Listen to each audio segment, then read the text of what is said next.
both of them. I had the Evil Dead Regeneration. I had Evil Dead. I forgot the other one. I had both of them on there. I still got the game. I just gotta get a new ps2 for it. Oh shit! I'm gonna have to get it. Making an Evil Dead around here. Oh yeah, Evil Dead the game. Okay, so they. And March 10, what they gonna have it on? Oh, I'm gonna find out what they gonna have it on.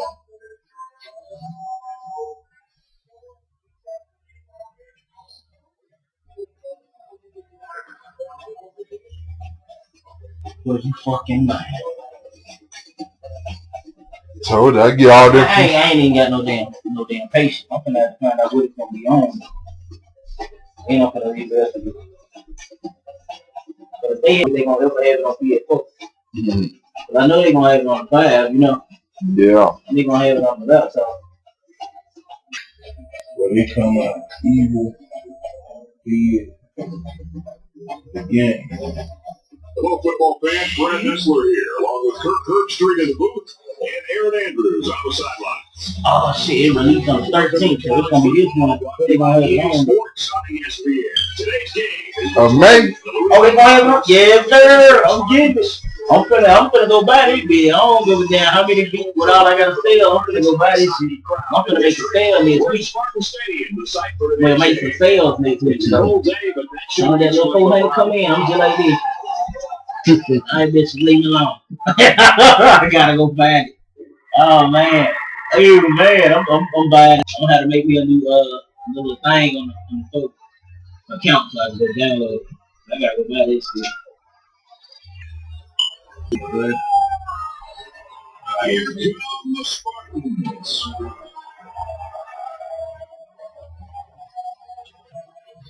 Hey, good right here, man. Oh yeah. You remember back in the day when they had G4? Oh, what I used to do for college football season. This game certainly looks to have all the energy of a championship game. I got another hold on. The best quarters around.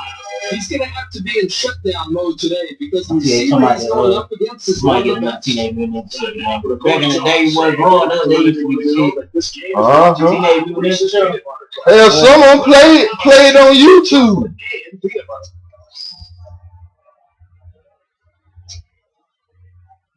Man. Yeah, but there was some little nightmare game that I saw one time. What kind of like they do was playing. I don't know what it was you downloaded. But it's pretty much the whole game like just scary. It ain't even no damn. It ain't like you can kill the shit. You just gotta make sure you can dodge it. Wow. Might get that though. Zombie Army, Dead War 4. I ain't never even played one of them. Zombie Army. Man, I'm telling you. Yeah. It's going off. It's going off now. I gotta start getting back up to date. Keep it up. They're supposed to make a new Call of Duty Modern Warfare next, I think next year. No, I heard. They be one shit, man. Call of Duty. That's what I'll be playing. This month, right? I think so.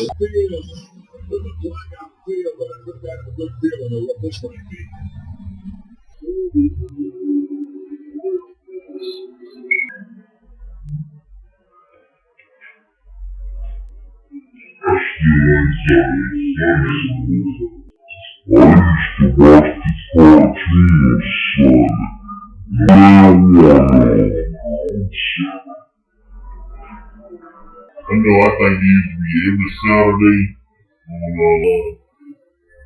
Whatever the fuck the channel was. yeah. They go from Sonic and they go to Yu-Gi-Oh! It's been my childhood, man. And they still spray paint Sonic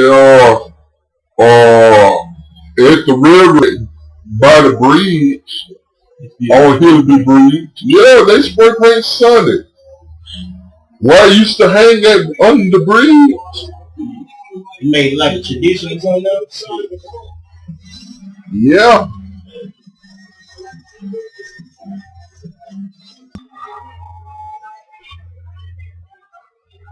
Alabama had whooped everybody for the national championship.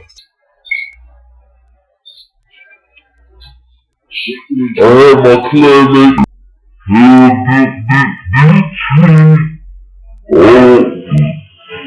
never played.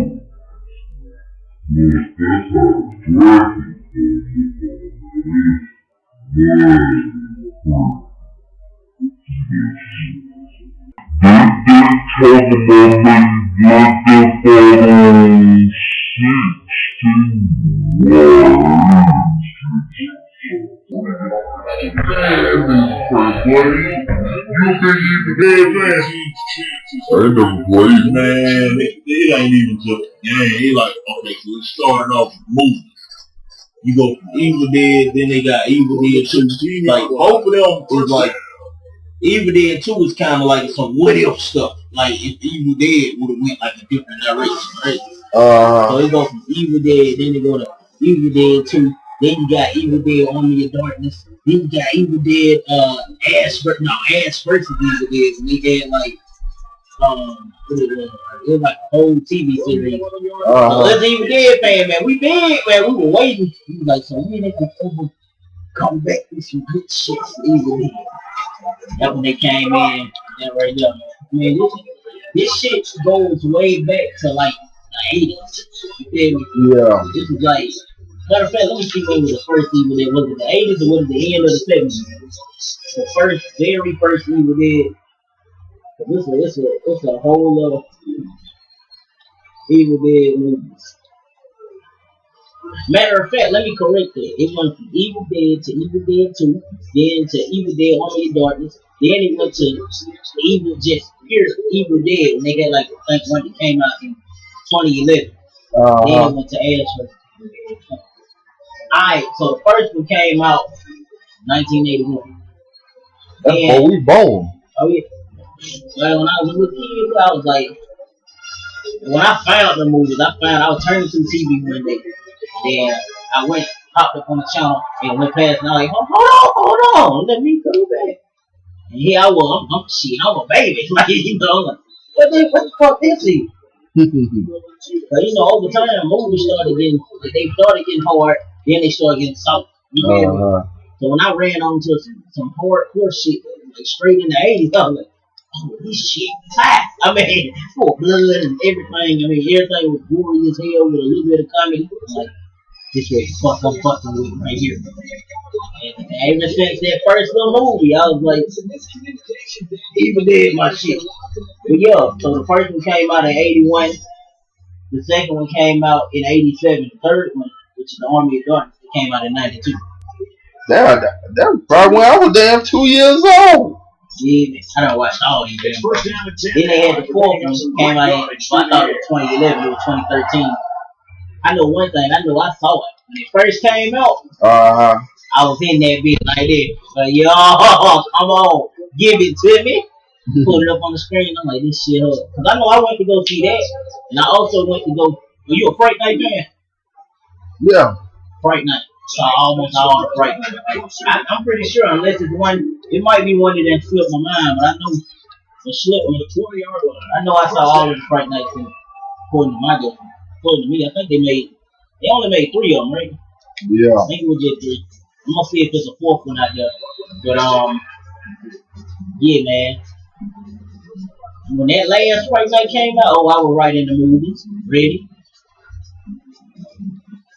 I'm a big ass horror fan. Like them horror movies, that's my shit. I like watching Scream, The Leprechaun, Jason. Yo, I think I fuck with Michael Myers more than Jason though. For some reason, like Michael Myers. Let's see, what's the other? What's that man with them damn needles all on his face? Oh, that's Freddy. Freddy. No, the one with the one with the needle. Hold that damn box all the damn time. I know who you talking about. He got them nails look like yeah. I don't forgot his name. That movie was boring me though. I couldn't watch him for some reason. I tried, then I was like, they talking about putting him on Mortal Kombat. Okay, that'll be hard to take. That'll be cool. I feel like they didn't give him enough justice when it comes to his movies. You know, Yeah. the movies were kind of boring to me. Like Freddie and them, they did their damn job. Boy, they put Alien on Mortal Kombat 10. They put I do like Jason. They put Leatherface on now. Right. Them on 3 they put on now. Cause they put Freddy Krueger on Mortal Kombat 9. I need to go back and get that. Then How good was he on that? Was he good? kinda. Almost trash. Yeah. They didn't do him enough justice. They put Joker. They put Joker on Mortal Kombat 11. Then who else they put on there? RoboCop. Then they got And yeah. Then they had Spawn on there too. Boy, Spawn. He got a sick ending. I know he went in on that. Yes. I know Spawn went in. Did you ever watch all the Spawn episodes and shit? Oh yeah. I've been watching it on YouTube. Yeah, boy. Hey. I'm a big fan. All of it already? Yeah. When they supposed to come back with like another season of that shit at one time? Oh yeah. It didn't end right, remember? Yeah, I know. They need to come back with it. They need to come back with Spawn. Spawn was hard as hell. And to be honest with you, I was late to the game with Spawn. I saw Spawn like when I was like 23. So when I saw all of the Spawn, I was like, damn, what the fuck? I've been there. I was late to the game with Spawn. Everybody talking about the movies and shit too. Movies. Hey, I was telling a game buddy, oh man, I was telling him that they need to put Master Splinter in the Shredder in Mortal Kombat. It would be a sick ass fight right there. You know what? Between Shao Kahn and damn the Shredder. I'll be more shocked they put Master Splinter in there. I'll be shocked. I don't know how they gonna they gotta make him look cool somehow. Cause I mean he just look like a dressed up rat. I don't know how they gonna make him look appealing. You know what I mean? I don't know how they gonna do it. He's a dope ass rat. And then they gotta make him big and shit. He wasn't really that tall for real. Oh no, wait, hold on. Them turtles was about the same height as that little girl, wasn't it? No, or was they taller? Tall. Those some big ass turtles when you think about it. Some big motherfuckers. Now, please, how get rid of them motherfuckers? You know, if you run up on them little tortoises, them bitches can get heavy anyway. They can get up to like 100 and some pounds, so if that's the case, how heavy are them goddamn turtles? No tell. Yeah. You ever thought about that shit? Yeah. I mean, they them shit. One of them niggas just playing and say, I'm gonna lay down. Is them bitches like 300? 300 pounds a piece of turtle? With pants? With pants and good? That's a muscular ass little turtle too. They swollen as fuck. Boy, I love watching them up. Every Ninja Turtle I seen from where we came up to the new Ninja Turtle, it was alright, but the other one, I didn't like that one. I ain't never watched that shit, man. I played the game and I watched a little bit of it, but I ain't never had a chance to sit down and watch all of it. My favorite part of it from the 1970 or 80 Ninja Turtle, then the 2003, 2006 Ninja Turtle. I didn't like the other one. You know who I couldn't get into? What? You probably gonna get mad. Everybody I tell this, they be like, I'm tripping. Power Rangers. I ain't like them niggas. I don't like watching Power Rangers either. I'm surprised, man. Everybody I told them all like Power Rangers gay as hell. What? Hell no. Shit was gay as fuck. Them niggas wearing them tights. They ain't even really hitting each other. Put me in mind of that LGBTQ flag. They just flipping. Oh, you can tell where they got the look. Where it looks almost look flipping, like, you feel me? They put you in the mouth of the LGBT. Oh, you heard?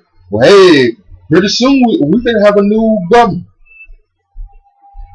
What you talking about? When we have a new government, There ain't gonna be no more of that LGBTQ shit in Alabama.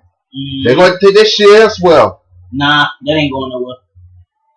I'm gonna tell you that right now, bro. The new generation, but they are knock that motherfucker clean out of power, boy. That new generation, it ain't going nowhere. It ain't going nowhere. Matter of fact, I'll say our generation and under. I'm just be honest with you, our generation, they came in strong today. You feel me? It was in our generation, bro. They ain't going nowhere. I'm gonna tell you one thing though that did make sense. I don't got no problem with the community. The only part that I had a problem with was I'm not with it with them allowing the kids, but with them allowing the kids. Oh, there's a replay. I'm not with them allowing the kids. One of our governors going against that shit. Them allowing the kids to get them surgeries. Cause the kids, you know, some of the kids be thinking, oh, I'm gay. I feel like I should be turned into a bitch. And the little boys want to get their bitch cut off and shit. They were talking about that. They were talking about that abortion. They made that law about that abortion too. I think Tim James gonna get in there, get in the governor house. Now they did that. I'm against them. I'm against them letting the kids have them type of surgery to change shit on their body. I'm against that. I mean, I'm with everybody who's against that shit. But as in the abortion, I feel like us men, we don't really have much. Cause I mean, it's something out there who done been raped and all that shit. Yep. I just they talk about abortion. If women want to argue about it, I'll let them argue about it. But I ain't got shit to say about it. You feel me? Yeah. I'll be like, I'm gonna tell this. Cause I mean, to be honest with you, I know if I was a woman, I couldn't have no baby. But I tell you, motherfuckers be mad at me. Where my baby at? Nigga dead. What you think I'm telling? No, that shit, boy, that shit, birth is some powerful shit. You got a whole human coming out your ass. You feel me? Mm-hmm. We ain't talking about, that's like that fucking football coming out your ass. Bro, that's some scary looking shit. And then the baby bigger than that. You feel me? You gotta think, boy, this is a head. First the head come out. Ain't nobody talking about them shoulders, right? Right. They call them shoulders bust out there, boy. Hell no. Hell no, but pregnancy is a magical, powerful, scary shit.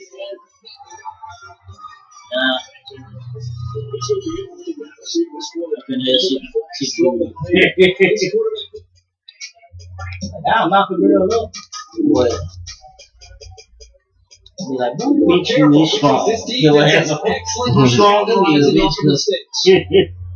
Couldn't be me. Yeah, that boy, they talking about K. I be like a damn dog. Hold on, what she got is? Man, every damn thing.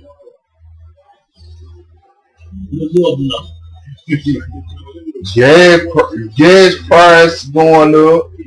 Then donate them. Right here, boy. What do you think? Then gas price went up. The damn LGBT community up there in Birmingham. But I mean, gas, I don't know how much gas going up everywhere. I don't know what you really got too much to do with that. But they going at her, ain't they? They mad at her doing it. I don't know if she got too much to do with that, but I mean, you know what it is. But it ain't look like it's gonna be so hard, but hey, what it is. Oh yeah. I'm getting it. I'm getting that shit. I'm getting that. Let me call my boy up.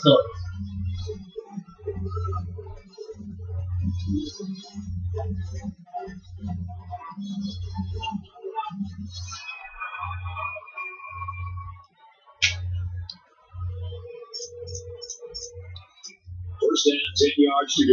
Ball on the 48-yard line. There are 5 wide receivers split out. The quarterback in the gun.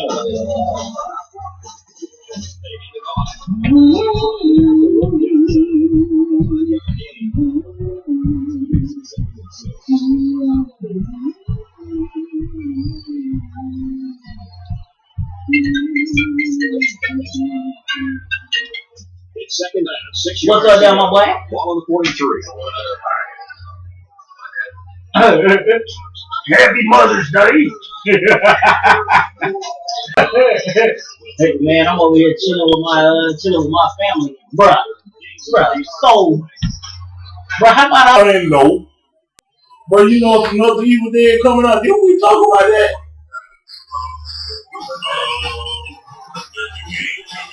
Yeah, there's another game coming up. But I'm getting ready to buy that bitch. Oh, you gonna get boy, I'm so fucking hyped about this shit. I'm over here chilling with my fam. He got a little magazine. So, you know, what you get? Say again? How you get the magazine again? GameStop. He got some type of thing he got with GameStop. So they be sending him. Yeah. So I'm looking up in this magazine, but that game look like it's gonna be good. So I gotta get it. Oh yeah. You showed in me. Boy. I ain't know it was coming out this soon though. It's coming out quick. I'm ready for it. What? I'm ready for it. I don't even be playing my game, so now that they didn't give me something worth playing that bitch, I got to.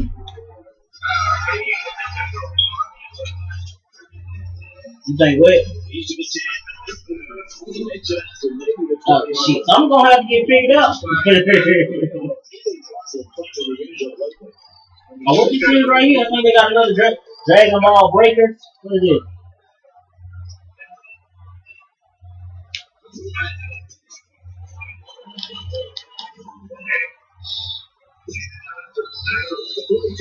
Oh shit, they got another Dragon Ball game coming up. Dragon Ball Breaker. They got what?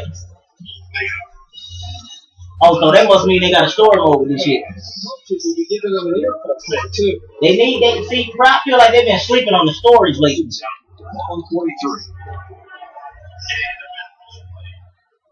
Yeah, they need a good little story game for Evil Dead. I hope they have a story on them.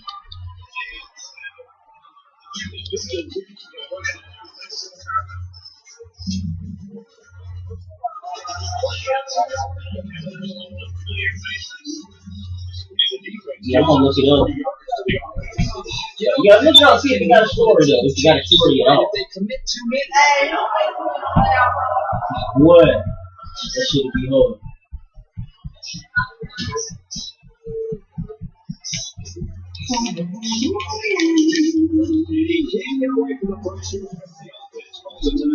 Oh, there you go. I'm gonna watch it. Okay, you just pay me something. Yeah.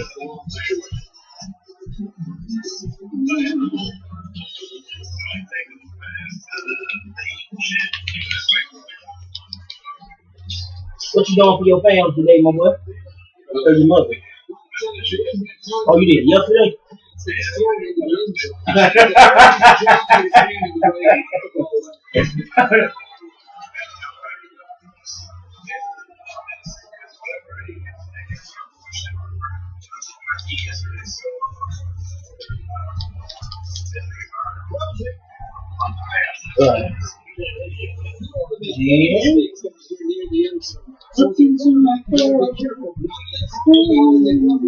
Come on, yes. See who did Fire Emblem. Oh damn, they got a Ghostbusters game.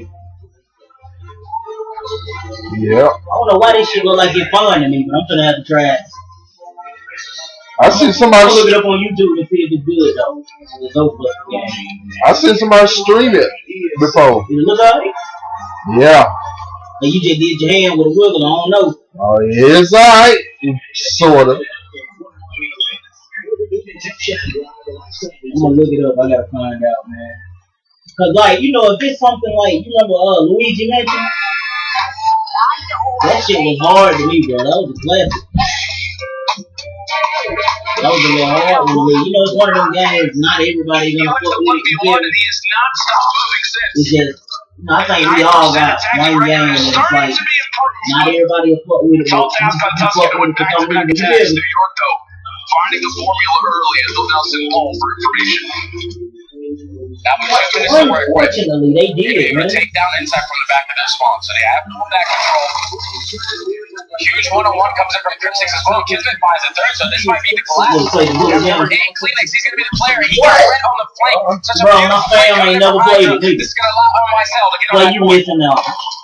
He's been there all the time. He gets You dropped. never played bully. They're from Look it up. Vance. They also No, I ain't never played. But I see somebody stream it. But business. The one player that's still going to be the back of the base is Cryptix. Boy, I've been playing the hell out of Grand Theft Auto though. It's a great shot. He goes yeah, through. you fought with GTA, you fought with bully. Well, Paul stays alive. Unfortunately, the rest of his teammates do not. Bully. Hit, man, that's one of them games I feel like they need to bring it back. All of New York coming off spawn. This is looking at the positioning of Kleenex. He's just waiting to time this flank properly. Oh, for real? So what, how they gonna do it? They're They're gonna be like, going to attack telling this us from something? field, so it's going to be on Vance. Or maybe like a whole new shot, right? A huge one-on-one. Kleenex is able to win it across the map, so that's a huge kill. To shut down that position pitch coming in. They can Vance break finds that the shit back. two players remaining from NYSL back in their spawn, and now you're going to allow Kleenex to just potentially cause some havoc in their spawn. Oh, that's what, well, hell, that means in the meantime, give us what we want. It's not just Kleenex, but it's also Vance.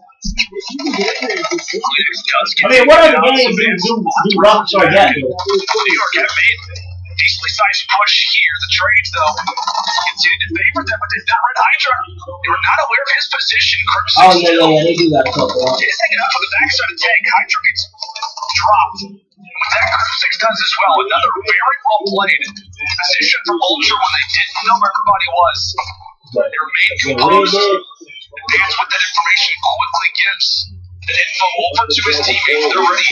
Yeah, we're going to start going through all those shit. When I tried Bully, with the shot, thankfully. Kleenex is there. Damn, Bully, they got something else. They're from Toronto, and the same thing could be said for Herman in New York. 20 seconds to go. That is the last push coming in from NYSL. They have to try to fight for P5. If you're Ultra, all you have to do is hold down the radio and clap for this final 15, and this map number 3 is theirs.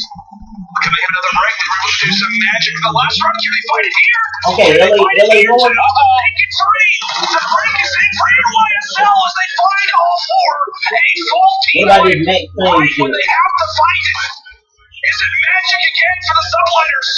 Will Toronto finally be able to break on through as they run out of respawn? Hydra, for the first, takes him down. The last 2 begin to funnel out of Green. Kismet is going to stay alive. He's the last one here. He gets found out. Having on the slide. Oh, look at a minute. Damn, I didn't know they made it like that. Like growing up, I used to be such a hit like that, man. I'm the language to play Midnight Blue. Bro, I didn't know they made Manhunt too. The Warriors. You're literally holding my hand. Boy, you ought to watch the Warriors movie, boy. The Warriors, they got a good movie. Not one, but 2 offensive rounds Yeah. in a row to close it out. And it's not like they were both easy. Like they went down to the final couple of kills every single time. 15 seconds is all the Ultra needed to do to hold that setup to close out this map. But New York, they set it up beautifully. They attacked through P5, they win the initial. Then they eventually allow their teammates to hold up the flank to find the second. And at that point, it comes down to the trades. Ultra could not find a single kill. They get 4 dead. And then at that point, NYSL, they stacked the point. They had to run an Ultra. Just frantically try to attack this Ultra. And try to go from top radio. And he opens it up by finding 2 kills. But then once they eliminate Kismet from that position, full X, and just then they get time slides onto the point. Win that huge one-on-one, and then has the team finally close out the second. That is a devastating loss for Toronto Ultra. Now NYSL up to 1 in the series. Insane, man. It was like a good one, but the only thing they didn't do in there was like make him a good one. No, he was good. Gunplay it again. Gunplay it again. Roll it, Jake. Let's roll it. Let's see how they are able to do this. I mean, tell you what, explain. What do we see here? So right here, you see the opening kill comes in from Paul, but then they also find a kill towards top flat. Now they have the pressure coming in from the front and the back. and that's a clean 4 dead. So now the first pick comes in. There's still lives where Toronto Ultra can get back on this point. None of their nades come in, none of the tacticals connect, but Cammy finds that opening kill towards top radio. So now this allows all of Toronto to run it. But when Cammy finds 2, Hydra does a great job of at least keeping the kill stagnant. Then it turns into a 1v1. Kismet does a great job of at least stalling a lot of that clock out. But just in the nick of time, Paul is able to slip on, wins a huge one-on-one, and then gets assistance from Crimsix to close that one out. That was a complete breakdown on the side of the Ultra. They need to completely forget about this map and just go on the rest of the series. I don't understand that, Jay. That's going to turn into a kick, by the way.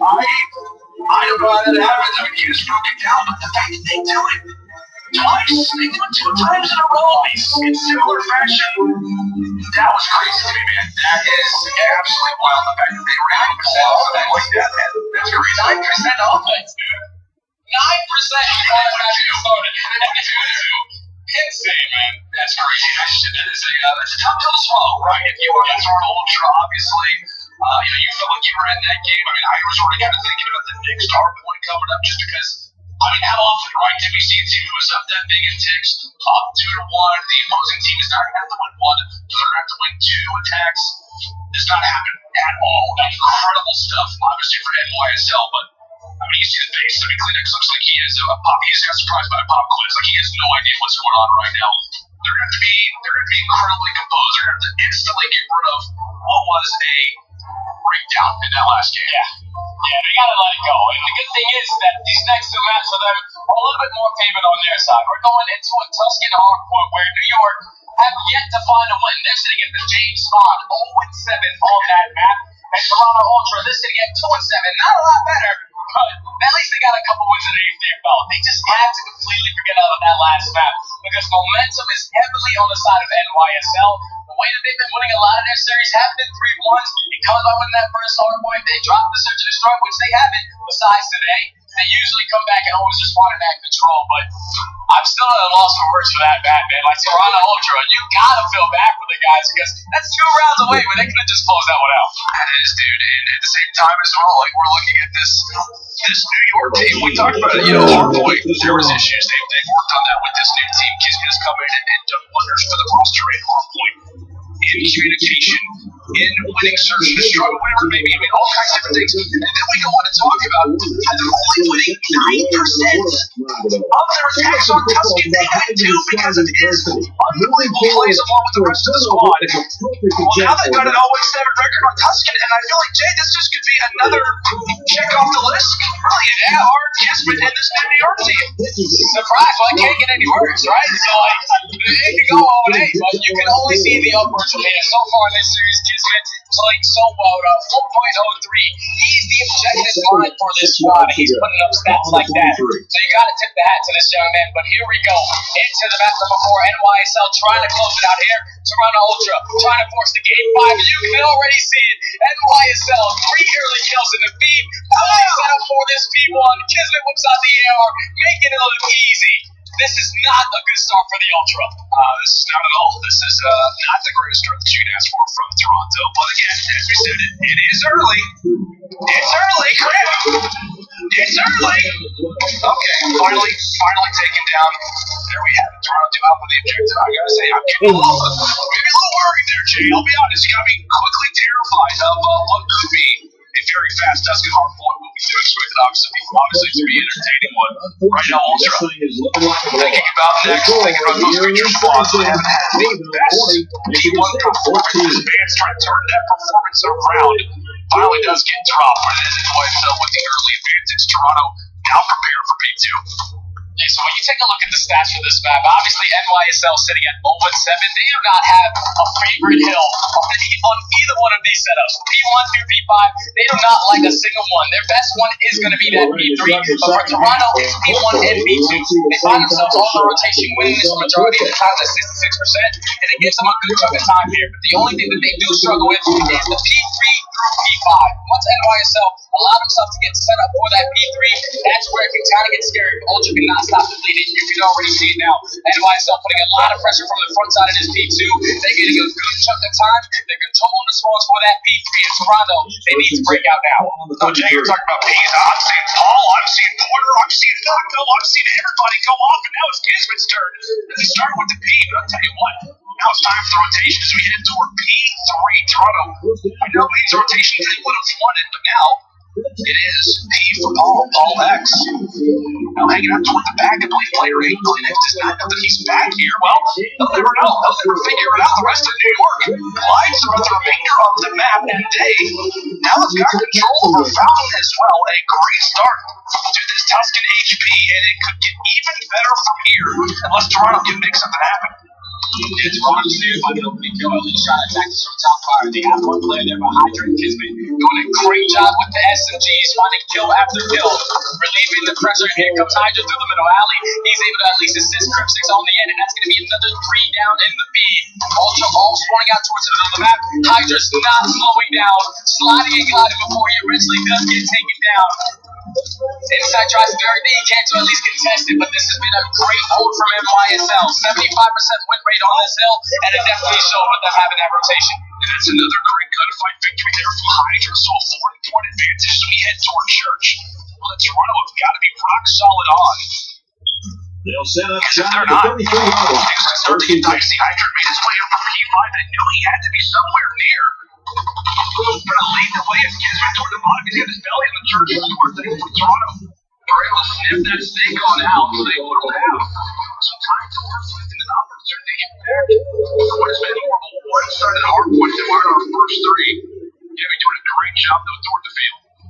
This has been a great hold for Toronto because, like I said, for P4 and P5, they have a 33% rotation win rate. When they are set up on the rotation, they find a lot of success. It goes early one for them to get back into this game as Kismet finds 2. This remaining 20 seconds should go in favor of NYSL, but you know Toronto still have the spawns in toward the back. They're probably going to not try to get this up easily. Now just comes down to this rotation at P5. I'm just going to lose that first gunfight. All like there, trying to do everything he can. He takes down 2.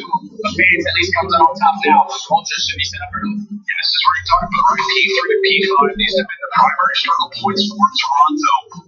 Held decently well over at the Church, and now they've got themselves one of the best setup that you could possibly have at P5. I'll tell you what, Command Center is a bag of tricks. I don't know exactly how you're going to hold this, but what their attempt can look like, and okay, that's how you do it. 34 yard Work on the start, Paul. Gets found out through the door. First wave cleared there for Toronto.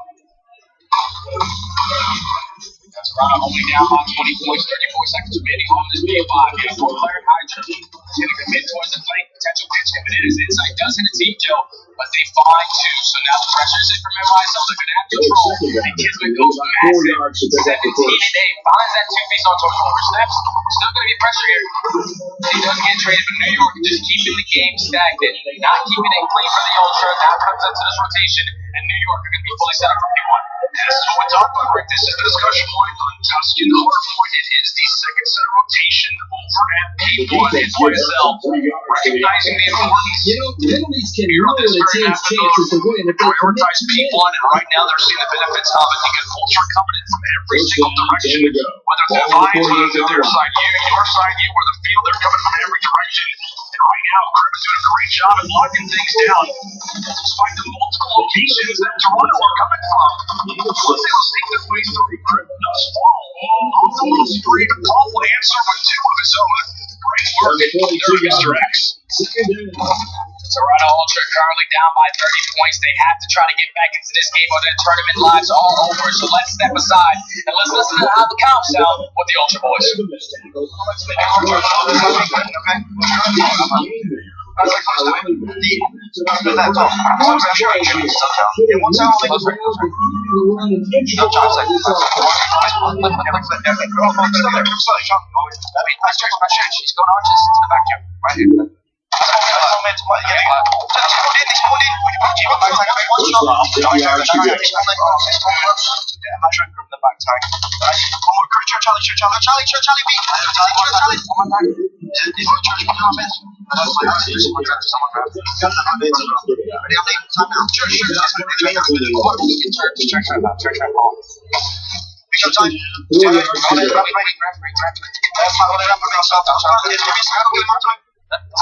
In the close corner.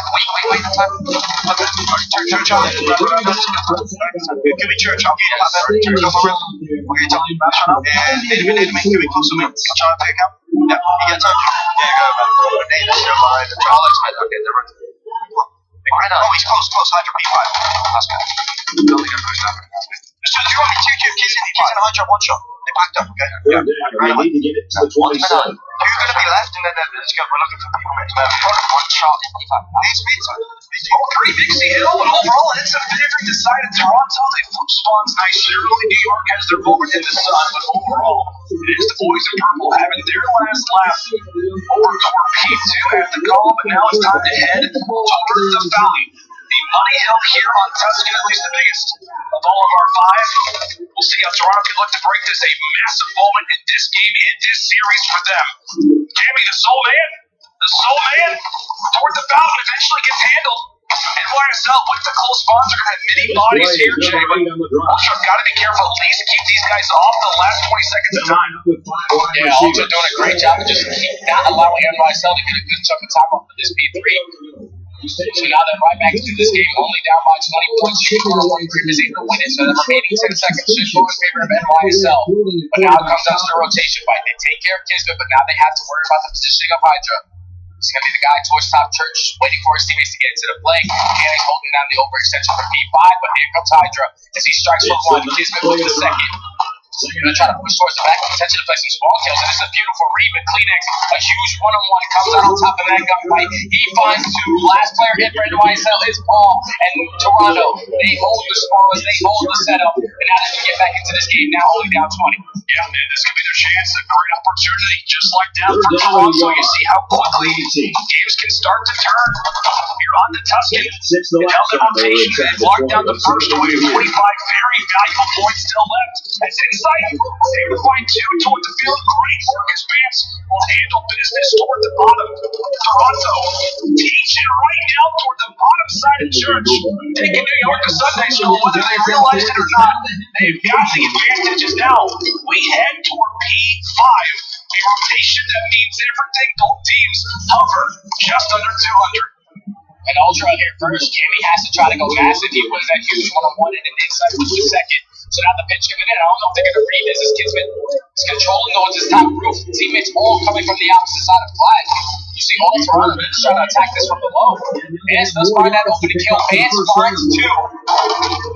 Kismet staying alive on that roof side. He's an influence in those spawns for his teammates. He's going to allow NYSL to break in and continuously grow this lead. They're faced with a third and long. And the lane for now continue. Take a look at the middle side of your map. Players are going to eventually break off and make their way toward P1. But as we said, these seconds are everything. These seconds are still huge.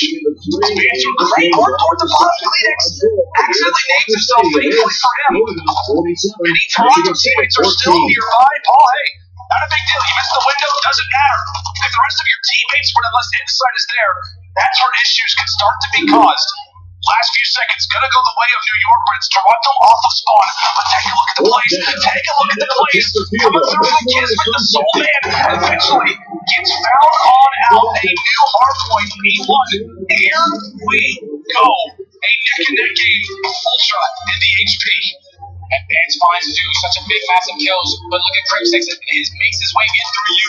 He does get traded by finding that opening, so now it's going to be a contest fest. Who can come out on top? Cammy with great shots on the Kismet. Olex going to be the next line of defense for the NYSL squad. He's going to stay down, try to contest, have your ARs look over you, but Cammy and Kleenex causing problems. Cammy with two, with Kismet with two of his own. NYSL have control for now. Kismet wins the last fight. Inside the hill, they've got the opportunity to win the game here. They've got spots for next. They're going to have to break. They're going to have to contest for at least a few. They're going to submit to play. He finds two, and just like that, Ultra have got their chance. They've got their opportunity to get back in this game. They hold the spots, but here comes Kismet. Kismet, he's going to be a player. He sneaks his way through the back. Such a close game, 240, 32, 35. The pressure is going to be here from flat. Now this is going to allow Kismet to set up that pitch. This is going to be a beautiful break coming in from NYSL. The spawns go flip. New York needs 7 seconds. They just need a few. They just need a few. Oh, it's dropped and comes on the plays again. And Toronto is Insight. Sitting on 4 in a row, but he's still playing toward the top side of flat. As Lawrence do flip, New York are going to have bodies quickly off the spot. Hydra to deal with one. Chris 6 falls. The gunfights are going to favor New York. They're going to favor New York, and they will walk away with the game. Another crazy game. Here on Tuscan as Chris 6 will channel his inner Doctor Strange. My goodness, what a performance. NYSL once again come up clutch. There'll be some big shit going on with the For finals later. Giving away 3 yards and only making life easier for the guys on the other I side. just gotta tip my hat to Kismet, man. What he is doing for this team is insane. He's putting up 30 to 35 kills a map. He's soaking in 3 minutes at hardpoint every time, and he is the guy every single time off the rotation early, making the play to win the game. If Kismet does not sneak his way into radio, do that turn Jolly, and eventually sets up that pitch towards the back, New York do not get those back balls. But such a heads-up play from him to allow his teammates to be aggressive through the front. They eventually flip those spawns, come out on top of the trades, and close out that map. That one's got to be another tough pill to swallow on the side of Toronto. They were set up to win that. They were able to break into that P1, get the final couple of seconds there, and they were fully set up for P2. They just did not have the radio cut watched at all. They let Kismet sleep through. He makes the play to win the game, and NYSL are continuing to move on. They are, man. They will continue to move on forward, and as you said, man, Kismet, Hydra, great work from them. Kurt has a phenomenal game as well, but we've been talking about it a lot the whole time. I feel like this entire series has been like a Kismet stand type of commentary, but I'll tell you what, man, he's made all the difference for this roster. AJ, their record coming into this Tuscan hardpoint was what? 0-7, man. 0-7. They win it. They had a 9% offensive win record by Tuscan control, and they win it. NYSL, every single flaw that they have had, the shaky start to this CDL season, all of those issues, all of those flaws really just seem to be wiped away. They dominating in the Big Ten. Highlights again, and really what a masterclass type of performance it was from NYSL down the stretch, and what a masterclass performance it has been at the Pro-Am and hardpoint, Jay. Crystal perfect in this game, though. That's wild. That's insane to me, man, especially with only one change coming in, because obviously when they make a change for Paul X, they go on at the end of Major 2, win like 6 hardpoints in a row. Then they go to the Major, and they just shut down. They basically not with a hardpoint there. They fall very short in their first series by getting reversed by the Thieves. Yeah, I chat with people on YouTube while they last stream. That's going to do the dirty work. That's going to put himself in the best position. And it's not like he's just doing that. He's also leading a lot in the vocals. Like, the guy isn't missing doing it all. Big shout out to Kismet for entering this roster and completely changing the dynamic of this team. Now New York are championship contenders and move on to that final. Yeah, they absolutely do. And obviously we'll see who ends up meeting them there, whether it's Optic or the Thieves. But, I mean, either one of them are going to have a major test. I think you can absolutely make a case for NYSL possibly being the favorites, maybe even coming into that game again. This tournament has been absolutely wild. Like the top 4 from Major 2 are not the top 4 here. It is unbelievable to talk about, but I mean, tell you what, man, 7-0 at hardpoint, 15-2 in overall moves here at the Pro-Am.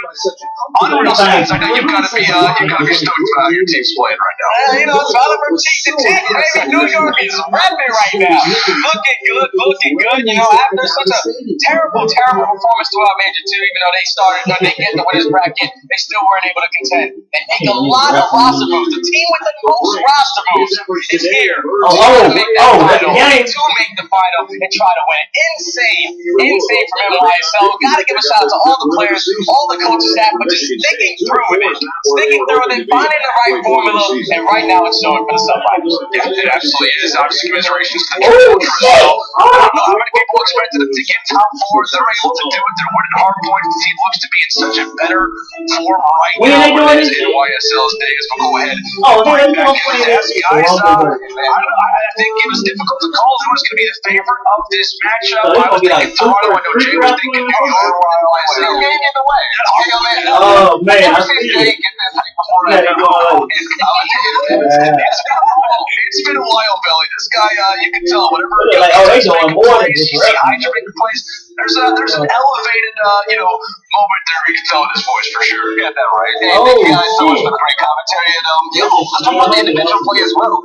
Allie, this team, piece by piece and step by step, they're just phenomenally better, and now they're in the finals because of so. No, absolutely. We knew what Hydra was capable of doing, right? We saw him was on Help Hydra, he's outplaying everybody, and then we saw what Paul could do when he had the 7th on Ravens. They pick him up, he adds so much to this roster, but then they put in Kismet. That last final little piece, the places that he plays in hard points for rotations, for time, when he's added the S and D in, I mean, across the board, it looks like a new team. Yeah, and let's dive deep into it. Like, the plays he made on the final 3 hills on that map were absolutely phenomenal. Like, on P5, he goes out to the roof, runs back, gets a kill first team so they can actually get into P5. It's a scrappy hill they end up spawning out. On P1, he's first on rotation, lays down behind the statue, gets the first blood, they eventually get control. And then moving on to the next hill, he flips the spawns. If he doesn't take that long route all the way around the back and get to radio, they do not win that game. So, like, literally, it was all Kismet in the final moments of that hard point. But I also want to talk about that control. That control on the side of Toronto, absolute breakdown. Crim gets a kill, right? Wraps around the back, and Toronto forgets that Crim was behind them. They played a setup like all the way pushed up towards Brooks, and they turn around and they don't get the kill in time. And then Phoenix gives up the ramp, and New York, they just jump on that opportunity to win, and that's something New York wasn't doing before. They weren't jumping on the mistakes of other teams. But right there, Toronto completely got punished, either miscommunication or error. But that is the Toronto that we haven't seen throughout this tournament. It comes back in the first round. We also gave you a post-victory spotlight with that one and only Crim 6. Get us the Porter on the screen right now. This one's got to be short. F1's on. Okay, it's got to be short. Ant, what's up, Dick Face? How's it going? What's up with this? Listen, I know F1's on, but you guys acknowledge it. You acknowledge it. He failed the test. Failed. All right, listen, Crib. I want to talk about the game. Talk to me about Call of Duty. Talk to me about the control at the very end, because you guys had like a triple flank. It didn't work out, and then you went on like a solo flank at the end, which ended up winning you guys the round. How many did you kill? Yep. What else was there, Ant? I want you to talk to me about that round. Like, talk to me about the comms in the round. Like, what was happening? Hold on. Real question. Everybody would have been alive. How was Kleenex getting behind us on Desert Sea? You got a cane in here? Just running. Yeah, my grandma. Watching Train Side. Nobody watched Train Side. He just ran straight next to him. Train? Yeah. Watch Train. Right through They it. pushed a train? Yeah. You had all 3 players looking at me. Supposed to snipe it. Yeah, Over at Castle, right? Literally just ducking and diving, right? Watching out for a sniper because it's terrifying. And all of a sudden, Train, anyways, Ant. Nice shirt today. That was a good win. Give me fucking stuff. I'm gonna tear him to shreds. And Rambo? Ray, fuck you.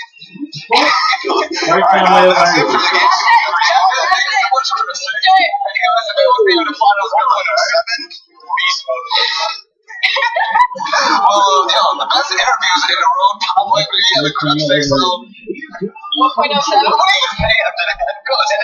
all you say. You just say beast at the end of that. Crim's great. So, ladies and gentlemen, we have one team in the finals right now, the New York Subliners, and the changes are absolutely working. Shout out to Kismet in the rest of his roster. Shout out to Hooligans. We're going to find out on the next series. We have Austin, Texas, facing off against the Los Angeles team. Today has been phenomenal so far. Mother's Day has been an absolute blast.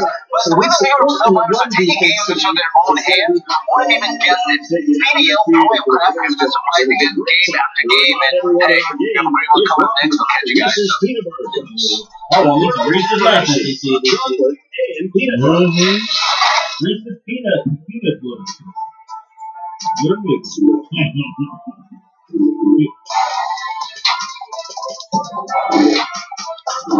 I ain't gonna lie to you, I ain't never got into football videos.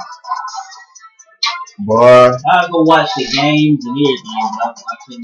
One thing about it though, they streamed it every NCAA on YouTube. I want to get that 14 from it of the NCAA. Then they made one for NCAA 2021 or 22.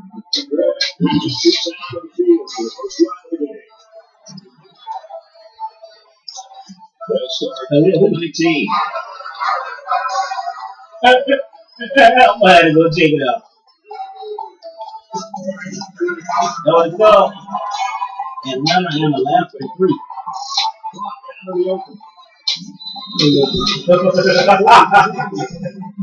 Oh man, let me look at this up right now. I'll let you see when we get out.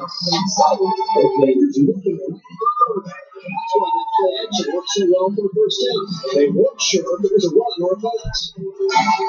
I see Alaska in Atlanta. Let me say three. Oh shit. Hey bro, I might hit you back. I had to go listen to it.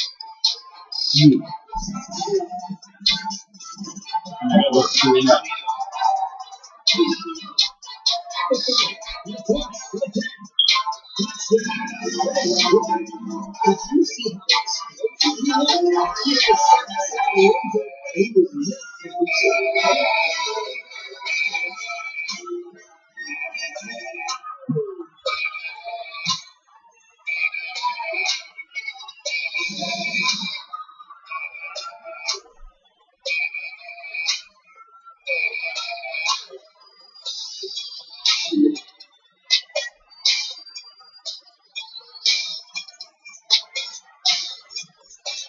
Hey.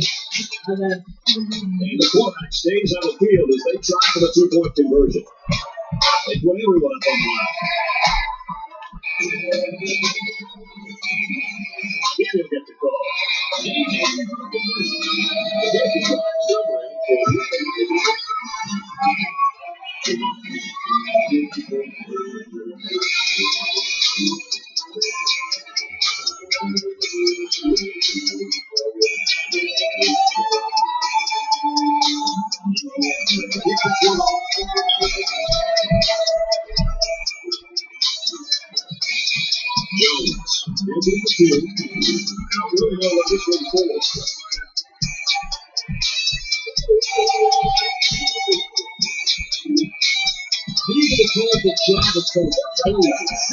Penalties and sometimes the difference between winning and losing the game. Hey.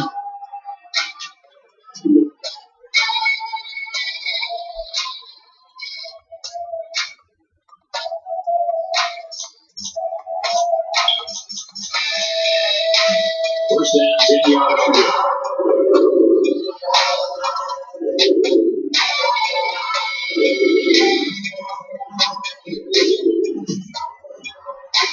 Boy, was he drilled as he let go in football. Yeah, you can't feel that with some more.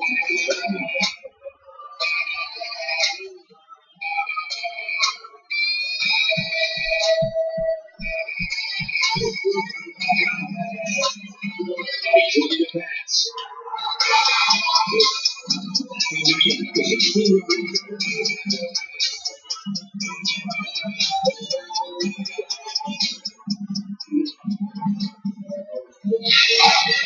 The Call of Duty League is brought to you by Game Fuel. Victory in a can. The CDL Prime Classic is brought to you by Online Gaming Arenas. High-end PCs, consoles, and community events daily. Belong is the place to go for gamers of all levels. Belong has arenas in Chicago, Columbus, Dallas, Houston, and Nashville, with more locations coming to a city near you.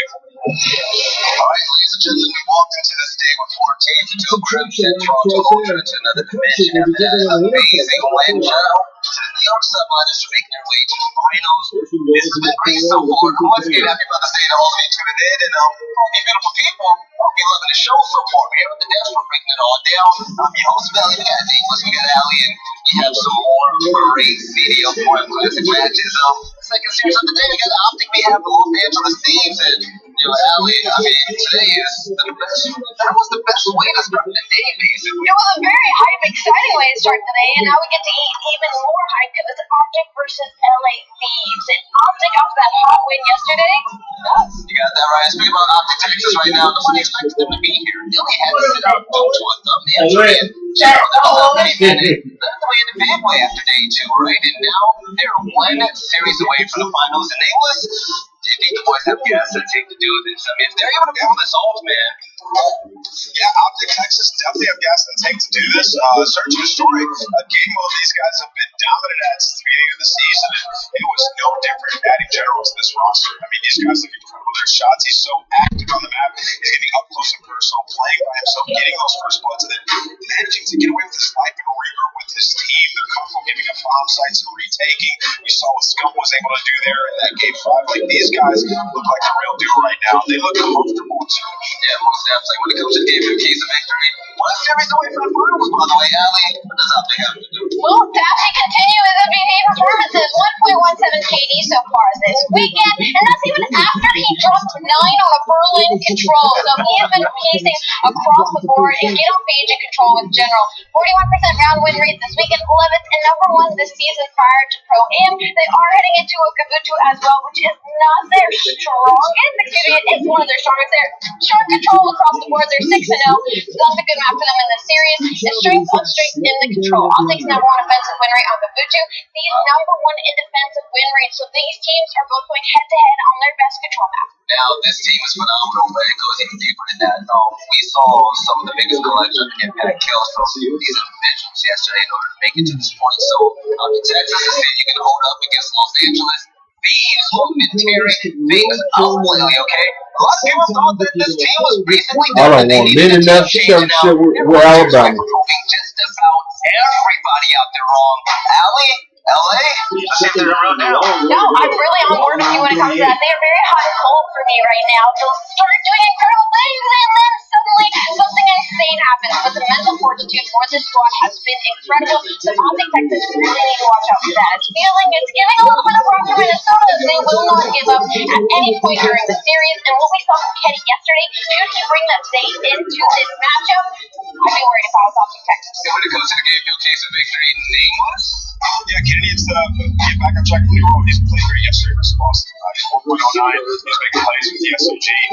Especially in this series, like Optic, obviously not the same response team as they've been when they had Illy on it. So for LA Thieves here, big opportunity to go up in this series. If they win that first Berlin, they're going into Bookhouse, which is their best story map set at 5-2. So that's a huge opportunity for Thieves to get ahead of this and to continue that hotness. They formed a 59% round win rate this weekend. They went second only to Seattle. Didn't even make another burst, right? So for LA Thieves have been better there. 2 losses on a round 11 loss in Surge, and then the reverse streak full sale that they lost. So they have looked a lot better. Then knocked down the Tuscan Hardpoint. Thieves on a 4-day win streak on Tuscan Hardpoint. They can see and stand off on that Mad Octane plenty of time. So another opportunity in this. Speaking about Octane, a guy who went through some bumpy games this season, Allie, you told me about that line. Well, yeah, we're heading into Spokane S&P map 2 versus Optic and Ziggler, who had a 3.5 in that specific map and mode yesterday against the Boston Breed. So I'm surprised Optic let that slide through, but I guess they're going to play for late game in the series. But that's a lot of confidence to put in LAC fans. 3.5 is a godlike stat, but it's about time for godlike predictions on this end. All right, this is very difficult, and you know what? Oh, you heard about Dave Chappelle got jumped on? Because this team playing like that right now, especially with that main point over the Atlanta base. I said you heard about Dave Chappelle got jumped.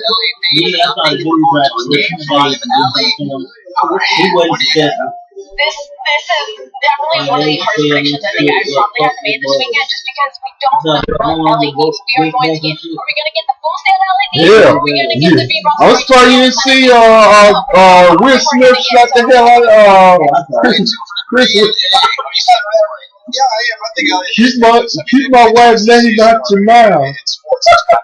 LA Thieves have played well in these series. I like the map shit as well. Start off on Berlin. That's not a great map for Optic. I don't know if Will Smith gonna be able to win another Oscar. I don't know. I think they take Yeah. They'll make the music about it and everything. That song was hard. I can't tell. The song was hard. Texas versus the Los Angeles Thieves. Go ahead and get this going.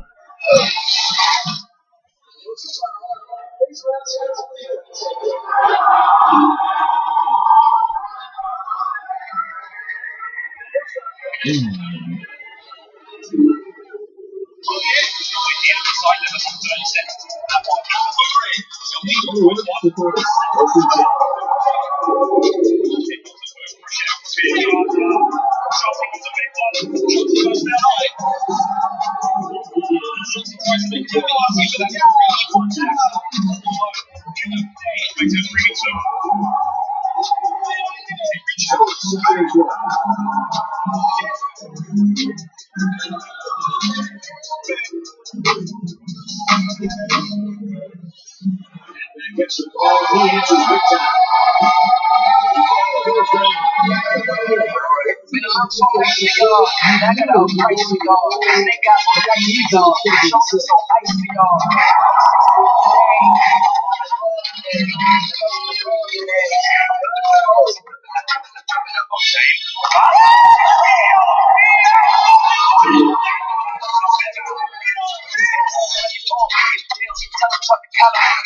Oh, first and 10 for the big run.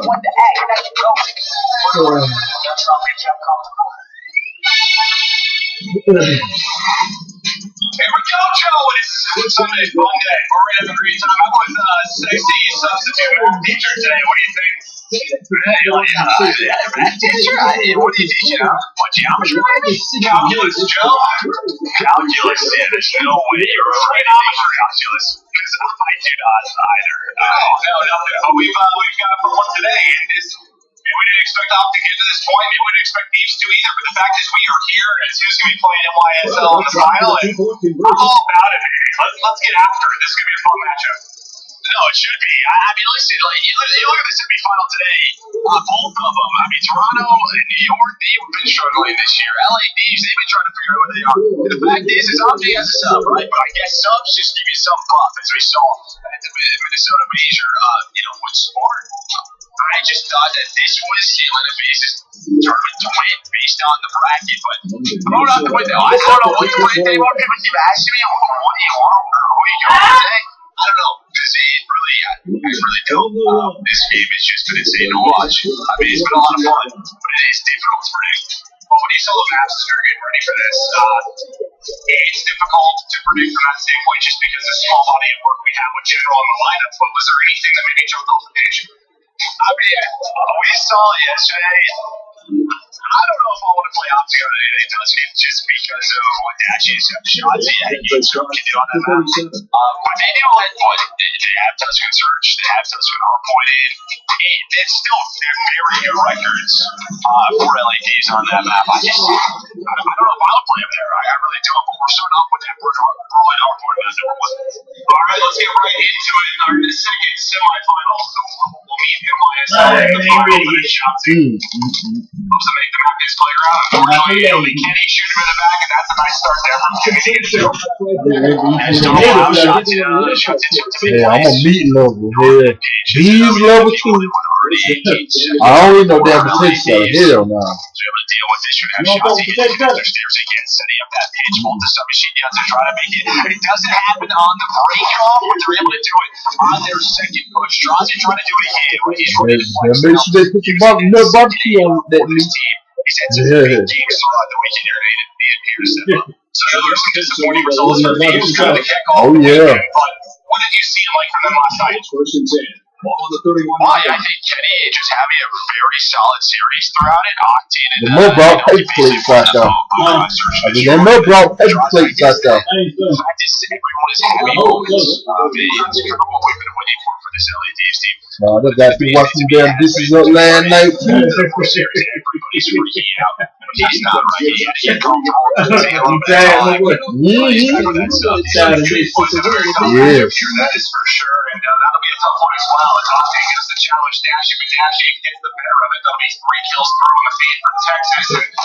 I'm gonna finish this up till late tonight.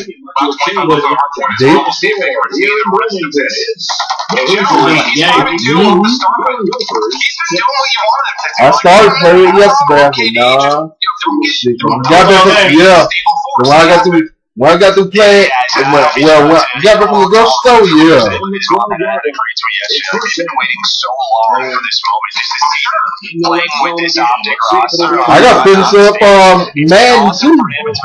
Boy, I'm whooping the shit out of everybody with St. Louis Rams. they're at a semifinal. They're top You been playing online this too? weekend. It's a big deal. He's been playing great. Bogdan will have the spawns in the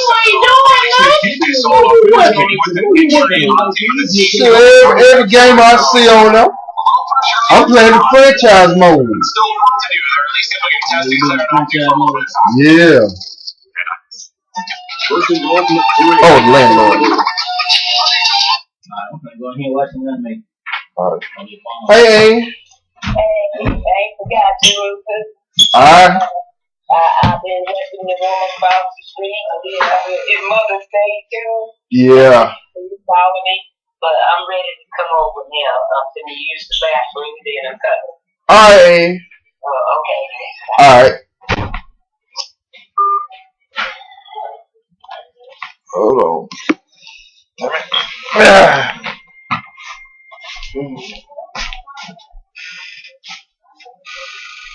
Ain't on the way on the fucking game.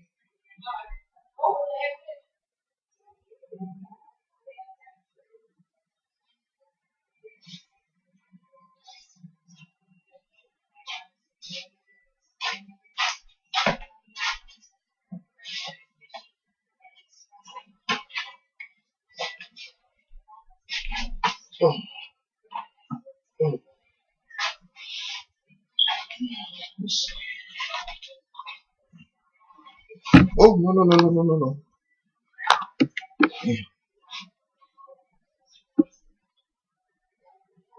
Turn this off.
Not giving him a ton of play time, but that's going to be 3 dead. His general's able to find Octane, and then with the wall base dash, he's trying to find Draza. Draza just kind of waiting for his teammates to come off spawn. Middle of the map, it's going to be Scum. Face down Envoy. This is a good time here for Optic. Still some pressure, but look at Shotzi number 3. He's going to try to get all the way across the map. He's going to rotate over to P4 towards this train yard. And yeah, the scrap time is still being fought for. And here's the big one-on-one. And Draza, he's got the AR, and he's going to win it. So now all of Optic are going to spawn in an ult. Draza's going to deal with this rotation. Yeah, I mean, you love the heads-up rotation there from Shotzi, but that gunfight, not much of a chance. I know we've seen the MT40 melt at range, but Draza ready and waiting, and he has been a beast for this Thieves team. 100%. Now, what other damage can he do here as they start to layer the map, layer around the hard point? Draza, a little bit of peekaboo around the edge, able to get 2, trying to finesse his life. Chow for the 3rd. Just didn't have the help there, but does some damage to at least get them away from the hard point for a moment. Yeah, still, it just buys enough time for his teammates to come off a spawn, right? Optic's not in the hill, Scum. He's going to have the auto in hand for this hill. Kenny's able to work all the way towards back train, so he's just locking that power position down.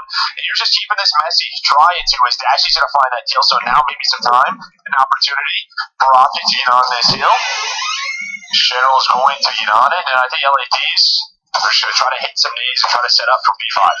Yeah, I mean, there's not been like a super clean hole, right? It's been pretty solid breaks. I've Trevor's needed 2 battles back and forth for scrap time, and part of why you see just 11 points separating these teams currently. But now let's focus on our 5th hard point. I still find it so weird. I know it's not that big of a deal, but his Octane's lighted up and he's on 4 in a row. Like, it's like in the history of every time. Every time it's such a hard point, it's like the first hard point. It's just so weird to me. It's the last one.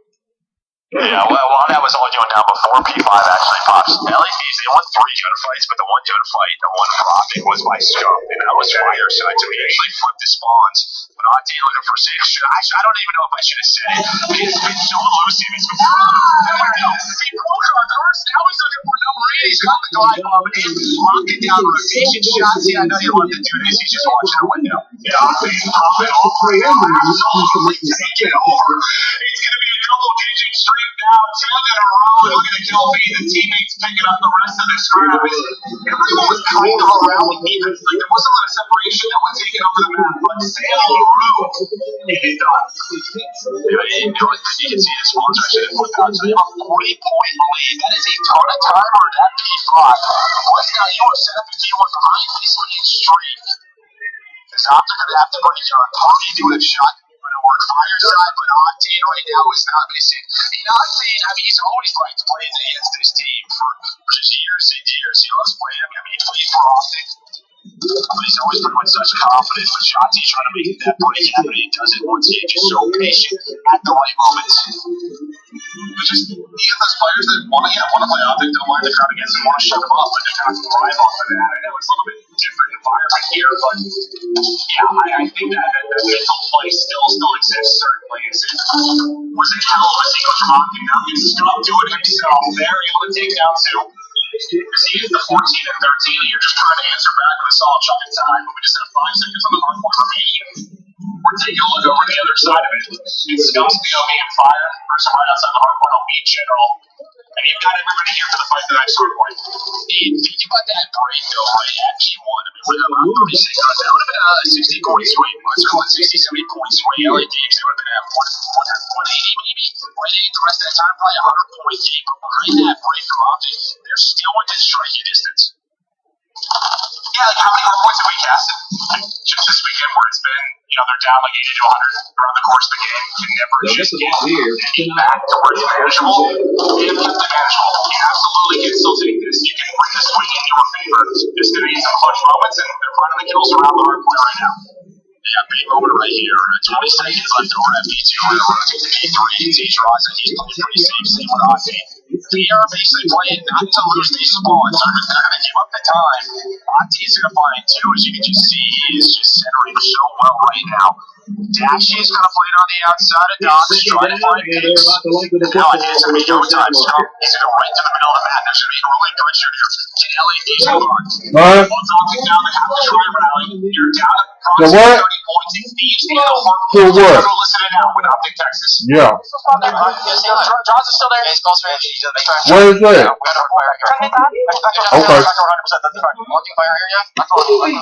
My pop talk. Fire weak, Taylor, brother. Fire weak, not fire. What's up, fire? We can hit this. No. Okay, we should hit this. Yo, he's behind. He's secret Dylan. No, he's outside of secret. He's gonna try to flip us. We're gonna get flipped. We didn't flip. He's already close. Outer might have streaks. Watch out. There's two trailers here. Otherwise, the guy out. Rotate back in a good row. I'm holding out. Just hit outer. Outer Dylan. Two outer. There. There's two of them hitting it. What trailer fire? What? Alright, we got this. Listen, we gotta go left. I'm gonna take around left. We gotta go left. Take it around left.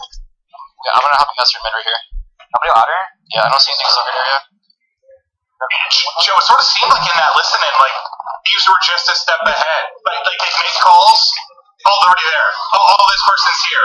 Then Envoy's able to get streaks. We saw the massive one earlier from Octane. It's now 10 in a row for Envoy before he drops, but they seem a little flustered. Yeah, that's what I heard. Well, I think it's flustered because they're allowing these players to find these trades, right? You're hoping for fast trades when you're quickly trading. It's a lot less frustrating because your teammates are finding those skills. You heard Scum time and time in. I'm pretty sure Otter's on streaks. He was, as Octane was able to find that. So one glide bomb was used for LA Thieves, and they're up to 230 points. And I think it's just a little bit of an individual aspect that LA Thieves are showing here where that frustration is starting to kick in. Yeah, he had one. He was 11 streaks for Octane. He was 10 for Envoy.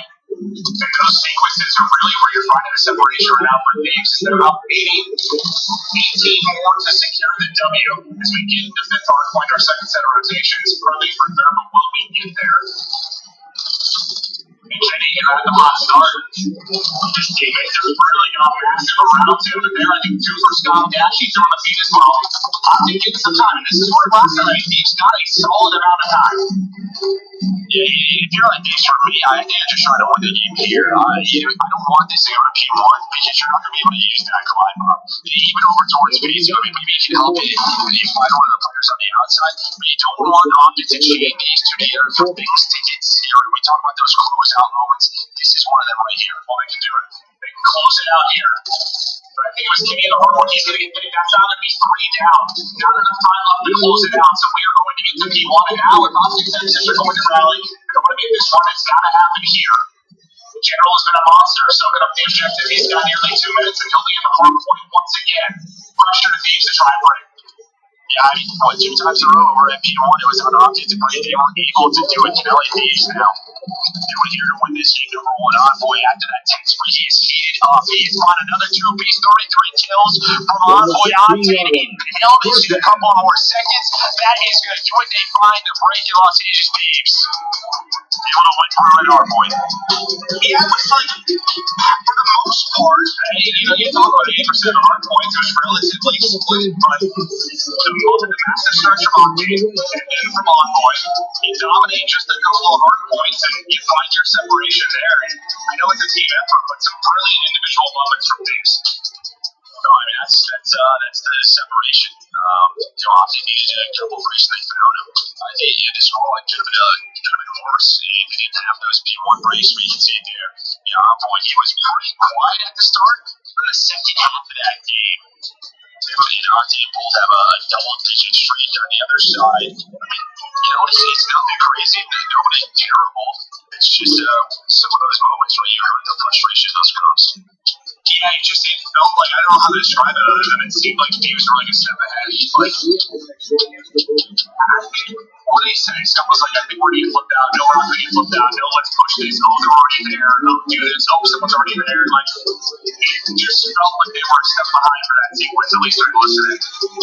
Yeah, well, I mean, that's what's going to happen when you don't have your game leader, right? Your comms guy in Italy. There is that. He's the one who's answering those questions. Like, we should be here. He knows that situation inside and out. They've been able to deal with it all week. It's just one map. It's a hard point where they've been so darn good. It's been the search and destroy. Yeah, to me, it's kind of the same thing. Can you get into that map number 5?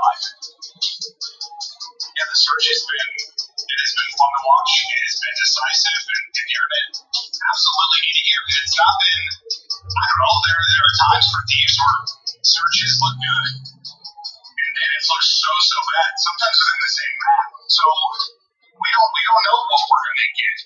You hope that you still are just that consistent force that Texas has been, and you're going to make this a series of the search and destroy. Yeah, here's the thing, though. I think, we're going to a Bocage search. It's not a map that they've played with General, or they haven't seen it. It's been during pools, and it's a map where we've seen, Octane take over. We saw yesterday 14-4. But on the side of that, there is VOD prep. If you're a coach and you have your squad, Rambo is saying, all right, how can we counter some of their plays? We know what they like to do, and they got a couple of games to go over with it just from this weekend. Your optic down is brush off the hard point. You've had to do it a couple of times, focus up down the search. Some kind of, you see him talking through with the guys, and, he was being vocally, you heard him listening, and maybe, yes, there is a gap that needs to be filled. What do you think about Ellie not being there? But he was trying to make the calls for the guys. Now with search, the tempo changes, right? Things slow down a bit, maybe not as much on Bocage, but too much. Yeah, pretty fast. 100%, but maybe I'm hoping if you prep last night, you knew you were going to play, you saw what Octane was able to do. Whatever spots he was getting to, whether you're avoiding that or trying to isolate him, I mean, how do you deal with something like that? Well, I think kind of what we didn't see in map 1 was trading. We know Bocage is shown as that first dominant ball is typically, it is just boom, fight, trade after trade. Can someone find 2 kills? If someone usually does, or someone can stay alive a little bit longer than they're supposed to, that's where that round usually shifts one way towards one dynamic. So, yeah, we'll see. Maybe see some hard counter shots coming in from Optic. We're going to take a look at the top performers for Search and Destroy so far for these 2 teams. But yeah, I mean, it should have the edge over LA Thieves because it's been some of their map picks, one of their go-tos.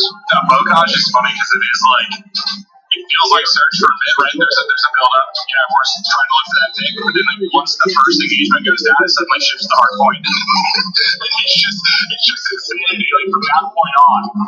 But Shotzi, how good has he been? Regardless of the mode, he has been a beast. I mean, when we talked about the game 5 yesterday, what was it, 10 rounds? He had 6 first bloods. He won them at game 5. Yeah, he won them at game 5 with the impact he was making. He was exceptional, but, you know, that was a map. In something like Berlin, where you can find the openings a bit easier, right? Be that playmaker. That can be tough to do, at least early in rounds. Yeah, again, but in a way, there's an element to Bojaj where if you are playing with a sub, some of that strategy is a little bit out the window, and you're going to have some of your break offs, make sure there's not a lot of openings. Hey, someone have to keep it in there, man. TV. Someone have to keep TV in there. I don't know. It's just someone that's on hold. You know, like working on their time, trying to hit the wall banks, trying to hit your days. And more often than not, once it starts, we're just trying to keep up. His knee does hit. There was no second one to follow up. I don't know exactly what it was. I think that was going over towards the jump. You see, they take middle of the map, does LADs. They're trying to work towards this B bomb site. Oh boy, he's not spotting anything, and he's going to find an opening. To find one he would take. He's going to take some long shots. He tries to find one kill on a scump, but there is a trade on a general. Now you've got 2 players set up by me, and then one just lurking. That's going to be Draza. Just lurking right under Dashy, and he's hearing him stomp around. He's able to get one, tries to finesse out. Dashy does get the headshot through, so he gets the kill quickly. Scump trying to just scurry away. Not going to happen. They'll track him down. Look at the first round on the board. But that's one where, I mean, it's, I guess, effectively a first blood for Optic, but the trade is there pretty quickly. Yeah, and you know, Draza able to find that first kill. Kenny looking over him.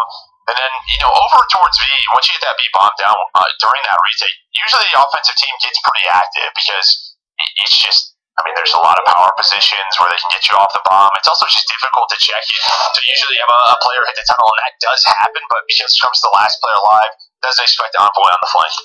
Alright. Alright, let's see what Optic want to do on offense now. As they're building this up towards A, kind of a 2-2 split. For Thieves, at least for now.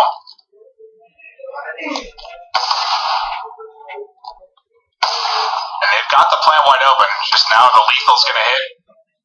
And how's this retake going to come through for Thieves? That's very slow. How many nades did they hang on to? Does LADs? Maybe they're going to try to nade out one of the tanks or one of the positions there. Kenny's going to find one nade go out. No, nothing in the feed, so still in a 4-on-4. Shots even on the map, but it's Envoy. Finds the first blood. Now here we go. Where's the trade? There it is from General. He's able to find one. But Octane takes down Dashy. We're doing 2-on-2. And just like that, it's a 1 versus 2 for General. They know his position.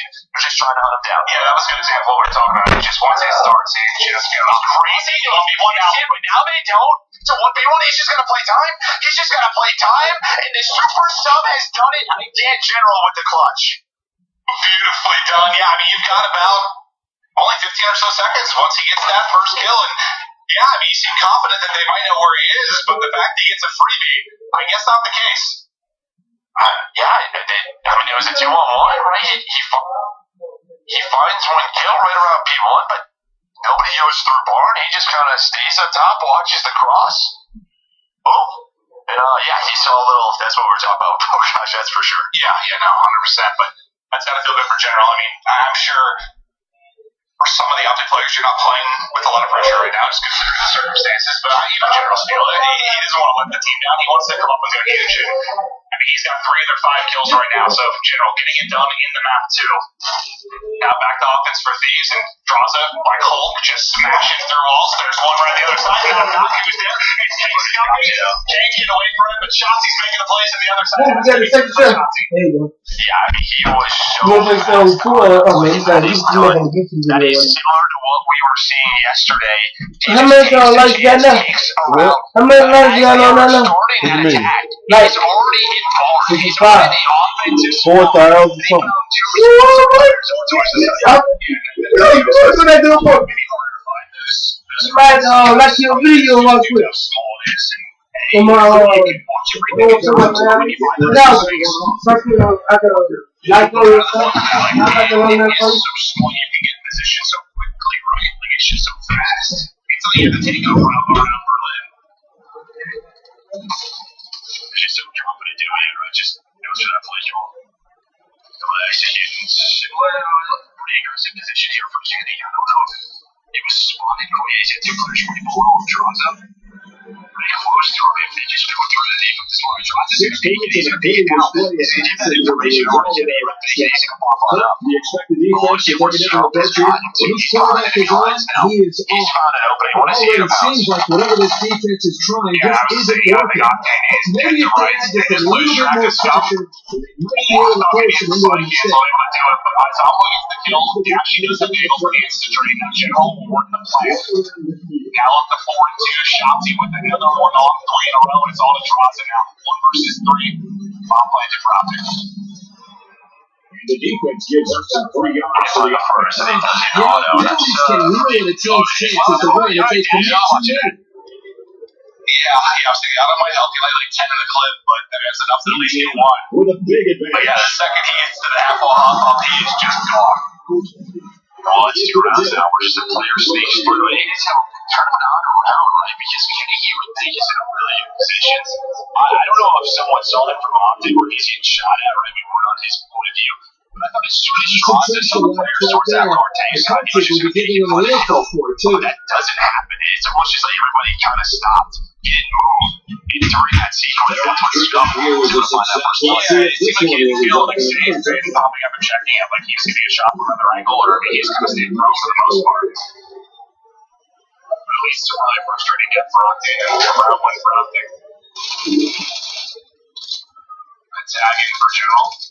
So the offense will chase that. Chase that. You might get punished. That's an absolutely. That's going to get the first blood. on the 7-yard line. Traza, that kill, he should have picked up. He's just on it. He just goes right for it. This is one of those rounds. And there we go. He's done.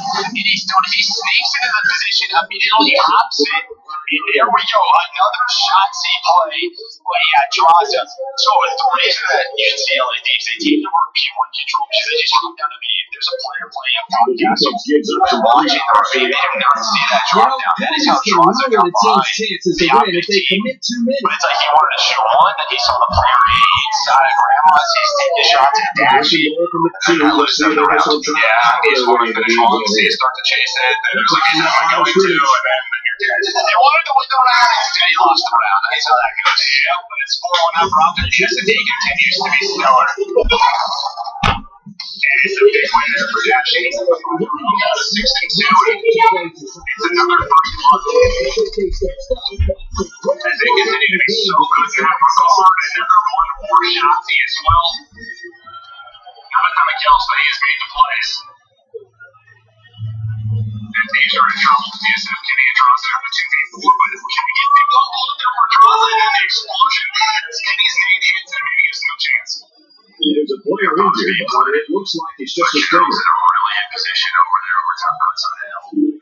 Traza's going to try to read this. He's going to have 1 fight, play loose in this room. Traza's going to take him down. And there's no suspicion that there's 1 back there.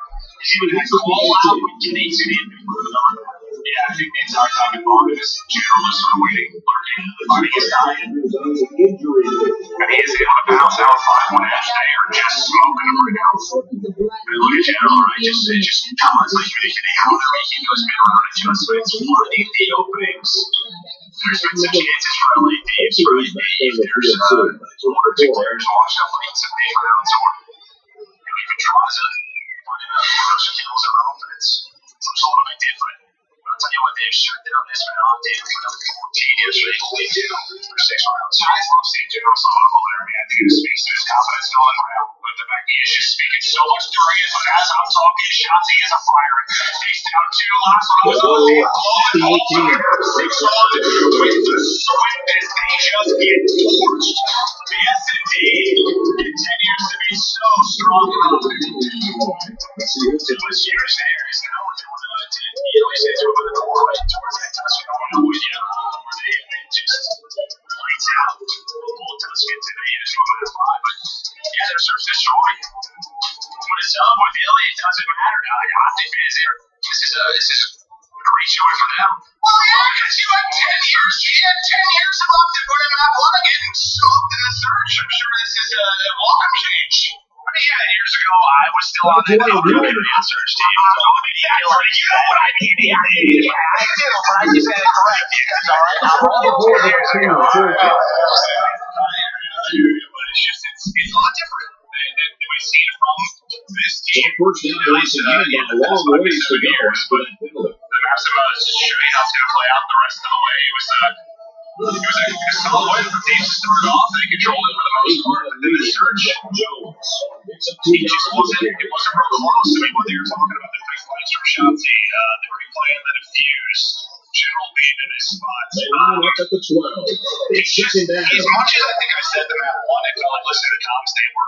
That's it for the first time. This game is getting over. Here in Wilmington is Indiana 43. There's a Joe flank when Kenny's over towards E-flat. And there's a draws route. That's a 3-round swing where that could be a 4-4, right? We're headed to round 10 right now. Instead, it's an update with a blowout. Yeah, no, it just was fast. That was quick. But we are tied up 1-1. We have control coming up next, and I think you just kind of nailed it. You got a 2-out 4, right? That's what you needed to do. Half of football, even though this game is already out. 100%. Get into a map 4 with the control coming up next. Who will take the edge on the field? Looking to bounce back up the line. They're searching, destroyed, but do not go anywhere. We are trying to find our second team for the trip to the grand final. Will it be Optic? Will it be Thieves? The battle continues on after this quick break.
This one, first and 10.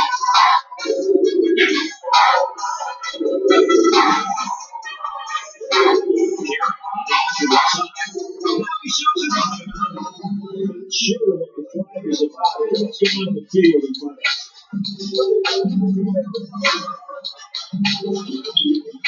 This next one is with the offense and a hold inside after this upcoming play. From their own 8-yard line. First down.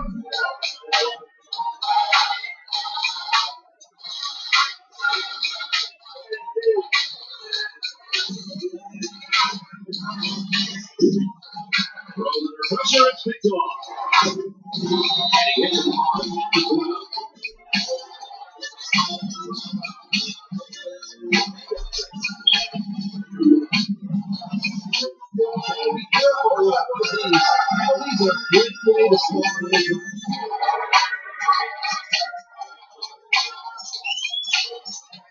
it's first down. 6 yards stand between them and 6 points.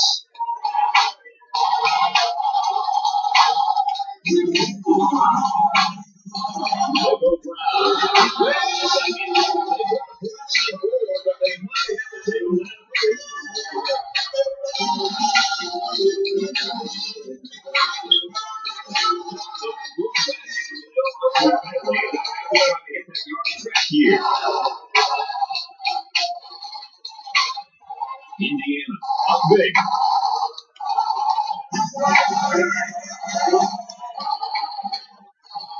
Throws incomplete. It looked like the quarterback thought he had an open receiver there. I don't think he saw it.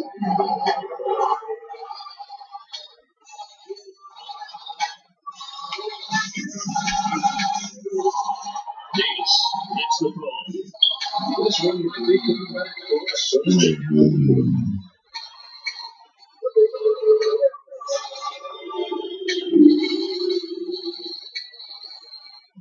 frustrating for a coach when you preach fundamentals every week and then have someone called for clipping. That penalty really is going to set them back.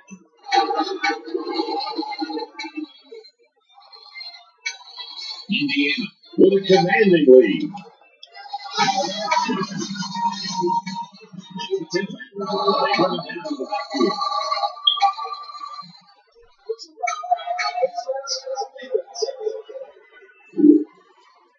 And the defense gives up some 3 yards to the offense.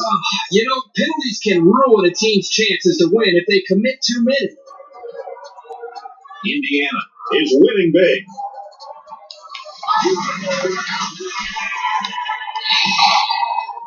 The coach today is brought to you by Teams, the official broadcast communication partner of the College TV.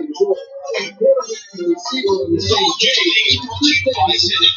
Open your eyes with blocks, gaming glasses starting at $24. Visit zenit.com/CDL. We are back. We're tied up.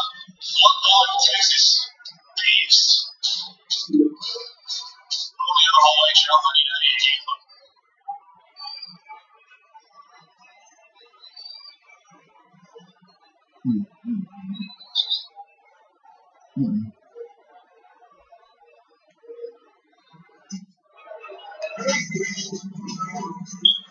Haley converts the extra point. Let's take a glance at the drive summary.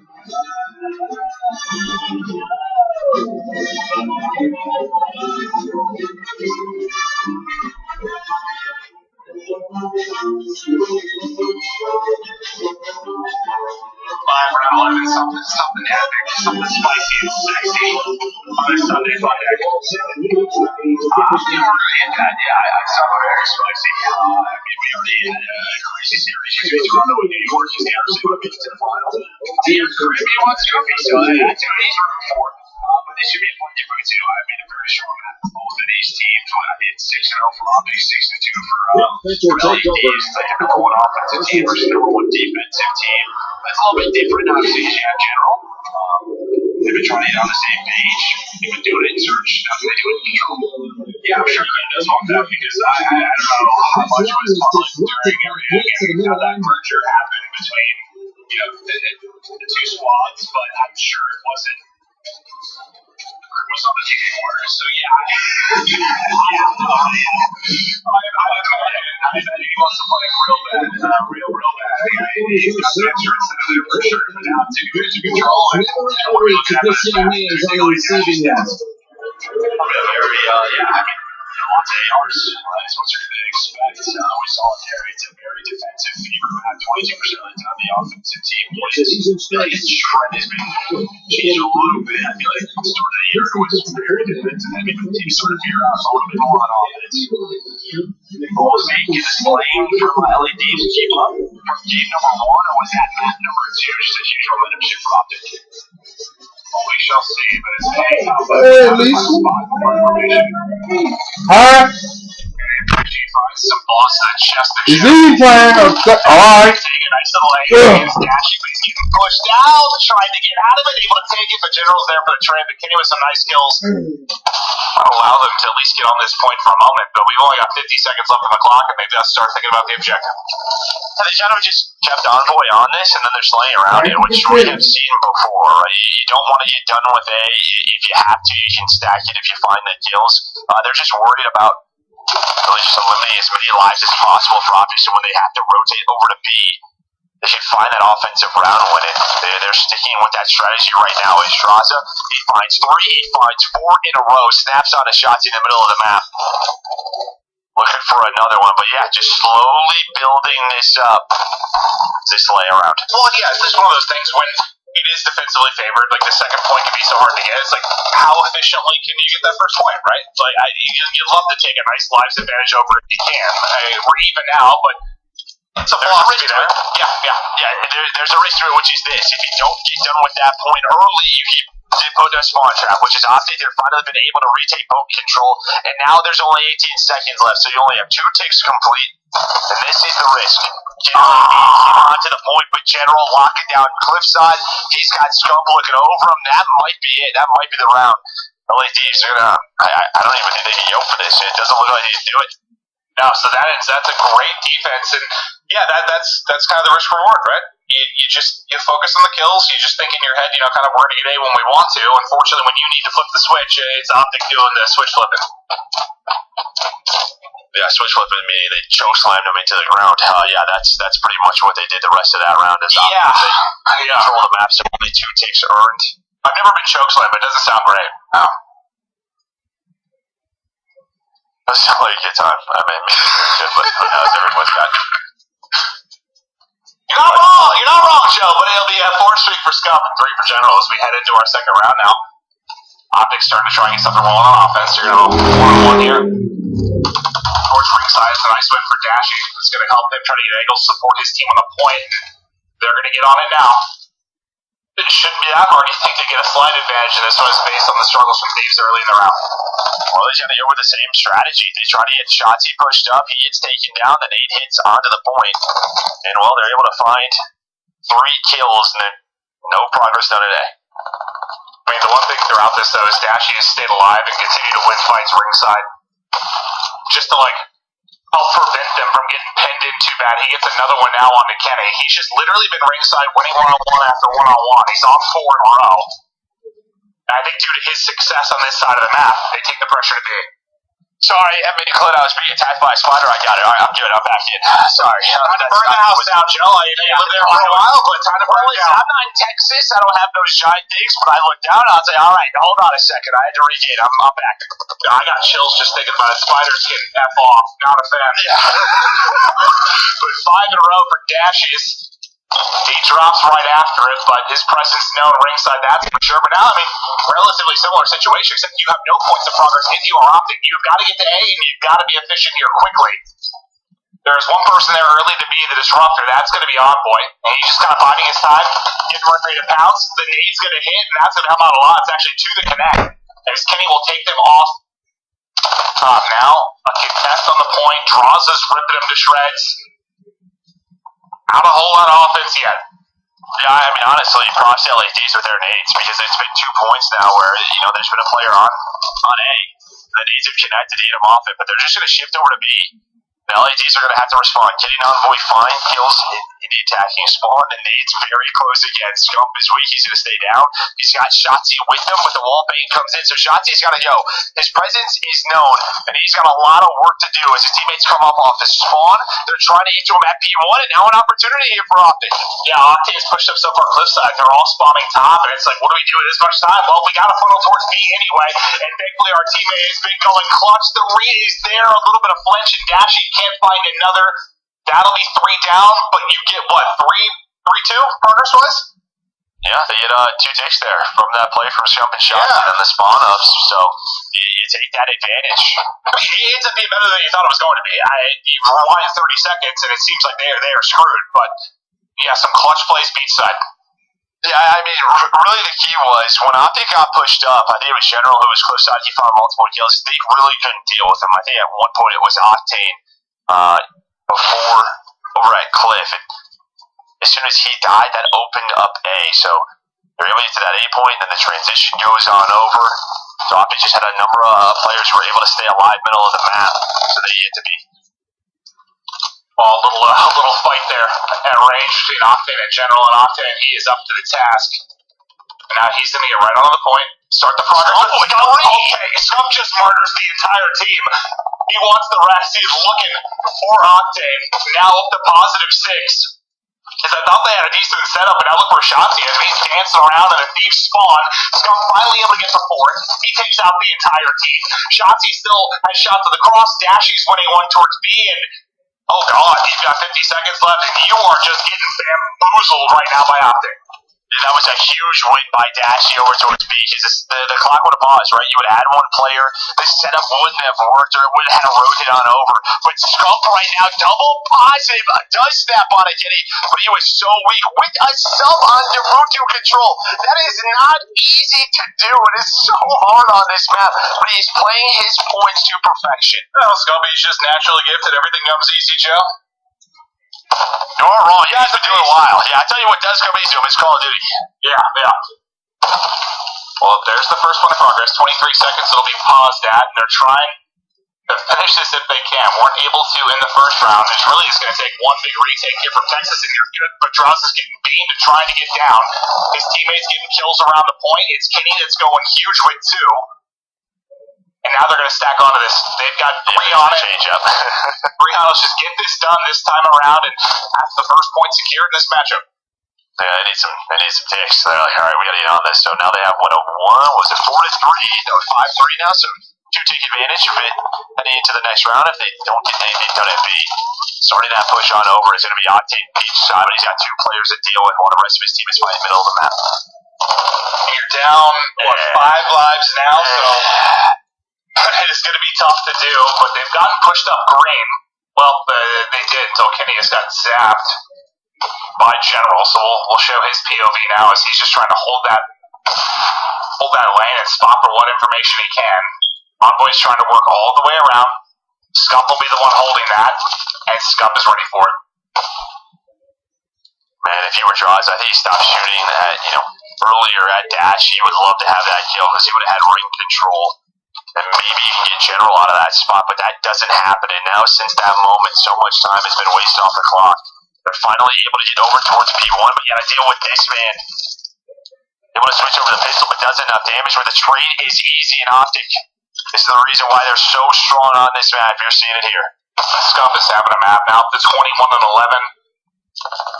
And that'll do it for the round. So all defense, you get your first point captured, but effectively, you get 3 ticks, basically same as Optic got last time. 3 1 up 2, you said? Yeah, 2 to 5-3 overall. Which seems more than manageable for Optic, but with the way this has been going, yeah, you want defense real bad in round 5. Yeah, the way this is going, yeah, I would say so. I mean, there's been some chances, I think, for both sides. If they should have maybe a little bit better, though. Just tough. It is. Nice shot on this map.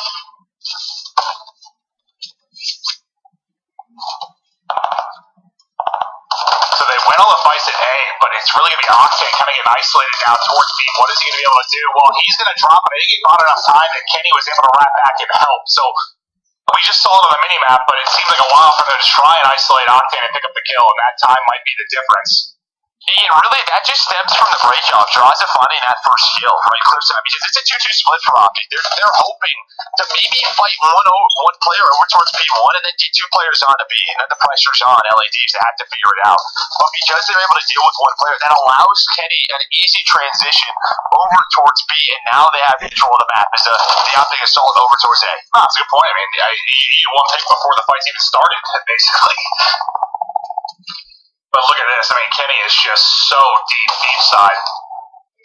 I think one player's going to wrap out to try to deal with that. I think it's Dashy that was going to try and pick it up because they are pinned. I mean, Octane is holding Cliffside. You're about to get pinched on the other end from Kenny. And Kenny is going to get evaporated, though, so not really going to get involved. Octane, we saw a massive streak in the hard point. He's on 5 in a row now. They made an opening here. And they're close to getting defense. There's 9.5 seconds. Remember, 2 points to tie. If you're Optic Texas, you're on to B. Yeah, they do have a lot of presence over towards Rain. Only one player on to B, so it's going to go slow, but all of Optic are here. Kenny with the first pick. Number 17, he's going to slide on in. Shotzi and Scump, they're doing it again, and Shotzi finds 2, and now Scump's going to hit with them, and there they go. Yeah, I mean, you should be guaranteed to get the second bell. God, watch it. It's getting so close, but the streak is coming in. It's going to hit. The second point is not done. You're like a centimeter away, but now they've gotten over to A. Where are they going to find this little bit of objective that they need? Is it just chaos now around the map, trying to wrap back towards A as Thieves? And they find all the kills. They wipe them off, and that second bit never gets done. You get close at A, you get close at B, but the streak, right? I mean, that might be the bailout. Yeah, what a glide bomb. I didn't even know Hudson had it, honestly. But, yeah, he's able to hang on to that. And, well, it is at a perfect time. And he got it through that stretch, and right before he, I think, accidentally mantled as he was ringside. He got number 7 right before that. And that was just enough. I mean, look how close you are. Look how close you are. Yeah. Another couple seconds. But that means defense now for Thieves, and what has been Range off, though. so defensive heavy. And they get an opening kill. Dashier's still playing deep by spot, but now you're right into the Octane blender. He's just chopping them up. Yeah, he's just watching that cross. And just, I don't think they saw anyone off a cliff, right? Droz is going for that jump spot. He's seeing if there's any pressure over towards A.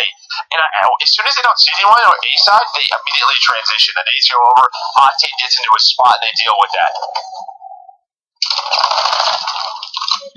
I mean, you've just found no success on offense, really, if you are either team. It's how do you shake it up? How do you do something here offensively if you're Optic? They've had some crazy miracle plays throughout the course of this weekend. So we find some more. Now on the B, trying to work the harder point first, but Chauncey, a good deal ahead of his teammates, but they're rallying over now from Ring. But this is when they have had their chances, right? You have the one-player cliffside, that's Strazis, who is really a 4-on-3 in this area. Droz is going to rotate on over and still take their time. LAD just trying to find the picks with the nades. Shotzi doing an incredible job staying alive. This team has just not been able to leave Ring, but they're finding kills. Dashy and General with 2 more. Okay. Another take done. Okay. Ross General was trying to get there. Not able to do so, but Kenny with a beautiful snap on a Dashy inside the ring. Maybe that allows him to deal with shots. You can't take him down. You can't take him down, or it's on boy. Oh my God, he survived for so long there. But at least you get 2 parts of progress. Now, can you efficiently get A?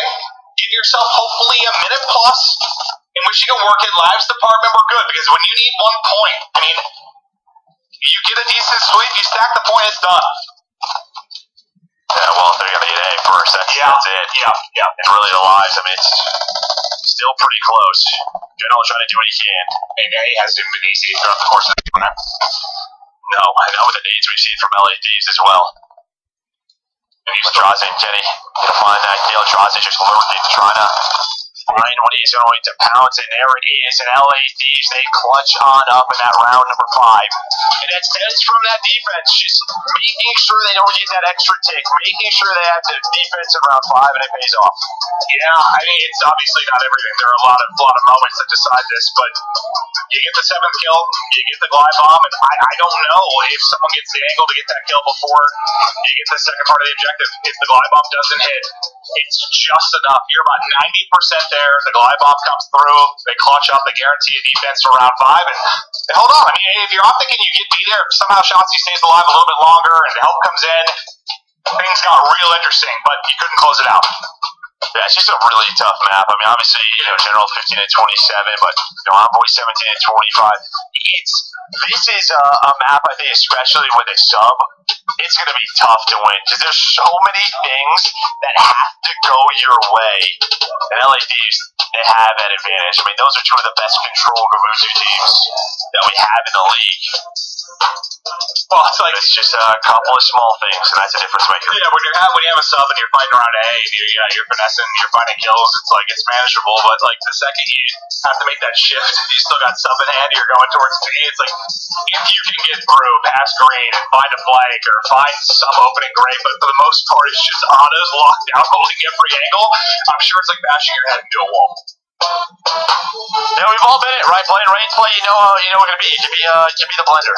But if you're Optic, you win that map number 2, you get to a Tuscan R point. LA Thieves, as we talked about, they've won the last 4 Tuscan R points. But I think this is it's always been a strong map for Optic throughout this year. Well, the fact is, I mean, I talked about the stats yesterday for FaZe, and what their average margin of victory for hardcore was 98. They've been lights out at the event. That Tuscan goes down to a 5-point game, and the fact is Optic are able to clutch up and get it done, which, I mean, if you can beat FaZe and hardpoint on that map, sure, you can battle against anybody. So they got the shot here to push this to a map 5 without question. Just not going to be easy because it depends what thieves you get, right? And we were talking about right in the last series with NYSL and Toronto. It just feels like it always goes to that P1 after a couple of rotations. It just comes down to the wire time and again. Someone's got to make a play. Yesterday for LA Thieves, it was Straza. He popped off on this map, so look out for that guy to see if he can do it again. But if I'm these, I'm trying to close out here. I don't want to touch it SD. They had to, they lost 6 rounds in a row, but also just knowing how strong Optic is, how strong they have been at SD, but also Husky. So I'm not trying to go there at all. It's like, I swear, hardcore in this game, it just feels like it's either somebody's got a 60 to 100 point lead throughout the course of the game and kind of cruising, or it is just a nail biter.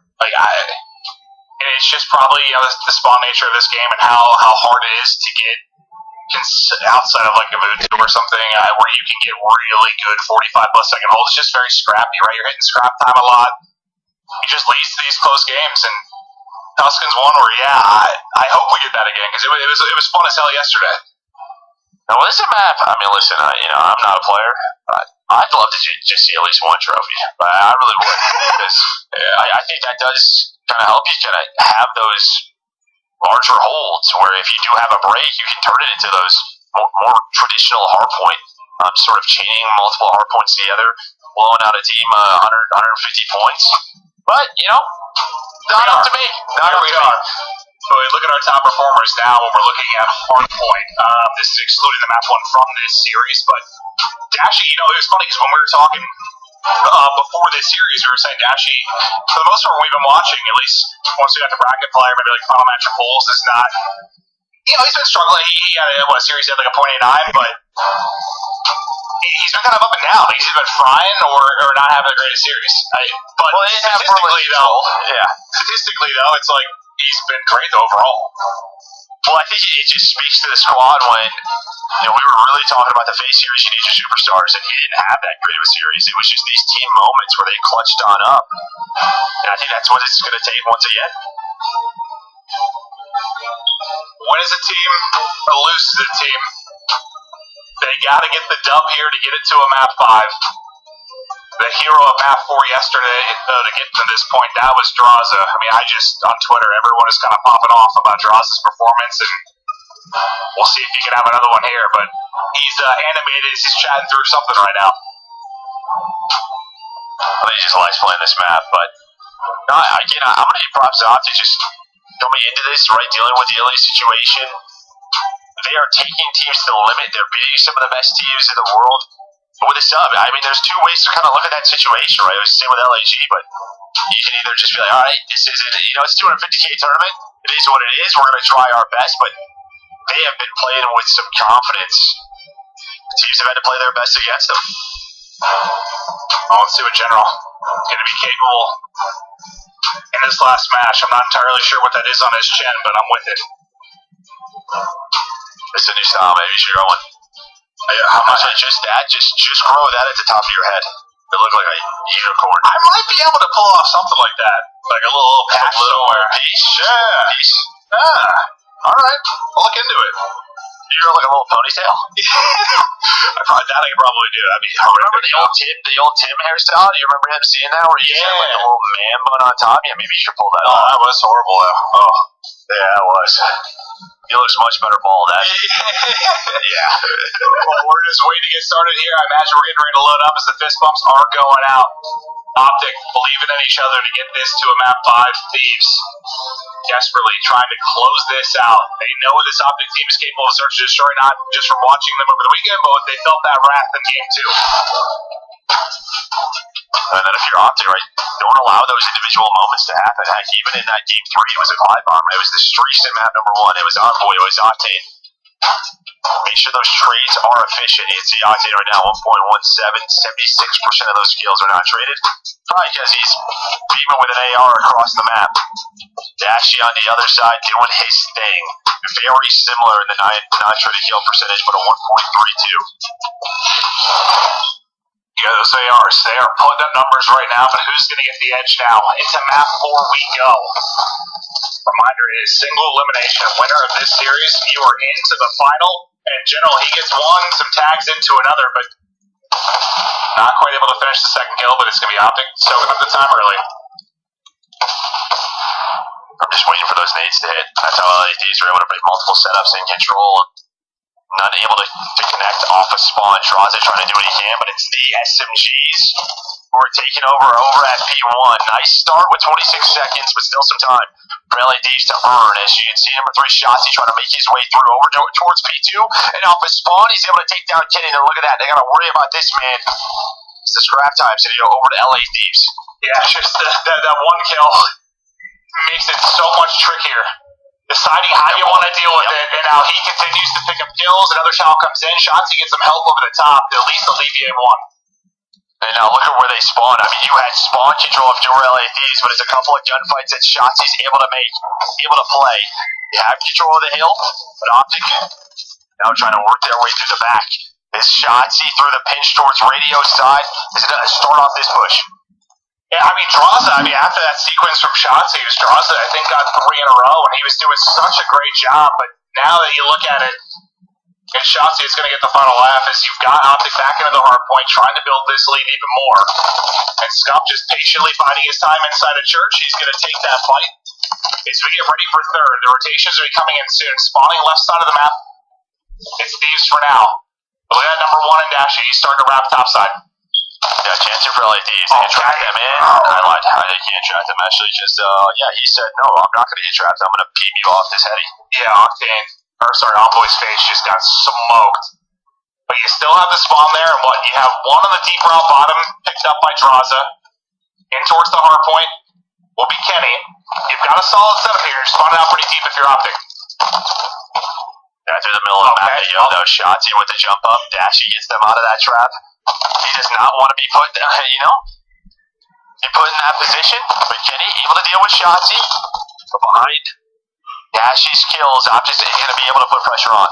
It's just, it looks so good for a moment, and then Dashy got 2. They're all spawning church side. You've got basically everything watched, and it's been nothing but Optic since. They are finding all the kills in the feed. And even if they're not going to turn this into a bunch of time, the fact is you got Thieves out of the hard point. Yeah, they stood there, they're hanging on to the lead. That's really it. It was a chance. The money hill for LADs to take the lead instead. So going to be Optic in control. Kenny's on the rotation, already to church. He's going to have a couple of players to deal with. Scump is just beaming right now. Him and Shotzi finding so many important rotational kills on the map. And this is like a similar situation. Like, you're spawning out pretty far for Thieves. You have a lot of work to do to get to the hard point. Can you find the openers quickly? And it's Envoy is able to get one nearly instantly, and they're like flying right into the hard point. I actually love that play from Thieves. They just leave Shotzi out here, right? He starts shooting. They're just like, all right, we're out. Peace later, dude. Yep, they literally just beeline for the hard point. And now all the battles will go down around church, and it is going to Optic. Shotzi now back into the mix, and he's on 3 in a row. Yeah, as soon as I give props to the one team, that's when Shotzi's there. I'm going to just rotate back and fly your whole team, and that's what he does. So now LAD's trying to get right back in. Still right around that 30-second lead.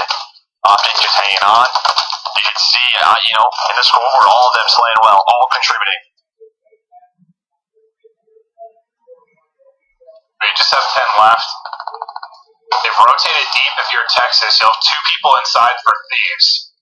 Boy and Octane trying to get set up, but they're not going to have the numbers here. They're going to have to pull this from man down. Okay, well, it's not going to happen because they're both going to get fried quickly right into the hard point. Go Optic, Texas. Now, can you survive the nades? Can you survive the flurry? So far, so good. The lead's only been like 15 to 30, but they've continuously held on to it. And on rotation, again, who is it? It's Shotzi and Scump who end up finding the first 3 kills that allow them to get into a comfortable position in the hard point.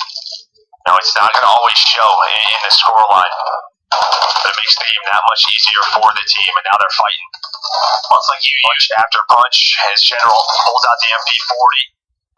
Envoy trying to do what he can, and now that lead's starting to grow. I mean, their success is what allows Dashy to get to his spots, right? It gets that up.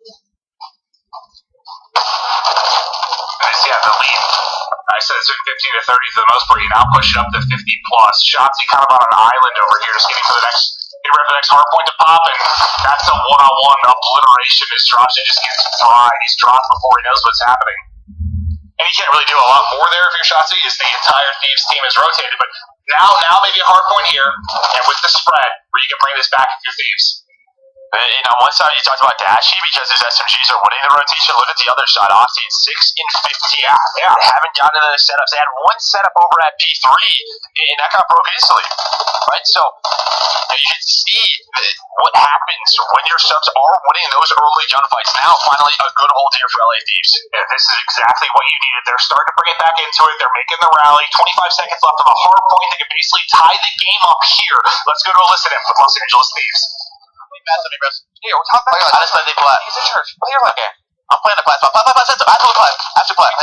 He's just sitting on plat. Here, you're by yourself. Good job, Bill. Respawn on deep. I can need her Tom for you, dude. Put your right. No skills yet. I need her Tom. I'm double in the mouse a second? Okay, Kelly. Need her Tom. I didn't hit anything now. Tom. Yep. Let's go. Matt, I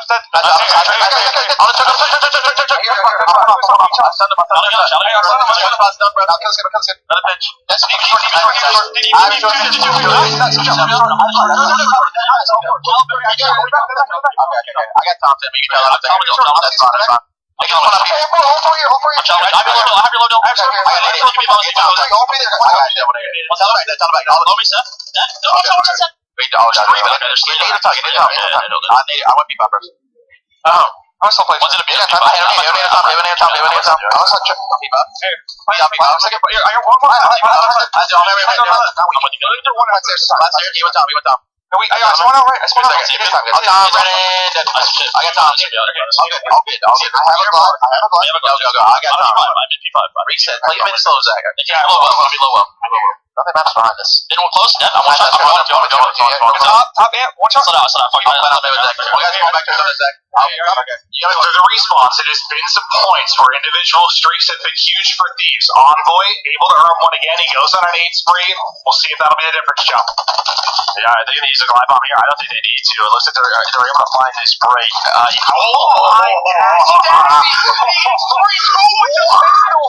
does he pull that off? And I'm thinking right hand on. Okay, maybe you're thinking about the streak again. Bit of movement, bit of flash. Dashy just making the plays. Now to 23-12. Next big gunfight is up, but he's able to take it. General through with 2 of his own, and they build a lead again. They're back in front. I was going to say before that, Shotzi was the reason they got the spawns for that. I think what, like 22 seconds left was hits the long route, got them the spawn flip, allows them to set up, but LA Thieves fight for the scrap time. Once again, so we're almost to a tied game as Kenny this time talked about rotational gunfights, wins 2 of them. Yeah, then you get 2 players in church for Thieves. You spawn right on the top side of church in your optic Texas, so they are just there with the quickness, and I was sort of waiting to see if the arrows would turn, but they get caught for a moment. They're out and fight back in. 5-point advantage for optic. General making the play, stepping up huge in the sub roll for the team. Not a SMG, but yeah, the sub.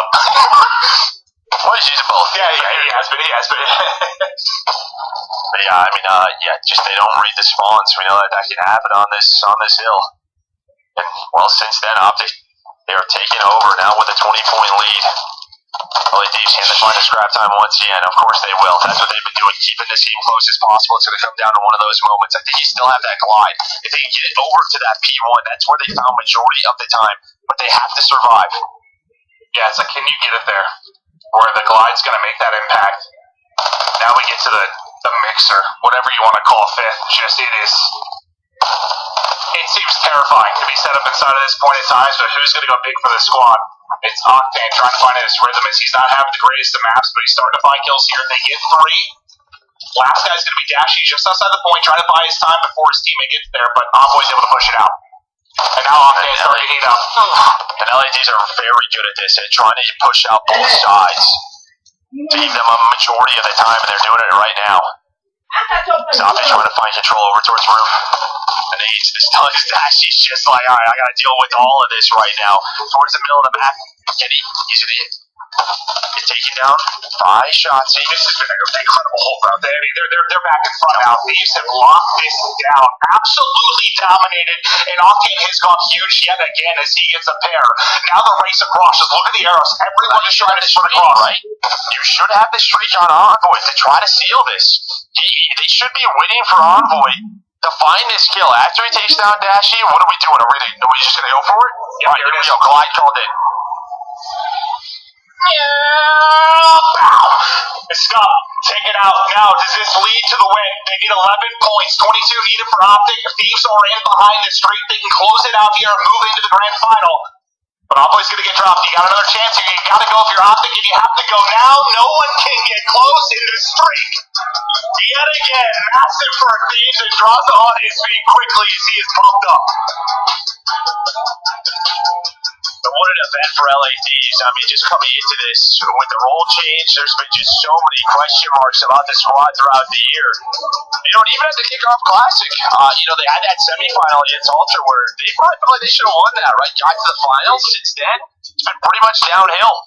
If they're able to fight back here as they're going to take on NYSL. I just think how reminiscent it was to like yesterday, right? Like you have that phase versus Optic, you get to that point, and like Scump is able to make that great play, right? To open it up. This time he has another chance. Glide rips him off the map. I mean, he doesn't have another chance to get back to it. Like there's no chance for heroics. They close it out there. I mean, really, if you think about Game 3 and that, it was the two streaks.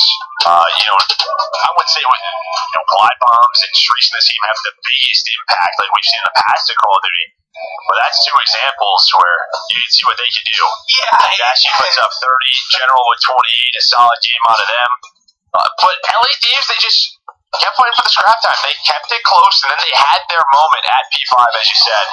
They were able to swing it into their favor. Well, it's always weird to talk about, like, a streak like winning a game, because a game is a culmination of a million moments, right? There's so many things that could have gone differently.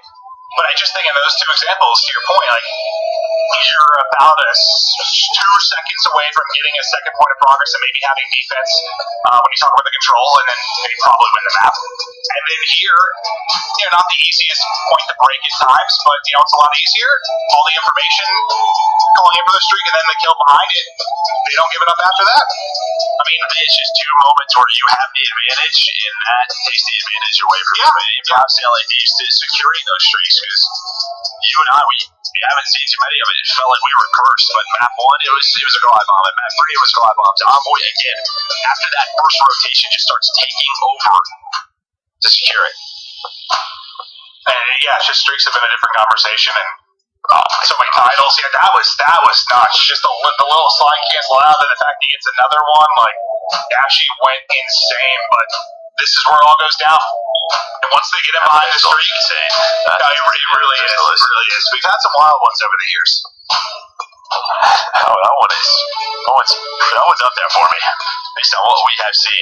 I just always think back to, like, Black Ops 3, because you had, like, the full auto one, you had, the Arcade 5, Arcade 3, whatever it was, you had the Strike, which you could shoot as fast as your finger would pull. you had, like, 3 god ones. Yeah, I mean, I used to play games with Kimbo auto pistols. It was absolutely horrendous, but we don't have to deal with that anymore. And on the other side, again, for Optic, he got to the semifinal top 4. You're able to beat Atlanta FaZe. I'm sure that's a huge win for them. Obviously, as the players wanted more. I don't think we thought they were going to get to this spot with a sub. I mean, we think the team was going to win a major with a sub, but it was a tough situation. Hopefully, Illy can get healthy, and then for major 3, they can get back with their full squad. Yeah, I think you have to, even though it's disappointing to lose there, you have to feel pretty good about it. And I'm just curious kind of what, I'd love to hear kind of Illy's thoughts just kind of watching this. I wonder how he's feeling going through it. But then now for Thieves to get to the final, I'm sure he hates it. Yeah. Yeah, no, I'm sure he does, but I wonder if it's like, he knows, like, he's seeing, because it's a little bit different perspective when you're sitting there watching it with a sub filling in. But then for Thieves, like, considering how it started, like, getting full sailed and losing in the fashion they did, now to, like, turn around, maybe things are starting to click, Joe. I think it should be a fun fight. Both of these teams, NYSL and LA Thieves. I mean, talk about who would have predicted this? Not me. Oh, yeah, that's last event too. But here we are. It's been fun for Joe and I. But now to break it down and talk about that crazy match, we'll get it back to Death Valley. Take it away, pal. Hey, man, it's not about how you start, it's all about how you finish, baby. And shout out to the LA Thieves for making it to the finals and playing against NYSL. But also, we got to tip our hats off to Optic making it this far in general, man. Absolutely, and a valiant effort in that series. I mean, there were multiple moments, literally like one moment in the last two maps that if it goes Optic's way, they end up winning it. And namely that control, man. Like the Glide Bomb comes in, we'll get into that a little bit in a second, but wow, that has to be tough for Optic Texas. Actually, let's get into it right now. That's going to play the game is obviously that Glide Bomb, and Nameless, it came at the best timing possible. You had Optic stacking up, and it just eliminated him. Dude, that was a wonderful push out of Optic Texas. They get control of that B point, and you saw they had so much progression. They needed to get this point completely, right? And then going into the next round, the Glide Bomb comes in here, stops them. Then going into the next round, they tried to push B off the rip twice. They got some very good pushes over towards B, but then that left them with not enough time to get over towards A. And what happened to LA Thieves? They chanced it. They stacked A. They get the full wipe in the spawn trap, and it was Octane who was playing Cliff perfectly, picking up kills left and right. He went on like a 7 streak as well in that last round. Like LA Thieves played flawless on both of those last defenses.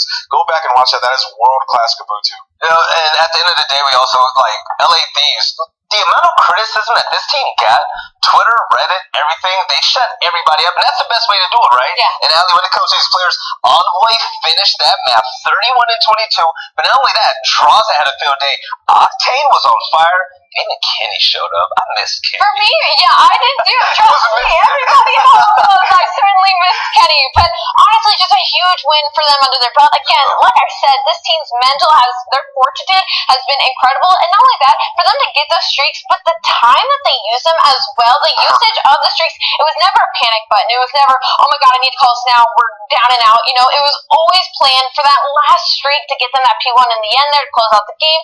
Great out of LA Thieves. Right, and also, what's been going on this event is more than just what you see in the Pro-Am Classic with the games and the matches, right? We also had the Aim Lab Skills Contest where we had 24 pros and AMs take place in a timed course where they're rated by their damage and accuracy. Nameless, you were able to get your hands on this as well. Yeah, I mean, these guys, we'll see who ends up coming out on top, but every time we've been going to commercial break, we've been seeing a different pro player or one of these challengers players coming in, trying to beam these red dots, and everybody just looks so turned, like they're dialed in. And I gotta say, I think when I was watching these, at least from the eye test, Sib looked like he was the most locked in when he was in this range, but what do you say? Who takes Sith Lord, dude. He had his hood up and everything. It was like, that's terrifying. Look at the crowd behind Priest right now. Actually, we have a leaderboard. We're going to find out the winner right now. Prediction, lay it on us. John from Paris. That does not surprise me, guys. Like, look, John is an absolute legend. We're talking about an MVP from a world championship. Listen, John still got it. Put some respect on his name. Wait, Sparks in top 3 though? That's insane to me. And then Thomas following close behind. Nero there as well. I thought it was going to be Cellium, to be honest. He's not even in the top 12. Yeah. Hey, shout out to Denza as well, the only AM to make this list. That's incredible. We got the rest of it. Oh, we're still going. Varsities, come on, brother. All right. Oh, wow. Well, hey, there you have it. Under fire 42? I didn't expect that at all. But, ladies and gentlemen, the stage is set. We have a finals matchup now. New York Cellbinders and also the Los Angeles Thieves. Like Mark and Maven were just deliberating and talking about, nobody would have ever guessed it. Nobody would have ever predicted it. But coming up next, we're going to come down to the grand finale of the CDL Pro-Am Classic. It's been amazing so far, and it all comes down to this. Go ahead, take a small break, grab a drink, get a snack. But when you come back, let's go ahead and see who's going to be the victor of that game. We'll catch you on the other side of this break.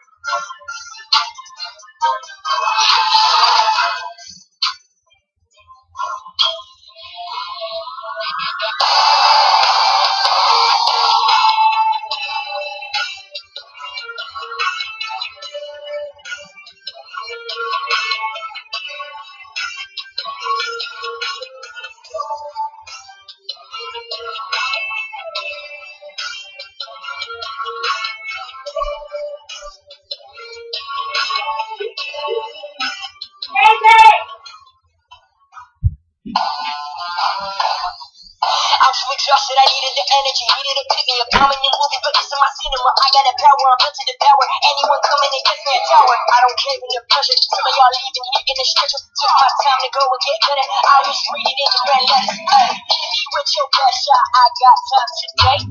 Feeling like a matador with that Red Bull. Oh yeah, no, you can't stop me. I'm running my own play. For the game win, I can't pin anything that gets in my way. Been here, done that. You all know what we came for. Been here, done that. You all know what we came for. Energy, energy, energy. Honey, that energy, energy. Energy, energy, energy. Honey, that. Been here, done that. You all know what we came for. Been here, done that. You all know what we came for. Energy, energy, energy, energy. Honey, that energy, energy, energy, energy, energy, energy. Honey, that energy, energy. Been here, we done that, done that. You all know what we came for. You all know what we came for.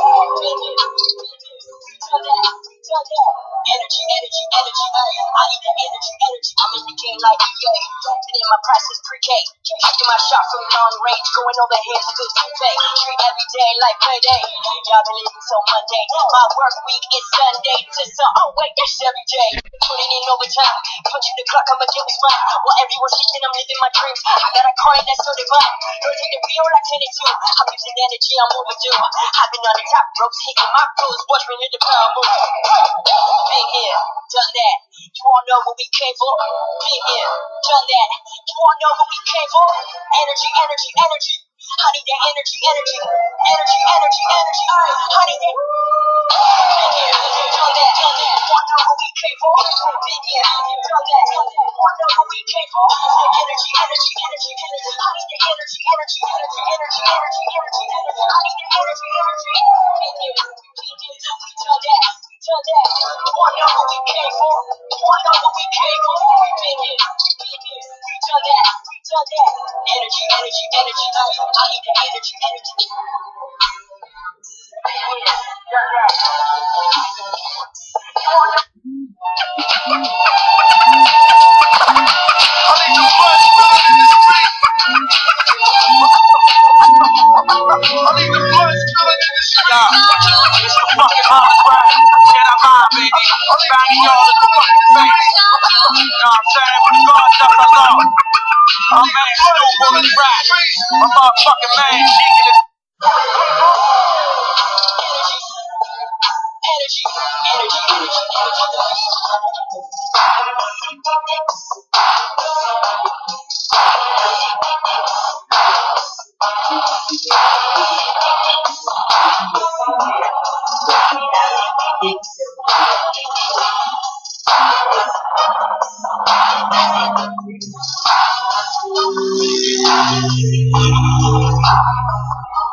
Gaming Arena right there in Columbus, Ohio. Shout out to them, by the way, for throwing a fantastic event along with Esports Engine and also the entire CDL staff. And also, happy Mother's Day. We've all been gifted today with amazing games, and now we're going to have a phenomenal finals that nobody ever expected to happen, right? We're talking about two teams that, one of them, when it comes to New York, start off the year extremely rough, and now they're full sell, and they found their way in the finals. Fantastic, right? Best interviews, by the way.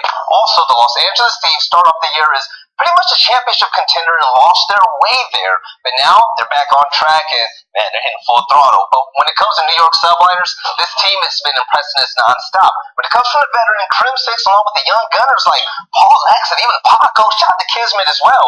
This team is looking good from top to bottom. And they keep killing them with Bull Cage Hardpoint. Thankfully, LADs learned their lesson from the absolute terror New York has been going on that map and game mode. But the thing is they aren't stopping, right? Even on Tuscan, we were able to see what Kismet does for this roster. Across the boards as well, they are an incredibly aggressive squad, and that's something LADs is going to have to be prepared for heading into this series, especially because there's going to be a Tuscan S&D.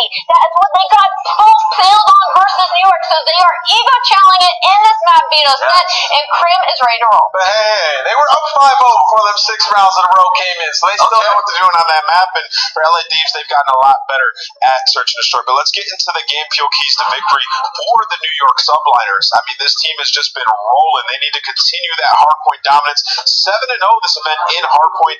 Bounce back in search and destroy. 6-1 loss on Cage to Toronto. First L this event in that game mode. So they definitely need to step up there in this series, as LA Thieves have been playing a lot better in that game mode. And then take advantage in the SMG battle. KD 0.91 KD this event. Hydra 1.1.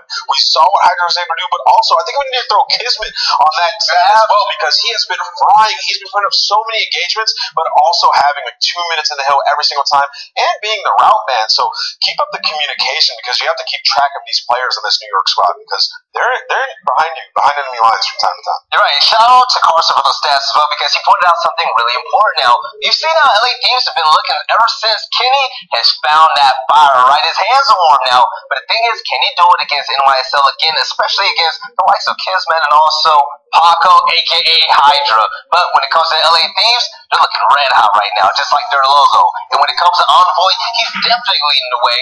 And this team, I don't really know what their biggest weakness is yet. Yeah, it's probably still search and destroy a little bit. Even in that last series, like, they still need to work on some things. At times, they were letting players get behind them. The round where Scum just kind of walked up through B, got behind them and got the first blood. Like, it just feels like at times they're not adjusting mid-round, and they're just trying to stick to their strategy. So that will be the primary focus for them. And then, obviously, as they played New York, they did get full sailed. It was 6 rounds in a row. They're playing great when everything's going their way, but as soon as that adversity hits, sometimes they fold. So that's going to be the key to victory in this series. And I'm going to have to definitely show love to Drowser, because, I mean, silently, he has just been killing it with the 2Ks and all. But when it comes to the game field keys to victory, Allie, get rid of Bouquet Hardpoint. I mean, I've been able to speak on a Bouquet Hardpoint, and they did what they needed to do. There is no Bouquet Hardpoint in this series, so props to JCap on that one. And Octane continue the hot slaying. 1.10 KD this event, 0.9 coming into it, and that's been a lot in the S&Ds, right? Especially when it came to that Bouquet. Unfortunately, we don't have a Bouquet SD until map 5, so they gotta make it all the way to the end and ride the momentum on Berlin Hardpoint.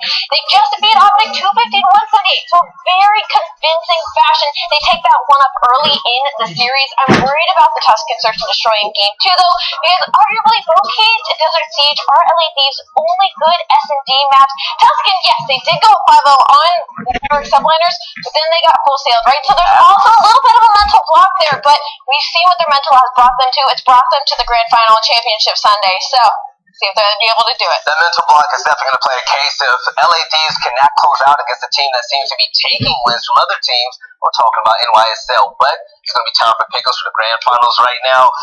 I'm going to say it. But we said in Major 2, I said in Major 2, we really don't know how good NYSL is. Even when Neptune was on the squad, bringing Kismet in, this team is an entirely different animal, but the same beast, right? I think NYSL definitely takes it. This is their best placing, and I don't think this team wants to slow down at all. I hope it's a close one. Allie, LA, New York, coast to coast battle. Who you got? Wow. You know what?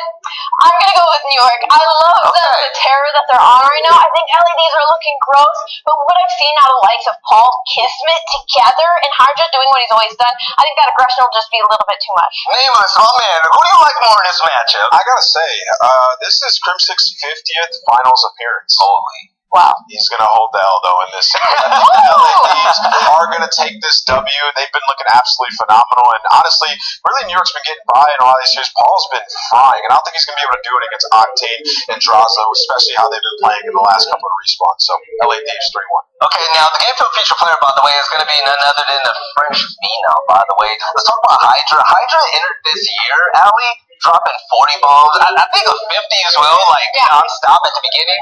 And he's just been on a tear ever since then. I completely agree with you. It was free Hydra the entire beginning of the season. He was doing everything he could possibly do on the map for his team, and now he kind of gets to relax, right? He was trying to pick up rotations. He was trying to pick up hill time. He was trying to pick up the kills. He was trying to do literally everything, but now he doesn't have to do that. Now Hydra can get comfortable, play his game, knowing that he has the duo and Kismet by his side, and Kismet doesn't need to pop off. He just needs to get his ones, but Kismet has been going above and beyond. So this duo looking terrifying heading into. And what's nice is that, like you said, Hydra kind of just do what he wants now. He's an intelligent player. He is a route man at times, but now he's allowed to just be a little bit more aggressive and throw his life away. We see Kismet, the guy who's on the rotation, just making it easier for the squad, and that's honestly what you want. You want to set Hydra up to be that super slayer, and it's been working out tremendously. Him and Paul, the two slayers on this squad, have been lighting it up, and that's why they've had so much success, especially in hardcore. All right, ladies and gentlemen, are you ready? Because we sure as hell are here on this desk. We have the grand finals now for the CDL Pro-Am Classic. New York Spellbinders versus the Los Angeles Thieves. Let's go ahead and get this party started.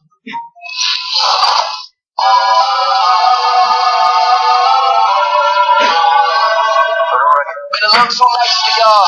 Now I got a price for y'all. Snake eyes will dice for y'all. Shoulders on ice for y'all. I'm 6 miles away. I won't get a call today. The love is the ball today. I'm flipping the balls. I'm flipping the okay.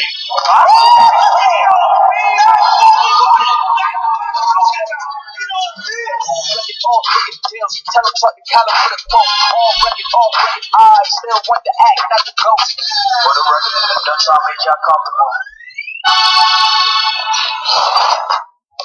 Ladies and gentlemen, welcome. It's finally time to get the grand finals of the Pro-Am Classic underway, and oh baby, what a journey it has been to get here. Amateur teams didn't quite make the single elimination bracket, but it has been one hell of a treat thus far. We have been treated truly, Chance, to some wild upsets, some crazy moments, and now we get to run it back in the grand finals. LA Thieves taking on the New York Subliners. Had a massive, happy Mother's Day to everyone who's watching this, hopefully with their mothers who are raging Call of Duty League fans. Chance, how you doing?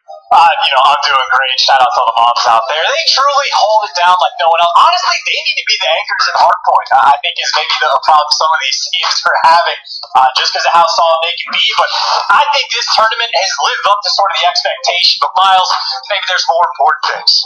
I don't know what you're talking about, mate. That may or may not be me with my mother many years ago. As you can see, the transplant worked very well. What the hell? It all from the top, put it all on the chin. It's a simple procedure. I think you can get it done in Turkey, lads. So all those folks are asking about beer tips. That's the secret right then and there, friends. Takes about 25 hours, but in the end, you look like Chewbacca. Here we go, brother, though. This is going to be a lot of fun. And let's talk about the journey. Of course, the New York Subliners have taken a get here, mate. It's been a weird one, right? Yeah, I mean, look, they've already played against, LA Thieves once. They beat them in the pool play, but all of their wins are, let's say it this way, they have not beaten a single team that placed, beyond top 6 at Major 2. Even to get to the grand finals, once we got to the single inland bracket, they had pairs who, make no mistake, looked so much better than they did at Major 2, but still were towards the bottom of the league, and then even after that, they had to beat, Toronto right after. And Toronto's still a team that just, I think they're points a little bit more, but still are struggling in the game mode. So New York, I think, has had the easier path to get here. Again, haven't beaten a team that plays top 6 in Major 2. Meanwhile, Thieves, I guess, a similar-ish story because they're beating Optic with the stuff. They did have a very nice win over Boston, obviously, who were top 4 at the last event. So I think if you were to look at this series, and if I were to make a prediction, I think I would be thinking Thieves. I know they got full sailed and bullied out of the Bocage, but now that they've seen New York play, they banned the Bocage hardpoint. Where right now in this tournament, New York were 5-0 on that map and had it in every single series, but you banned that. And now it's sort of a mystery for New York after that. We get to see them on different maps that we've only seen them maybe once this entire tournament on. So, I don't know, Miles. I think it's a long-winded way to say I'm thinking Thieves. You're right, yes, you're certainly thinking Thieves indeed. And of course, if you are watching this, Mum, happy Mother's Day. And of course, the UK Mother's Day was a slightly different time this year, and we hope you enjoyed yourself then and there. But if you are watching this right now, who are you thinking, Mum? Let us know via the Twitter, via the Bluebird. Sometimes there's no chance. First time we're really going to see them go for it. Again, against, I think they've had interest in competition, but get rid of Bocage, get rid of a more favourable map set for them. How does this go? Is this going to be, the moment we get to finally see what they're made of? Here are the maps, and most of the Vito's already done. Berlin, Hardpoint. Start the finals off Tuscan, Vutu, Tuscan, and Bocage. And again, you talked to me about this in the break briefly. You said if we have to go the distance, which I certainly hope we do, that game 5 is going to be electric. Yeah, Game 5 would be a banger if we get there for both of these teams, absolutely. But just looking at the breakdown, only from what we've seen in the Pro-Am, not even taking into account the full year, New York have only played Berlin Hardpoint once. It was a close game, and they did win, but it was against War, an amateur team. Meanwhile, these are having to play both Optic and London on it, and they got fairly dominant wins. Then you have the Tuscan SD map, too. I mean, this is these just, looking for revenge. Because, this is the map that they got full-sailed on. It was against the Subliners. And even just for narrative's sake, right? Their story was they're making the role swap, trying to make those adjustments. They've had a month of practice. And when these guys were talking about, scripts that they've had, they've, made the claim that they've been performing much better than they had before. But as soon as they lost that series to New York to kick off their tournament, everybody started jumping up and down on their necks. Kenny is getting roasted into oblivion, and here they are in the grand finals looking for revenge. But Lando summed it up best. Full sails to finals. The LA Thieves have managed to pull it back, but now we put the coasts against each other. East Coast versus West Coast. It's the New York Subliners, it's the LA Thieves, and our grand finals now gets underway. This should be an absolute treat. We kick things off on Berlin. Let's get it. And just for what it's worth, because I know I've been thinking these for quite some time, I will say for the Subliners' sake, they have also had the special sauce for so many of these maps. They have 4 round 11 wins. When it comes down to the wire, they have the miraculous clutches in the control. So they've had the juju on their side, and on the opening break, Krim, well, that final one-on-one engagement looks like it gives Thieves that early control for the hill, but albeit it's a little bit scrappy. The breakneck speed from either team racing in towards the hard point. LA Thieves anyone with really fine time so far, and for now we'll take it. Kenny, when the sub to good work again. We've seen tweets all across the board. I think Enable giving a lot of love against the LA Thieves.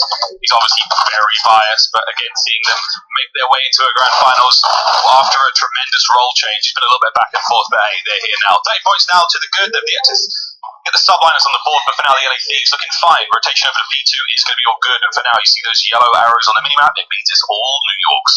Yeah, and you see when Krim gets that pick in the middle of the map, pretty much all of those yellow arrows turn their attention over towards the docks, and I mean, this is stuns and nades abound, coordinated well, but only dropped Octane to 39 HP, and you see these trying to take advantage. All that utility gets burned. They're trying to swarm inside the point. The pinch is certainly in. He's for the moment coming out on top of the gunfights, and it looks for the moment like they've got the break. The clearance is there. They'll find those kills though still. One more member of the New York Subliners there taking care of Fall on the outside. Octane finding kills all over the place. 6-2. Whoa, baby, makes it a 7-2. Nice shots indeed out of LaRue. Time now taken away once again for the LA Thieves. 25 remaining here on P2. Eyes on towards P3 in about 5 seconds. We'll see how the players go. Spawns though, gifted for the LA Thieves. That was a 5 spree, by the way, where Johnson gets shut down. He certainly had that glide bomb in the back of his mind, but now you turn your attention to the rotation. I just got this out of 5, but there you go. The comps are clean, and these make sure they take care of business. They will have the free and clear, nice and easy setup to try to make P3 happen. Kismet may be thinking about a long route, but I'd say for him, the Subliners break the hill. Still got a long way to go. Yeah, this is the Thieves of old, man. They run a tight ship, they don't take no, and they're hitting hard right now. 60 plus seconds. Nearly, well, quick contest through the front door from Hydra. Trying to find a couple more seconds here as the contest has now come to a close. Over to Draza now on the hard point. Shots at him looking good. Keeping the kills going, keeping the hard point time flowing. It's now 35 on the clock. Thieves are still in control. Oh, now you're going to push out fire. I mean, this is Draza starting off his grand finals with 10 kills to his name already. It's not quite a full 60, but damn, this hit looked good. Those final 22 seconds assuredly going to go the way of Thieves. And I mean, it's already, a 50-point in their game lead that they have right now. It'll jump up to about 70, and obviously you have plenty of time on this rotation. Envoy leading the charge while he gets chopped. It is still a P4 where it is incredibly difficult to stay alive. These are in a situation where, hey, you just make things a little bit mixy here. You retain that lead, you will be in a phenomenal spot for the first set of rotations. First set of rotations nearly done now. Next up is going to be P4. This is it already in the hands of the New York Subliners. Setup is now abound. Krim trying to keep the eye on the backside. Good shots. Even Envoy a bit. Time still ticking on the front side. Kenny gets snapped onto, but the kill's still there. Good stuff out of Paul now on the front line of the hard point. Traitor there. Keeping the hill alive. Great awareness on Envoy. Beautiful for the Subliners, keeping the hard point in their hands. More time here to be found, and Paul on a 5. Awareness was there, shots were all good. Subliners still in the fight. Yeah, massive kill by Octane just to shut that down, but funnily enough, you've been able to hold this P4 without necessarily the preferred spawns, but they put that team in the blender, but now Thieves actually, they do get to spawn outside trains, and that'll just turn into a free beat for Kenny, and get a 4-man wipe. Subliners finally start to claw their way back in this game, but with a wipe like that, well, they have to cross out from these players, posted up on the tower. Octane's already swung out over towards Stocks. You can set up a blunder on this P5 hill. It's not easy to make happen, but Thieves, they're knocking on that devil's door. This is that great awareness, that map control that you've got for the LA Thieves right now. The battle's going over towards the next point. Our Mountain Dew featured player Hydra was alive for a moment, but your boy has been silenced thus far on Berlin. LA Thieves walking away with this one so far. 45 left on P5, the final hard point in our first set of rotations. And as you can see, the Subliners struggling to get close. It's a 5 spree now. Octane finally brought down. Again, just the killing department, all good now for the LA Thieves. Yeah, no, Subliners truly on the struggle bus, right? You have all 4 players negative. On the flip side, Octane and, well, Draza as well, pretty much feasting.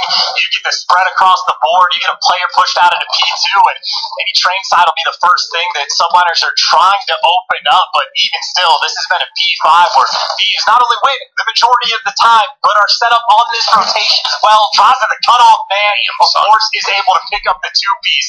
I mean, look at how much pressure they have on this map. P1 is a money hill when you get this set up, and frankly, this might be the hill where Thieves truly run away with this game.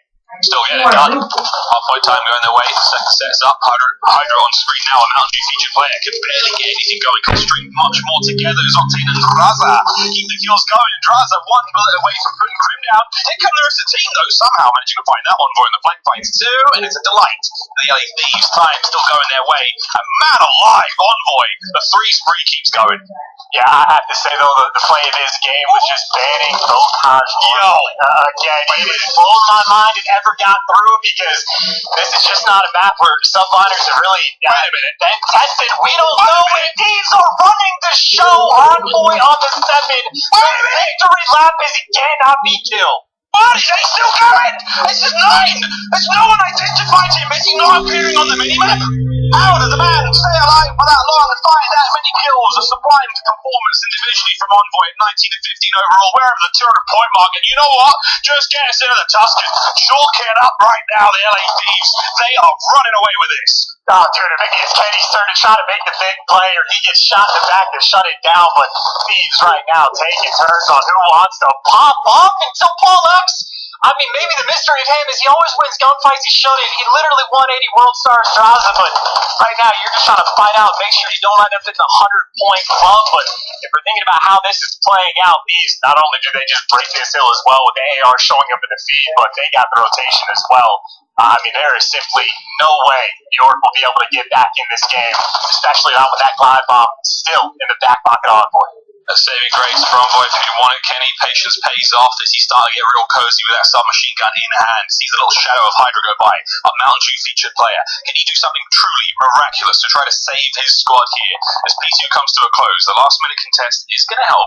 And yeah, I did get real excited saying chalk it up, but the next map up, but we're still rocking and rolling. The Subliners fighting tooth and nail to stay alive. Octane's going to keep the backside of the spawns all safe. Now Kismet through the front. Can he find anything? The answer is a resounding no. The door has been slammed in the face of the New York Subliners as their fingers have been caught right in it, and this is only getting worse.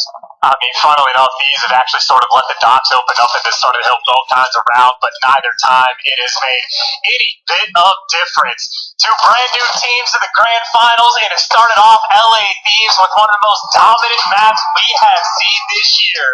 Oh, how good it must be. Jesus, son, what a scoreline to start us off here. The Subliners, they were desperate to touch grass of Bocage, but Coach Cap said no. We're going to ban that one out. You're having to play Berlin, kids. Suck it up and let's get on with it. Man alive, what an opener.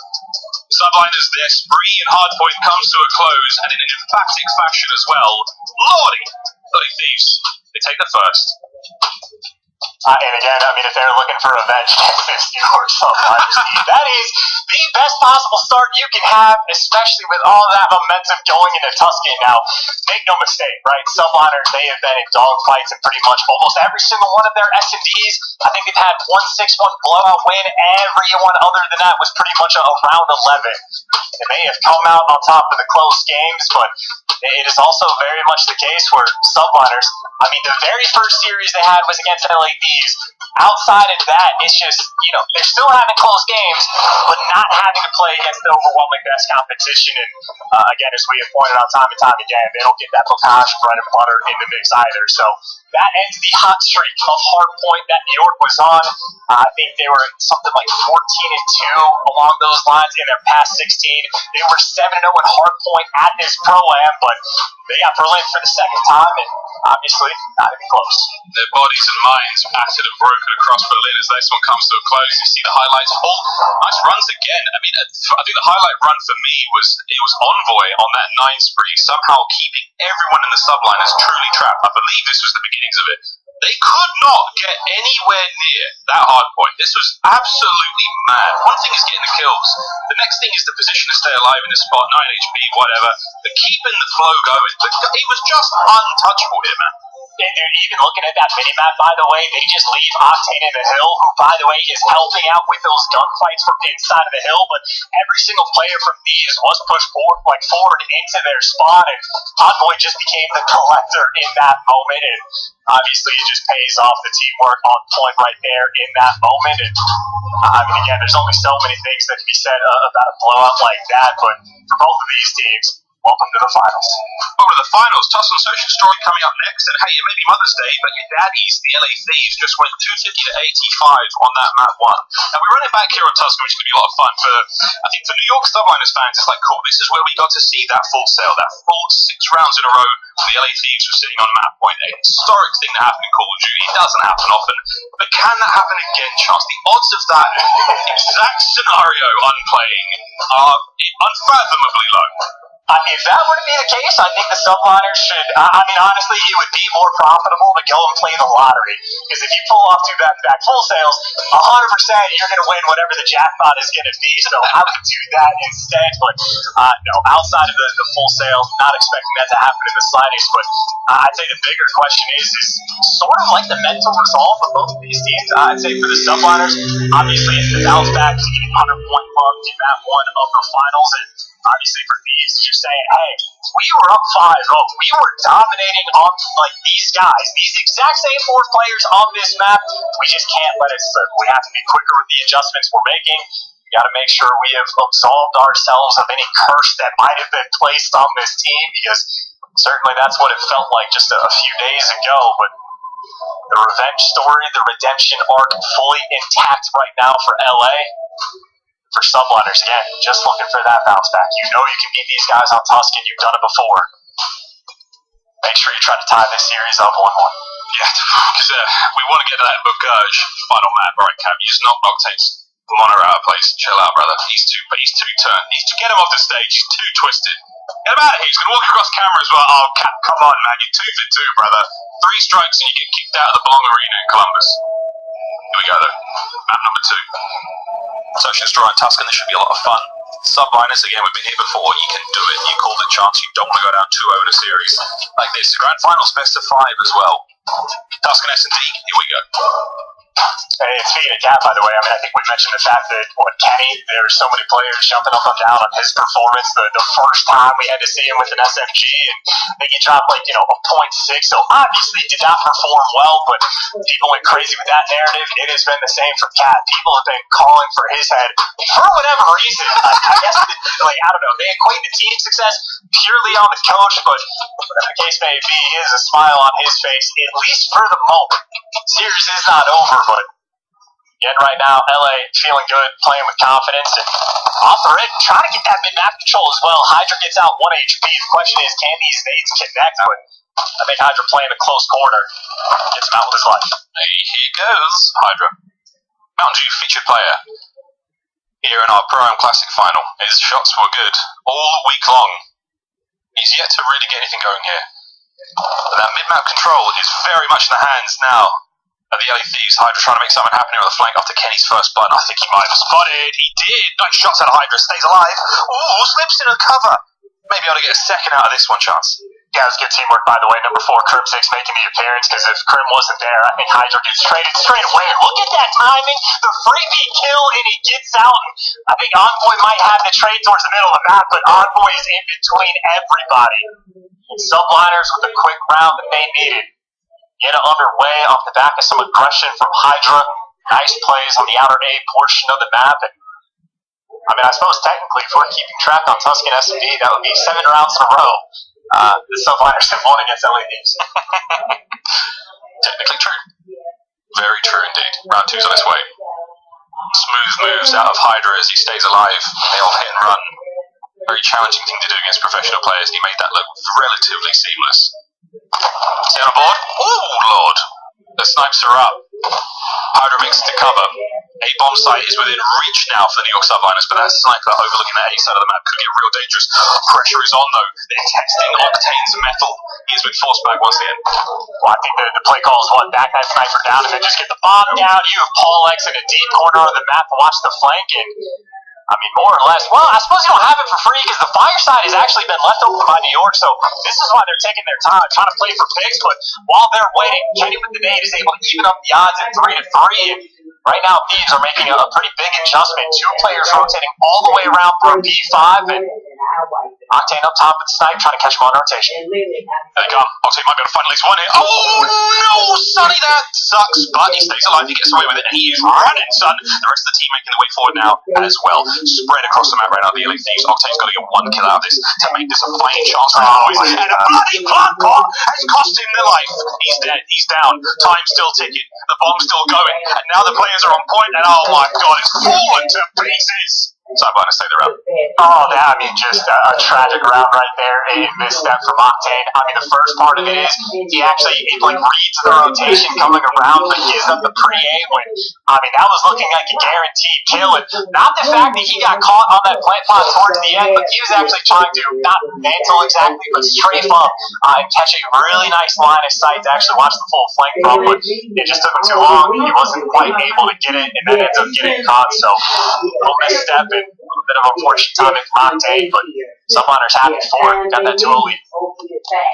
Back over to Hydra. Sniper right now. Oh, howdy, dude. He made that. So an angle and a half. Teammates going to be in position to maybe catch this one out. Great stuff out of Kismet. 4-3 now for him. Explosive entry into the roster he's had this week. He's looking to get his jersey signed, I think, at some point this week as well. See how that goes. 2 shots out of Krim as the Elko stays alive. 4v1, all on Adraza. It should be impossible. This will also, assuming Envoy does not Adraza, excuse me, punch the 1v4 9 rounds in a row on this map. The New York Subliners have won. And maybe a freebie for Traza. Yeah, he connects with that one, but not too free. Paul X always makes the gunfights interesting, but yeah, now you're just caught 3 players there for the trades, and an outright dominant round from the New York Subliners, who obviously are not feeling the pressure, right? You have Hydra flying in towards with a sniper rifle looking for the picks on the guy crossing the P5, so they right now are happy to play aggressive. Interesting new angles as well. I've not seen too many players try to hit that one from Hydra with that snipe. Definitely possible. We'll see how they go though. Another round's up. The Subliners, when they hit hard. 3-0. Will the LA Thieves potentially be able to turn the tide here? They've got 2 players out through mid now, under the watchful eye of Kenny at top church side. Joss has got A covered. Yeah, Envoy, by the way, the angle, but he's already down to, half HP, but these players haven't challenged us yet, and Traza is there to support Envoy if he needs it, but he gets the first blood, the trade's trying to come through, but there you see the help is in, Traza finds the next one, and Envoy gets the call out, the perfect setup from the LA Thieves, and the perfect teamwork between Envoy and Traza. The young guns getting it done. That was a sublime turnaround. Great positioning again. Nades are all there. Teamwork's on point. You name it. LA Thieves brought it there. Subliners will be scratching their chin somewhat after that, but we'll see how they go. You gotta imagine, nice to break the mold as well, right? I mean, you got 9 rounds in a row you've lost to this team. I think Envoy and Octane were both on the donuts. At least Envoy gets a little bit of breathing room. And now playing aggressive towards the outside of the map on offense. It's not easy to get it, but when you can handle it, the opportunity's here. Hydra does get one, but it should be an instant trade, leaving us in a 3v3. 3v3 straight up. Envoy's tagged, backs up. Right now, for Kismet, eats him alive. Paul's now still bottom church. He may have caught wind of someone there. No shots were fired, so that player stays secret for now. Draza, the reposition of top fire. Bomb recovered. Could be a plant here towards A with less than a minute on the game clock. And I can imagine just a mistake from Envoy, right? You know you've given up the middle man completely. Comes out a little bit too wide. Gets caught. Octane can get this bomb play, but keep in mind, they are going to be in a pinch. Kismet is on the full flank, and for the moment, these have not read this at all. So it's man disadvantage, and you're in a pinch. Kismet's going to work this one slowly. All through the front. Crim now making his way. Dead Silence activated through that field side. Shots are on. He wins the gunfight against Octane. That's massive. Now Kismet can spring into action. Draza's backed up. Here he goes. It's an easy win. It's a great read. Crim's already on the bomb, and now it's going to be 4-1 New York Subliners. Yeah, just easy reads, too perfect of a play call, and obviously with the man advantage, if you find a route to get through, just play smart. You see Paul X just feeding the intel to Kismet. He plays it perfectly, checks if he's fast wrapping through well, then just says, not there, he'll be doubling back, and there'll be a freebie of a gunfight. And again, I think the really most important part of that round is Envoy. He gets the trade on Hydra, but while he's still weak, he just exposes himself to mid, and obviously if his team isn't there to cover it at all, it just gives away a free kill. Not a fun mistake to make in a grand final. Bombs in the hand of Kismet now, making their way back into the fray. New York Subliners, the 2-2 split now, 2 towards A, 2 towards B. We'll see how it goes. So stuns all connect. It's all connected, friends. Information passed over. A heavy stack towards A on the defense for the LA Thieves. Now they're getting antsy, they're getting aggressive. The Subliners chance they're backed up. The trap is set. We'll see if anyone takes the bite. And these right now, I mean, they just have complete and utter dominant map control. Even if you're trying to push through P5, you don't have both Kenny and Octane towards the back of the map, and they'll be able to see you if you ever push out towards this plat area. So the information game is there, but Envoy again just gets picked in. Now the Subliners have options. If you want to re-wrap this, you can do whatever you want. Maybe just free fly out P5, because for the moment, it's just Kenny that'll be seeing this. And the LA Thieves are already moving. Kenny's been the lone man on B. I've seen it at least. Knows the play's on. The rest of his team still waiting for something to happen on the other side of the map. Grass Nugget is good going through mid. Octane loses the gunfight to Kismet, so Kismet now alive and well still, 7-1.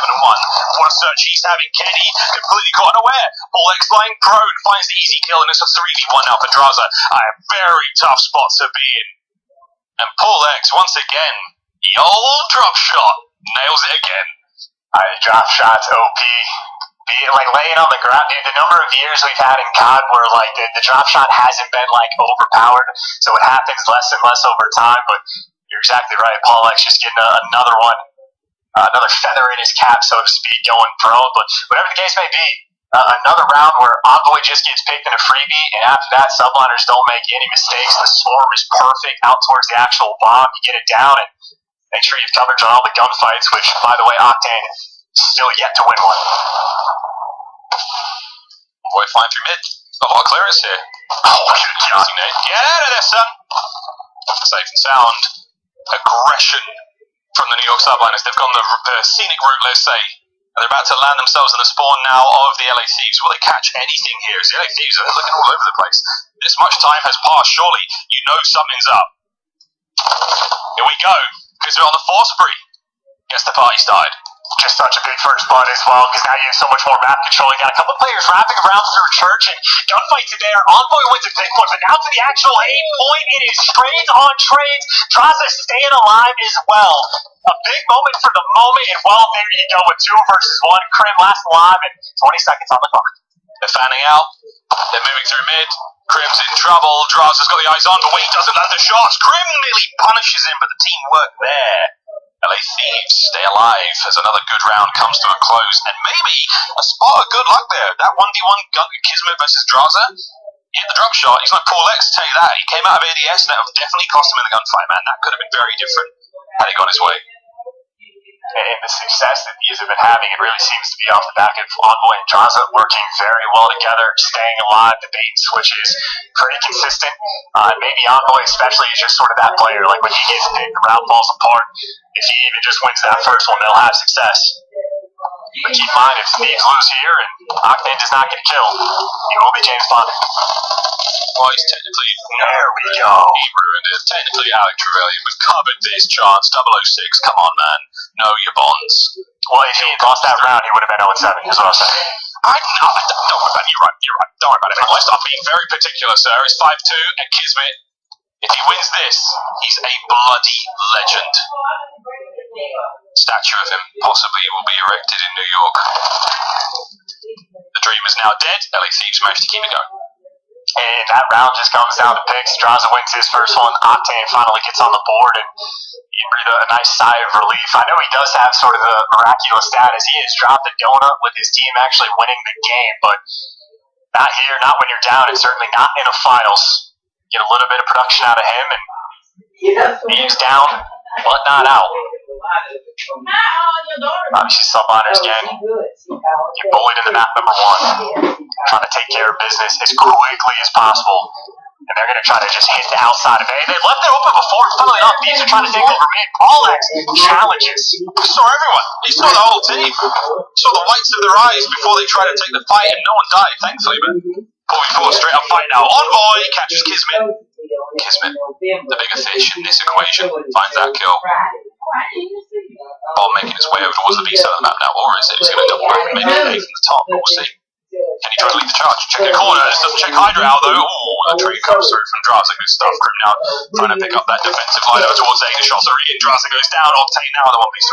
I mean, this is the man that only has a single kill, and now he got bombed down. 2 players going to be fast flanking as well. I think Octane is trying to hunt down Crim as quickly as he possibly can and try to make the hard rinse for the next 2, but obviously a dire situation, but hey, shreds for the first. It still has a little bit of time to work with. 30 seconds, about to get shot in the back. He's going around the corner in time. Yes, he does. It's the technical 1v3 for Octane. 25 seconds on the clock. He's got a little bit of work still to do. No bomb in hand. Kill would be great. He's checking his corners, doing his due diligence now with a quick recovery. Here come the New York Subliners, and he's about to be shot in the side. That is that. Subliners running together. The search and destroy comes to a close, and we are tied up 1-1.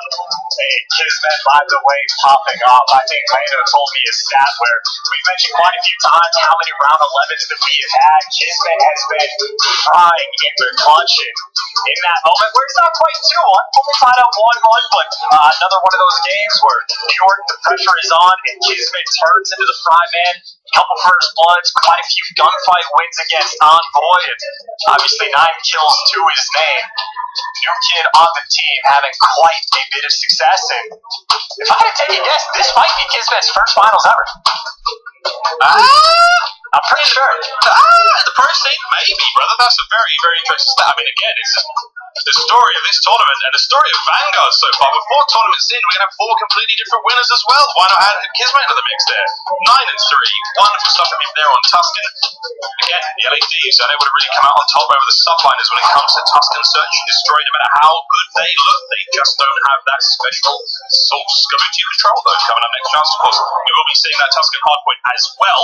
And I'll tell you what, friends, that we have to go the distance for Kaj for game 5. It'll be a lot of fun indeed. Mate, what do you make of the series so far? I think we're getting kind of settled in for the long run. I still think in the back of my mind, Thieves have like a decent advantage in the respawns again, just because they banned the Bocage. I will say New York has actually looked pretty good on Gavutu, just not quite as dominant on LA Thieves. And I know the sort of meme, don't chalice on Gavutu, has certainly died out a little bit for LA, but I still think if I were a betting man, I'd lean their direction from after. Well, we'll see. Gavutu Control coming up next here in the Battle of the Coast. Which is the best? Is the West? Is the East? We'll find out here in our Pro Am Classic Grand Finals after this break.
The CDL Pro-Am Classic is brought to you by Belong Gaming Arenas.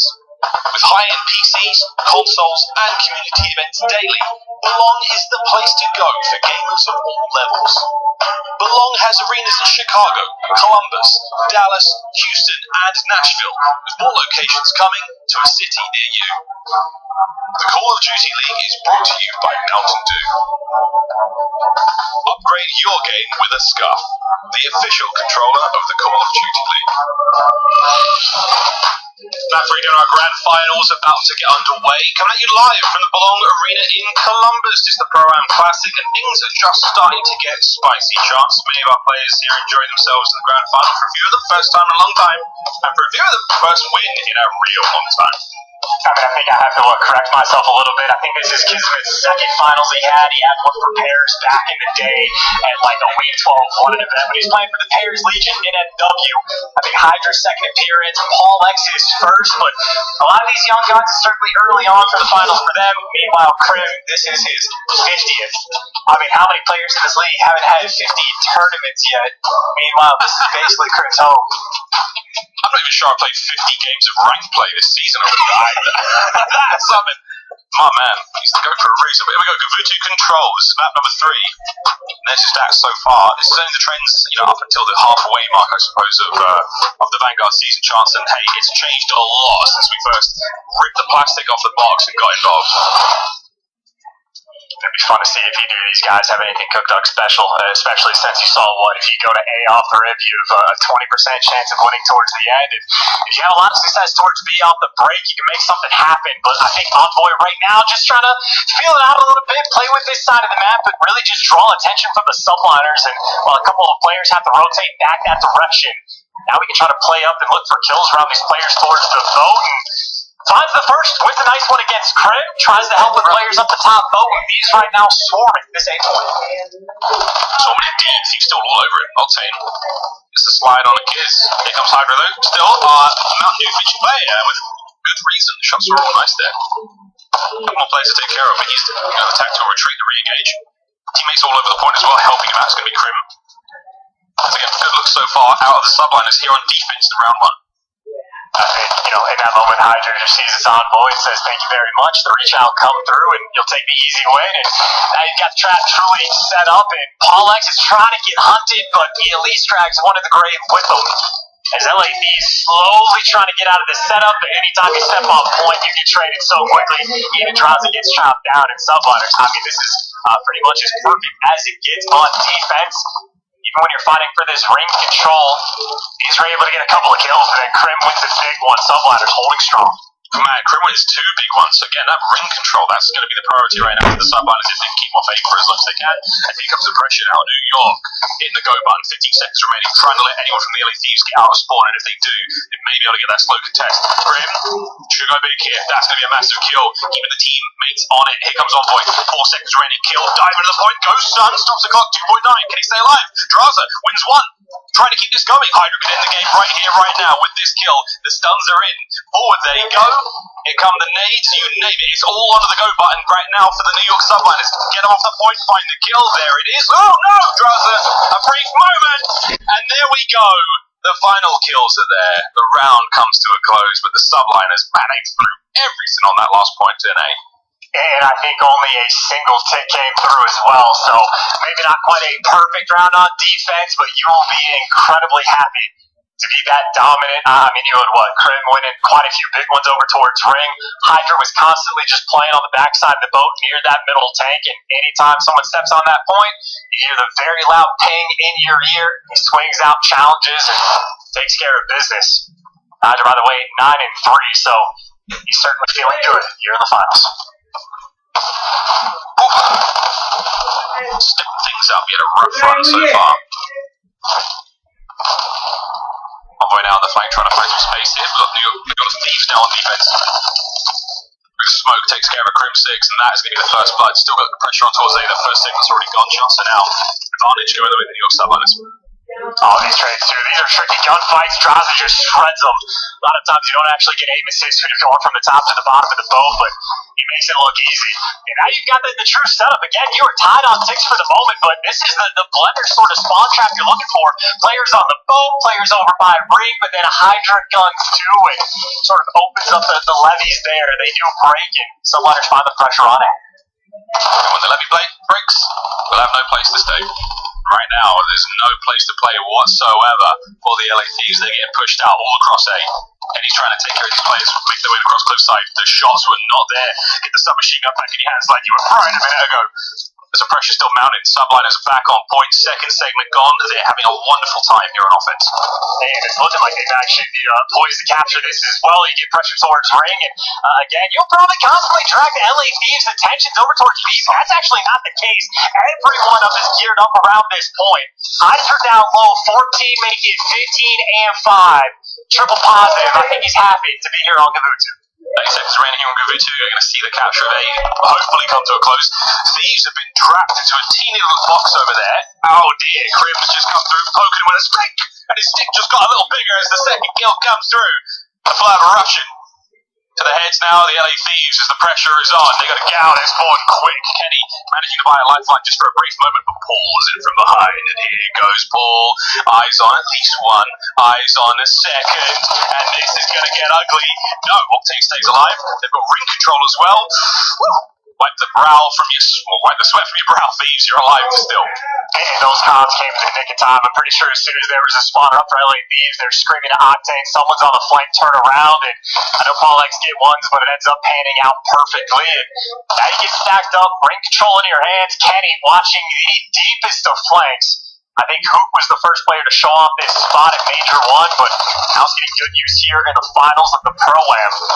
New York Subliners trying to pressure through the middle of the map. If you don't have ring, I suppose that's an X-Max option, and now they have 2 kills working the flank. Onward, the pressure's absolutely on. He's got to go big here, 9-12, except for the slow one. Here comes Krim. Top row. Wow. Shades of Cold War as he gets brought down. Hydra's up.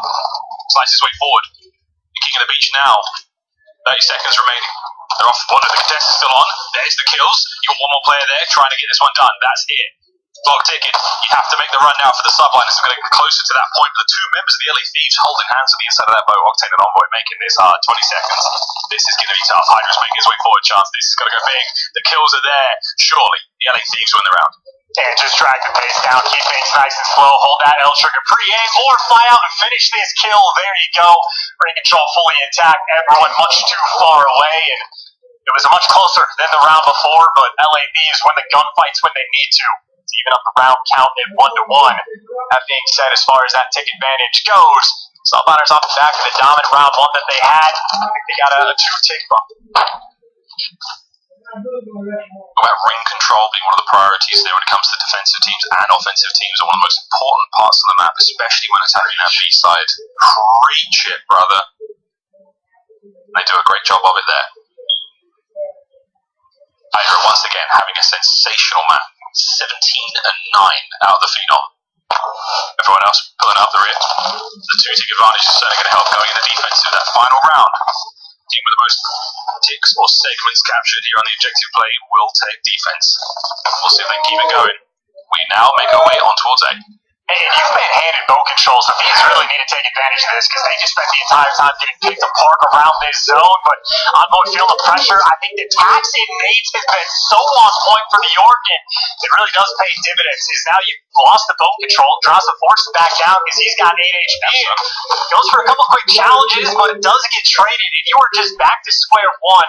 Subliners again just looking to be damn near perfect on defense on this map. And maybe things a little bit mixy around the bow, but I'd say they always have someone like pushed up in the spawn. That's going to be Crim, someone on the tank. This time it's Paul X, if not Hydra. And you still have only a single tick captured in 2 rounds, and the kill's still not going the way of LA.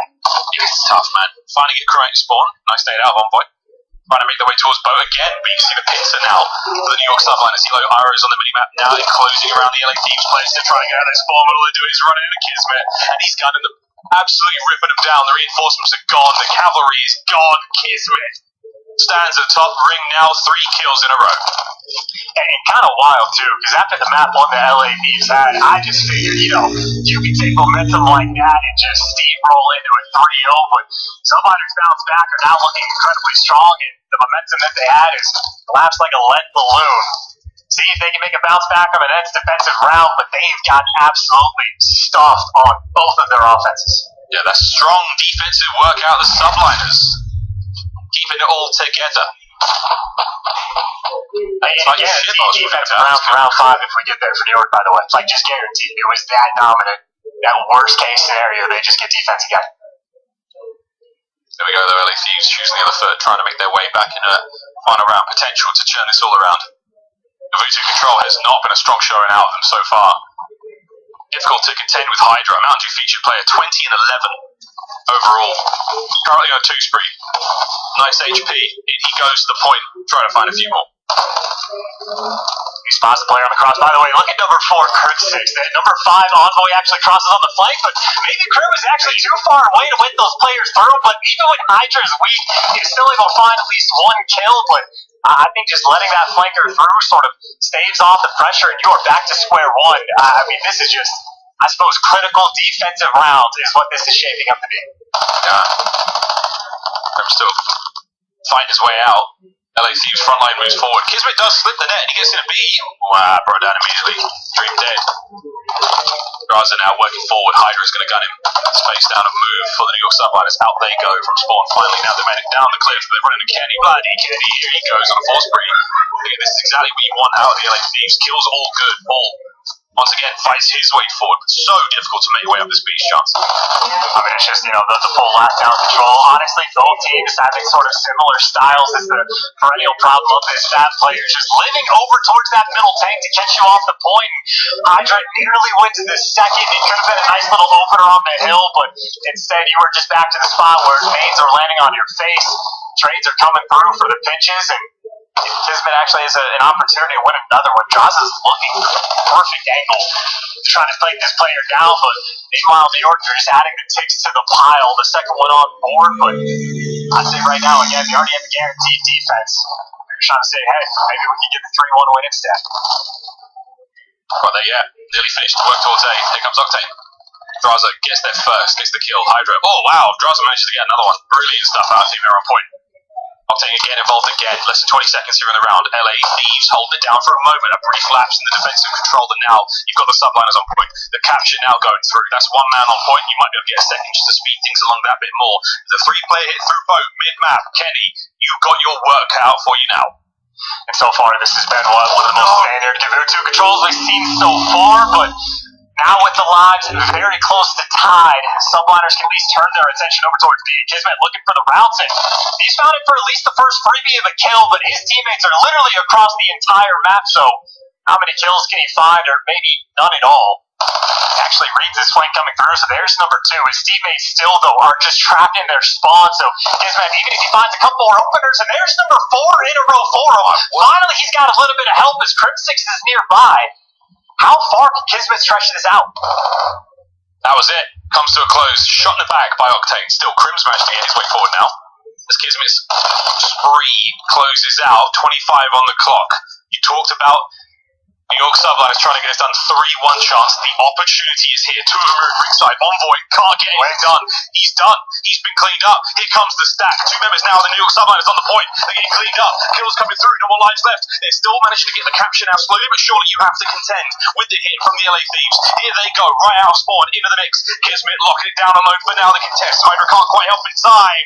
LA Thieves. They find the kills. And from the absolute jaws of what could have been a dreadful scenario, they should have won this round, and they should force that final round. Paul, last man up. It is curtains. We go to a round 5. I mean, again, truly one of the most standard Gavutu controls we have seen this year, just dominant on defense, but Subliners just a little bit better on the offenses, get a couple extra ticks, and capture A both times, so they will get that defense for this final round. LA Thieves now are in a situation where they need to get 6 ticks when I think they literally just have 1 total. This might be the time to mix things up and try to go for a B hit, but that does not look to be the case. It is once again a standard opening break. Or maybe 2 players to ring are actually trying to make things a little bit interesting potentially, and well, you sprint into death. Yep, Draza though, not going to sprint into it. Shots are up. Good work out of Draza. Cuts down Kismet, the lone defender now towards the B side of the map, and he's closer enough, but Paul's right off spawn. Shots are all good. He wins the fight, and now LA Thieves back to the drawing board they go. 1 member forward takes care of Crim. It all falls down to Kenny now to make a bit of damage. Paul's making his way around the corner. Kenny, what a win that was. He stays alive. Thieves now with an avenue to get to B. I think Kenny will be the player that's going to be left on it by himself, or maybe he wants to look for the kills instead. I mean, Subliners aren't even wrapping back really to protect this point. They're giving it up, and then you're just dying. Thieves, let me tell you, on offense, they are not looking good. Oh, it's so hard, man. I mean, you still got the good work the Subliners are doing, but I don't think Thieves did themselves too many favours there with that hit. Guys are still trying to lock down top bow. Less than 25 now in the round, and in the map. Kismet still holding it. As the Subliners, all they've got to do is stay alive for the next 20 seconds. Don't let anyone get on the A zone. Don't let it happen. A win for Kenny now is going to give the clearance to move forward. Kismet still defending the top side of the boat. Someone has to jump on the point. Kismet's there. Kenny brought down. Oh, that's it. It is done. Gavutu control. There's no way you can make your way forward now. Kismet on a rampage. Kills keep going their way as the LA Thieves pull the pieces there on Gavutu control. And they all go. He's screaming on the other side. This is tournament point, New York Subliners. I mean, that is as flat as you can possibly be on offense. Subliners dominated them on defense from start to finish. Hydra fried with the automaton the entire time, led the lobby in slang, and there's Crim in his 50th finals, now just 1 more away from adding an extra chip to the count. I mean, he is well in the 30s at this point, and right now, Subliners, again, after the bounce back that they just had in map number 1, they are looking good. Very good indeed. Many thought Thieves, yourself included, Charles, but man alive, Subliners have brought the games today. The Search and Destroy turned around massively, and a wicked performance there on Gavutu control. Hydra 35 at 20, Kismet 27-25, brilliant stuff out of him, and Crim as well, 27-21, big damage across the board. LA Thieves, close, but no cigar there in that final round. It was an absolute battering.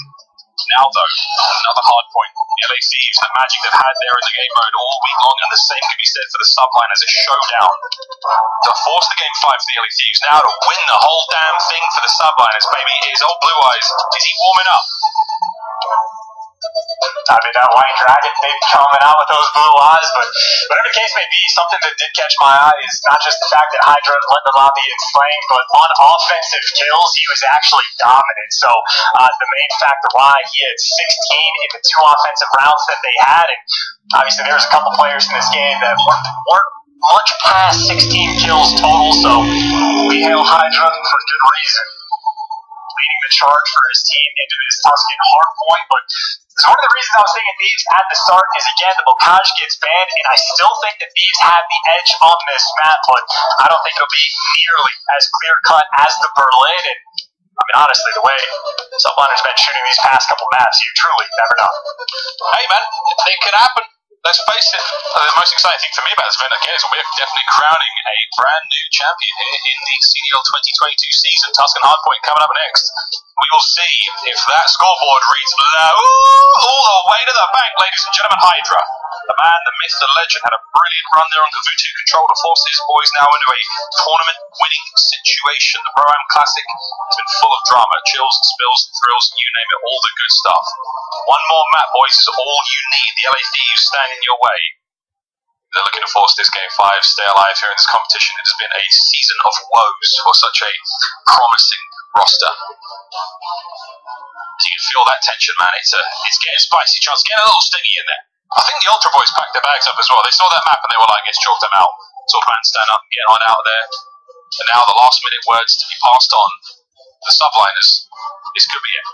And I know we've talked about somewhat of the strength of schedule just due to format for the subliners, but at the end of the day, their map records throughout this tournament: 7-1 right now in Hardpoint, 5-1 in the S&D, 5-1 in the Control. I mean, you have 3 total map losses, and series number 6 for these guys. I mean, it has been close to perfect, and I mean, this is what the third roster that this team has worked with. Kismet, the man that got the call up. Pollex, another guy that got the call up, and they've certainly been figuring things out, improved tenfold to how they started this year. We look at the hard point. This is, again, not including map number 1. These are our top performers on each team, and again, it's nothing massive. It's nothing crazy. Recent form is definitely winning the name of the game for the New York Subliners and for Hydra as well. 1.0 for him, and Envoy just falling short of the 1KD there. But mate, this is going to be an absolute bloodbath. Tuscan's a tearjerker. It has been a heartbreaker for so many teams in the league. Some climactic moments on the same map and mode. There's broken hearts all over the place. We'll see if another one can be added to the pile. Fist bumps are out. This is it. Last chance for LA Thieves here in the competition. Good news for LA Thieves, though. I mean, roll swap or no roll swap, this has been one of their strongest, if not their strongest map all year long. I know their hard point has faltered just a little bit through the middle portion of the season, but obviously they have made a couple strides just to get here. Have a win against Optic on this map. They have a win against, was it Boston? I can't remember who the other one was, but LA Thieves are 2-0 on this map, but obviously on the flip side for the New York Subliners, this is the map that got them to the grand finals. It was a nail-biter against Ultra, but they delivered. Obviously the reps are in, and Krim has been piecing as well. Nice little KD, perfectly on point, 70% not traded. You are very happy if you're an AR player, if you're in that range. And I mean, not just saying, obviously Hydra is a player to be feared. I think Kismet has been feasting in some of these SMG gunfights as well, especially so in the S&D, but essentially the Tuscan hardpoint to roll them all. Subliners in the hill first. The big question of him, I think, is you've had such a great performance in your opening event now for the Subliners in the roster. Can you keep that one going? Of course, the major qualifiers starting next week. Moving over towards Toronto as well. Hydra, Mountain Dew feature player now on 2 spree. Does it with 3 sprees. 30 seconds have already passed the hard point. It's gone all the way to the Subliners. And lordy, they have got the LA Thieves in the headlock right now. Still didn't flip those spawns, though. I thought Hydra might have been pushed up far enough to block, but instead he is going to be in between all 3 and eventually does just get shot in the back. But in spite of the fact that you don't flip the spawns, you still get a really good chunk of time straight off the opening break. And nice little trap from Pollex as well. Going to collect those final 10 seconds. It will be a 40-point lead for New York. Going into this P2 hill, where admittedly LA, they do have a pretty solid setup and quite a few kills just to intro this hill, and I think a nice little opportunity to start staking away at those points to try to get back in this game. I think we've been very critical of Krim, and it's been a bit of a joke as the teammate so far in the competition. He hasn't managed to land a single one in this finals just yet. Knock on wood, he doesn't get it done. Kismet back. I was going to find that kill. Time going the way of the LA Thieves now. 15 seconds and climbing. They've got themselves a lot of space to work with here on column P2. Second point in the set. Things are through from Paul. Trying to get a break done. And it's through the side alley. They're going. Kenny, though, oh dear, that's a teammate. Lands for himself. Will Paul be able to find the kill here? Finally get that break. Contest is on. There's the shots. Hydra's going to be involved now. And oh, Lord, he finds it. Shots are good. Pressure is now on. Oh, boy. Paul literally running circles around the point. That's the break. That's all subliners. That was perfect positioning by the well with the way he handled the slides around until the very bitter end, but where he falls, that'll just be the scrap time collected for LA Thieves. Still had a pretty solid P2 hold, and Kismet in a situation where he's still looking for his first kill, but on this rotation, New York are going to be there free and clear. It looks like Roof will be the push coming in from LA Thieves after they take care of Crib, but obviously they got ways to go, and they got to kill Crib again. Prim, 2 on the rooftops, makes all saves. That's tiled side of the map. All his. Kismet can sit there and keep soaking up that hard point time. Working out in big way for the subline. Saves now from Hydra. Flying his way forward, cutting out the players from fire. Puts them out. Indeed, a second there on a Kenny. That's massive. But now the reposition. Looking eyes across the map. Trying to stop the stem of reinforcements now from the LA Thieves. Even getting close to the hard point. Less than 30 seconds now to play with here on the third hard point on Fountain. Normally a tough one to break. But for subliners, they looking pretty good here, my friend. Yeah, handling the split spawns as well, because I think Octane spawned out Russo. They weren't expecting someone to come through fire. They thought it'd all be field, but there you go. Hydra delivers 12 and 4 again. To the shock of literally nobody that he is fine, but he'll be looking for a glide as Paul X dragging players to hell before he gets killed. And you see, that's just the setup for Crib to play the corner. Kenny throws a nice shoulder, but it is all the players in the back. Subliners win the rotation, get the back spawns, but don't have the hill just yet. 2v2 battle around the point. Kismet looking for the intro and Octane by himself and does get traded out. Subliners perfect on this rotation. They have built themselves a very nicely. Another sweet break. Crim finding 2 more. Envoy, I'm not sure if it's a flipped headset or what, but he missed that one out. Crim, no more to be had there. Ball now onto the point. Here comes the play from the LA Thieves. 3 players right through the front door. Knock, knock. Here they come. Kismet gets dropped. Straight onto the point they go, and it's all over the 2 feet. Hydra out the back. Hydra from the back. Oh my lord, he nearly gets all of them, but that's the kills come through. The LA Thieves, they stay alive. There's 20 seconds to be had here if they can keep Kismet at bay. And I was thinking, yeah, Child this guy up the hill. This is not a bunch of scrap time you want to give away. Kismet takes the extra long route to make it happen, but you at least get those final 10 seconds and a little bit of time work to try to set up on this rotation. Kismet's being taking a full flank, but you had the pitch getting set up. Kenny there for the Dreeds, and honestly, this is where Thieves are sometimes at their best on P5. Doing a nice job of just controlling one side of the map. You know where to look, but now Cryptix causing problems in green. Is Kismet the full flank coming to fruition?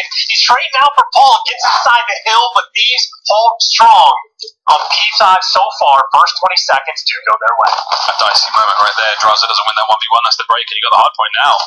Here comes the push. Draza keeping the play going. Kills are working out for him. His teammates finding the time. Paul goes down as well. Draza pistol out as Crib finds it. He's still keeping the play going. It's Octane now. He's up next. Brought down by the gunfire there of the subliners as they make their way on towards the point. Pistol still in hand for Envoy. No more kills to be had. Octane backed on up. All 3 members now making 4. Pushed onto the point as the subliners in his shoulder to shoulder standing room only here in the command center. Octane with the shots. Draza gets involved and he slides across the table for the final kill. That's the next set of time going the way of the LA Thieves. A hard fought battle on P5. And that is not an easy hill to hold in the slightest, and that was the best one of the map thus far for LA Thieves. And we have seen this so many times, by the way, on the rotation of P1, where teams take their time to set up the fullest of pinches. And basically, if you have the hill, you're in a tight setup, and you just get picked apart every single time. The 4-man wipe is in. There's the break. And Thieves now controlling the spawns, trying to get back in this game. The Thieves is starting to get a little dicey. They're starting to run things up as Envoy dancing circles around these players on spawn. They've got mid-map covered. It's all working out. Let's go for a quick listen in for the Los Angeles Thieves. I'm on tree. Okay. Helping them. Okay, help them out. Anything their side. I think it's on rotation. I think it's on rotation. Middle me, Paul. Lay down. We just turned to 100%.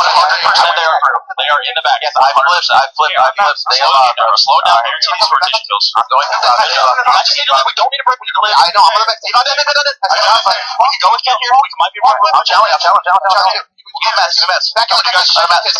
Out of me. So close up to me. I'm coming. Let's just one shot. One shot. I get back alley. One shot. Yeah, 2 back alley.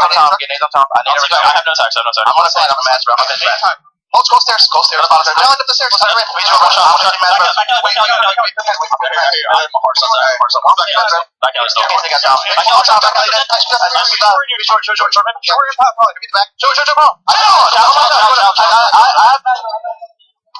Yes, now listen, I don't know what I just heard there, but it was hella spicy. Now, speaking of spice, the lead has changed hands.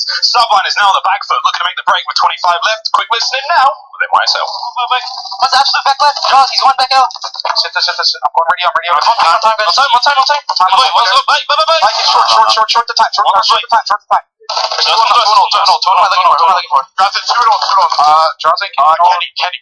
Alright, yo, clutch up. I'll see back here, guys. I'm playing back. Go maps. Okay, Time. I'm gonna get fired. I got Sunwell. I take time. I got one. I can hold your secret. I got two. Oh my god. Yo, one more well, he's gonna go. Watch out. I'll be back. Watch out. I'm gonna spawn out. That's my grass. I can watch mid lane. Okay, I'm getting back. I'm dead. Two behind you. One zig. Yo, mid zig weak. Get the back, yo, zig. Arch. One more Kenny. Wait. He's weak by that too. I'm gonna jump fire. Nice. I got fire. Don't shut. No, I'm good. He's weak. I took that money off. They're telling you. I got you. Lay down. Just lay down on that wall.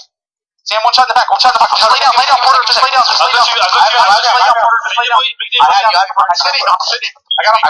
Easy. Absolutely. Close right. Check him. Lay down. No, he's zig. He's behind him. Found. He's behind Z. I got time. I'm gonna jump up mid. They're gonna read maps. I'm gonna go bottom church. He's weak. Wait, I'm bottom church right now. One in there, draws him. Draws the lead, changes hands. Once again, Subline is back in it, but you got church rotations down as all LA Thieves. God, that is so brutal, too. Like, they were starting to believe in the comms, but then LA Thieves get the wipe on rotation just to make things that much more difficult. But here's Krim with the SMG trying to fly forward. He's waiting for the teammate. The chows come through, but again, they get stopped. The LA Thieves hold strong, but now you actually flip those spawns. Subliners get gifted towards the back, and now that they're quicker, they might be able to get inside the hill and try to make the break, and it is going to be in. Subliners still live, down by 15, but oh my God, is it close. It's an unbelievable run out of Hydra there. 25 and 17 stays alive back pillars. Here comes Envoy around the corner. He doesn't check it. Hydra's going to get the kills. The reads. It's done. 15 seconds remaining here on Church. And it is all Subliners. They're going to take the lead back. Now the rotation down. The dreaded P5, the command center. Kismet is already in position. If he can set himself up in a sweet corner, he may be able to stop the stem now from the LA Thieves. But they've got reinforcements flooding into the roof side. This could be a big break as we get to the business end of this hard point. Oh, they're just picking them apart one at a time as well. But Hydra down low, the hero for the team. He's able to connect with one. Krim finds two, and they don't both get dealt with because Krim wins the second. The Subliners break on in, and obviously it'll be a battle on this P5, but Subliners can absolutely win the tournament here. It's got to be something special here on P5. It is strictly business now as the numbers start to dwindle for the Subliners. One goes down, Kismet's up next, Kenny rips them apart. Here comes Hydra back into the fray. Octane's got mid-map all sweet covered, and the LA Thieves have done broken in. They've got 4 down, they've got the hard point, and now they've got the next 20. And look at this, what Subliners are doing, by the way. They're not actually fighting for this scrap, so they're going to be giving away a massive amount of time on this P1 rotation, where teams have done it time and time again, and Thieves is one of them where you take your time for this break. Last time, they hit around the entire map and pinch. This time, they are grouped up together, trying to make the play. Here we go. It all comes down to this last point. Krim trying to find as many as he can. The damage has been dealt. And now the pressure is certainly on. Old Blue Eyes is warming up. The Subliners can taste the win, but they have to hold the point. 2 kills either side. Hydra can't get any more out of it. As now Kenny makes his way onto the point. The contest is there. It was a 1v1. And oh my God, the LA Thieves, they win the fight now to deal with the spawners. And Envoy's got the corner. He's just playing for his life right now. His teammates are the back up. And the next set of gunfight seals the deal for this game for either team. Subliners get the first couple. Kenny trying to stay alive. Soaring is Kismet, but 2 is dead. The trades come through. Subliners still in the hill. They've managed to find the kills. There's 25 seconds left. The win can be had here. Octane, shots are good. Finds the time to get a player off the point. But again, look how close this is. As Octane trying to now go as big as he possibly can. The shots were there, but not enough to get the kill. 5 seconds. Oh my God, the contest is there. Start spreading the news. They have gone and done it. New York, baby. They finally get it done in Crim 6's 50th finals appearance. They close it out 3-1. The Pro-Am Classic, man alive, what a sweatfest it was from start to finish. The LA Thieves bested there on Tuscan. What a victory for the Subliners. It is that New York $100,000 prize they get to collect in Hydra frying the entire time. I mean, they started this series in the absolute worst way possible and bounced back absurdly quickly. I mean, the respawn's Hydra, the absolute fry man. The new man on the team, Kismet, was piecing them up in Search and Destroy, led the lobby in slang, and, well, there's the GOAT maybe getting set up for another interview, and I can only imagine what he has to say. I certainly hope so. Tough scenes for the LA Thieves, real difficult situation for them. And again, has to be said, Grand Finals appearance, they had a very difficult run in the tournament to get to this spot. But for the Subliners, man, there you go. Your 2022 Pro-Am Classic champions. It was a 3-1. And everyone's going to be feeling great. And honestly, what a brilliant debut here in the CDL, the 2022 season, in the Subliners roster for Kismet. Certainly made a massive impact there, a big splash. The rest of the team feeling fantastic about that one. And again, Crim's 50th Grand Finals appearance, and it's a dub, 3-1. And I gotta say, it was truly starting to get a little bit weird. I mean, when you watch Crim 6's career, that's, 10, 11 years at this point, he has literally spent all of his time, if not just being on a dynasty team, always in the, top 3, top 4 mix. This was the first time where things were genuinely looking dire, and look at him in the final map. Good God. 4,300 damage, 35 kills with the 10 assists. Nice little 45 EKIA to get him back where he's always been, right at the very top, and maybe for him making things all right in the world. By the way, him and Hydra together, 49 non-traded kills. Maybe a little bit more absurd for Hydra because you're running the sub, but either way, a stellar performance to take down LA Thieves on one of their finest maps. Taking care of business, even making the final call towards the end to not fully out P5 because there were still 20 seconds of scrap left on it. They made the commitment to go for that rotation and end up winning things on P1. Incredibly clean performance and clean tournament out of the New York Subliners. 6 series, I believe they had, only dropped 3 maps. Unbelievable. Take a quick look at the final few moments of that hard point. Again, I'm glad you brought it up for our scuff play of the game chance. P5 comes to a close, early rotation over to first, and it really was a game-winning call. And honestly, I thought they were going to lose it. I thought the sort of play that Thieves are making, just all pushing out through the same side, was going to pan off, especially in this moment where Thieves get the 3 kills. They trade out Hydra.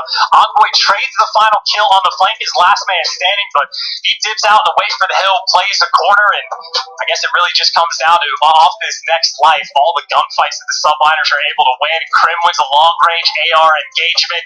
Envoy just gets traded, or not even traded. I don't think Envoy is able to get a single kill, and I think after this, Kenny's by himself. Crim again on the outer wins another AR gunfight, gets the trade for the third.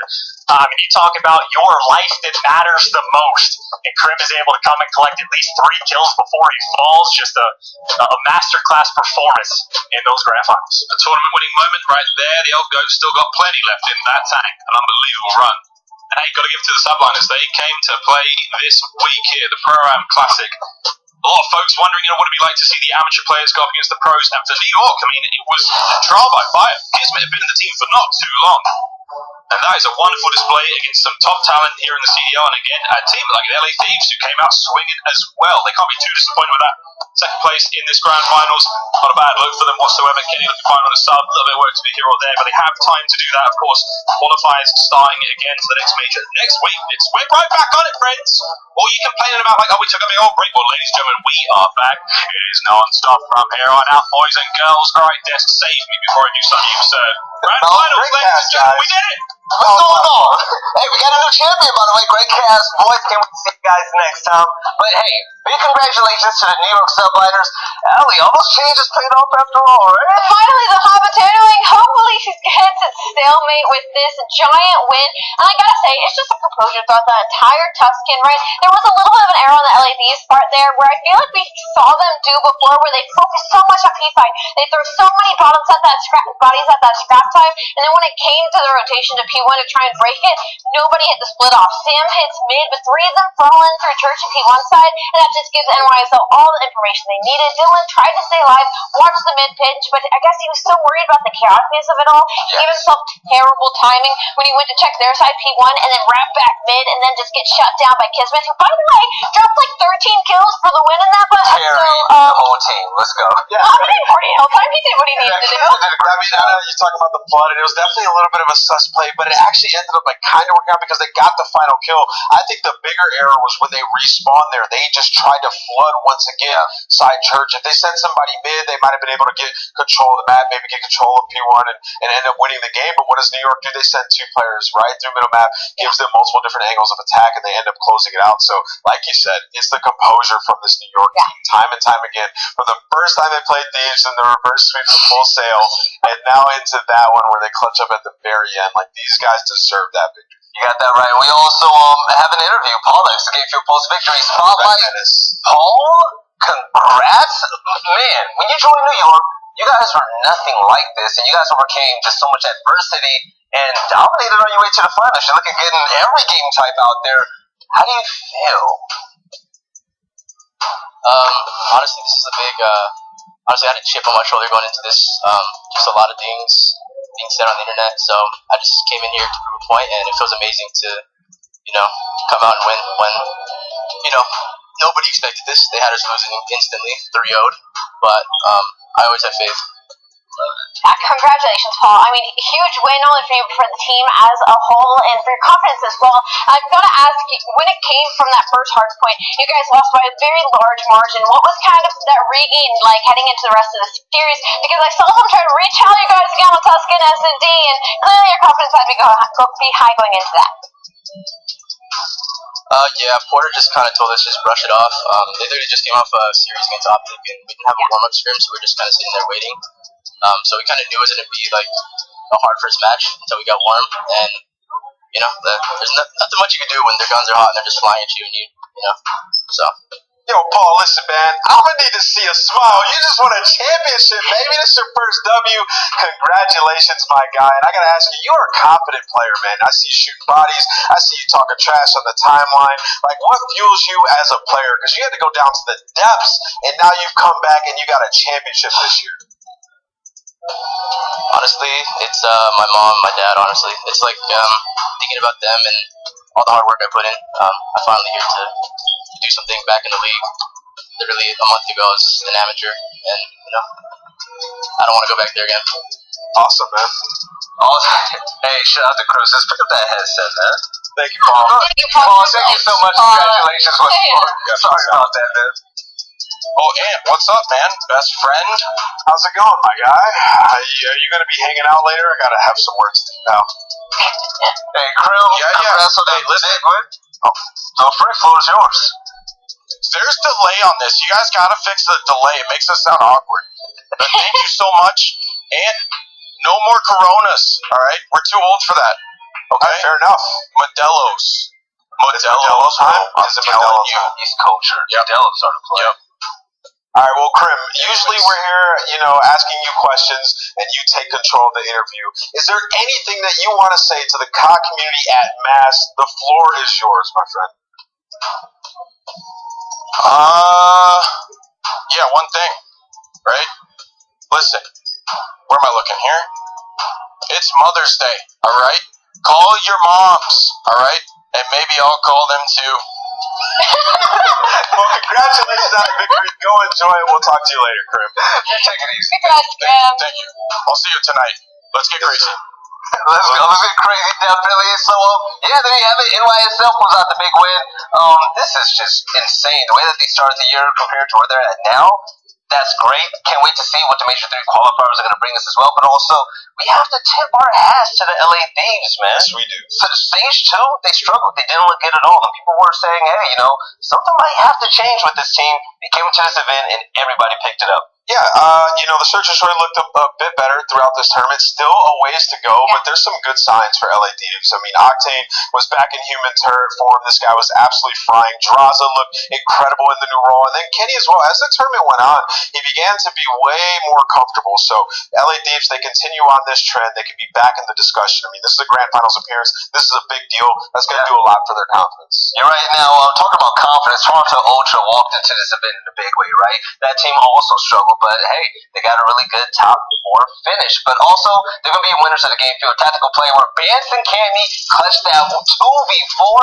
Allie, I'm loving that Toronto's back. I love that Toronto's back, especially winning response with S&D, where we've always known they're capable of shining. Benson Cammy, I mean, Benson the route man, he catches a flare. Doesn't quite get the kill just yet. He's going to get some information as well. You see on your mini-map, there's 2 players from New York in mid-palace right now. That's another pick in the back of trains from Cammy. These 2 players are nowhere near each other, but they are playing off timing perfectly.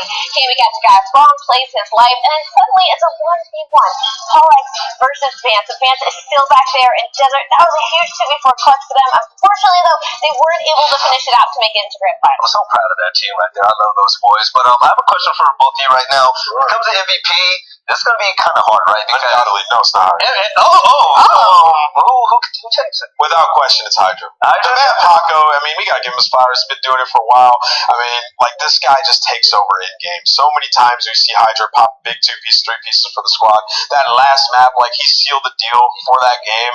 He deserves MVP for this tournament, in my mind. Right, Ali, looking forward. I mean, Hydra, he started the season hot. He's still hot. He won the championship just now. I mean, what's next? What are your thoughts about him? What do you mean, what's next? He's consistent. I mean, he's on board with like Cecilium, where you know what Hydra's going to do. Yeah, he's going to drop huge numbers. He's a superstar. He's going to be that route man, and now he's been let loose, right? With the addition of Kismet, he doesn't have to worry about picking up every single role in this New York squad. So I feel like as time progresses, he's just going to get more comfortable, and his ceiling is never ending. And now that this is such a well-rounded team, it seems like Paco is able to relax and do exactly what he needs to do. They let the leash off of this guy, and what? He's just havoc. He's a menace on every single map against whoever he goes against. And just think about what he's dealt with as a player. I mean, the last 2 years, like, he's been in some of the most stressful situations on a team. Like, this New York team has been trying to figure out their roster for so long. He has been the constant who's just been consistent throughout these events. So he deserves this. He's put in so many hours, so much time. I mean, he's learned the language, the English language, so much better. And they're listening. It's cool, calm, and collected. They sound like a team. So Hydra, your Pro-Am MVP. This won't be the last time we crown Hydra MVP. And respectfully, we have to say it. Everybody on this squad did their job. Kismet, Crim6 tore it up. 35 and 27 on that last map, by the way. 42,000 damage, almost in that 43K mark. But that is, I mean, 4,200 damage. I'm choked right now. It's been a long day. But also, let's take a look at the AIM Lab best shots of the week as well, because this event was full of just surprises and great plays all around. Let's go ahead and see what the best shots were all weekend long, because man, they just kept on coming. Shout out to Dave Patty in Florida, by the way. I was hoping they went further. Yeah, no, last I saw everybody was 2 and 7, so that might have been the ultimate kill that he got all weekend. That's their Yo, this was dirty right here, by the way. But Dashy with the sniper in hand, I've never felt more at home. Yeah, he was popping some kills there on that one. Then Hydra's ball this Berlin. I was hoping they'd show this. We saw some crazy snipes there in a couple of rounds. Sim with the sniper as well. I love seeing him snipe. He's an incredible shot. At times, though, I feel like with the sniper on phase, like it changes the way they play their offense. So maybe we won't see Sim sniping as much in the future. All right, now let's also take a look at the bracket to see how things have unfolded. We found our conclusion. NYSL on top. But how did they get there? They had to be Paris Legion, beautiful 3-0, right? Then the Toronto Ultra, quick work of that, 3-1, and then another 3-1 against Los Angeles Thieves. But this bracket, I mean, pick'ems are chalked all around once again, Allie. No, it's crazy. I think the only person that might have had a perfect bracket is by the name of Jeremy Study, because we all know he's lit out of his gaming chair right now with this New York dub. You're right. Also, let's see who walked away with the biggest prize. Is obviously going to be New York, $100,000. LA Thieves walked away with 50 bands. I love it. And money all around. Unfortunately, none of this went to an AM team, and I'm hoping that next time around we see them really make a big splash. It was really fun. I'm right there with you, and hopefully Krim with that money buys you some Modelo's and because she's been at your neck all weekend. But chat, like you said. Will Smith is great. Exactly. So we're at the end of the CDL Pro-Am Classic. It's been a great 4 days, right? Allie, what do you got to say? Call your moms before cream does, please. Exactly. Nameless, put the ball on top, man. How do you feel? This is a wonderful event. We're right back next week to start Major 3 qualifiers. We'll see you guys then, man. It's going to be a blast. Yes, ladies and gentlemen, you guys have seen it, and this has been basically the definition of what's been happening in the CDL, right? We see teams from top to bottom pretty much mix up the rankings, but on top is going to be the New York Subliners. But I want to give a shout out to every single team that has been here. They have been phenomenal, and I've absolutely loved everything that I've seen. But coming up next, we have Major 3, the Toronto Major. You guys better be there because the competition is just bubbling up right now, and nobody can really guess who the best team in the game is yet. Atlanta Face has something to say, and I think Texas is going to come back stronger than ever. But for me, I can't wait to see what NYSL does. And ladies and gentlemen, thank you so much for tuning in. Hope you guys have a great night. Happy Mother's Day. We love you. We'll see you next time for more CDL action.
Yeah.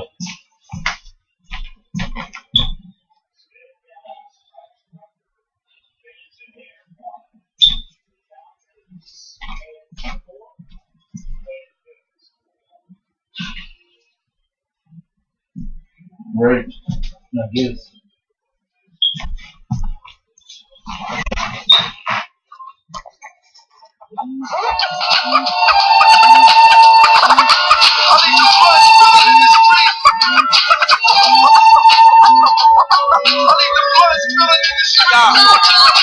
Yeah.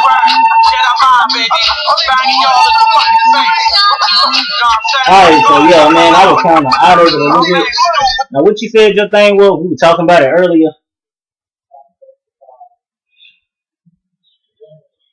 No, I'm talking about me getting into this. You said something.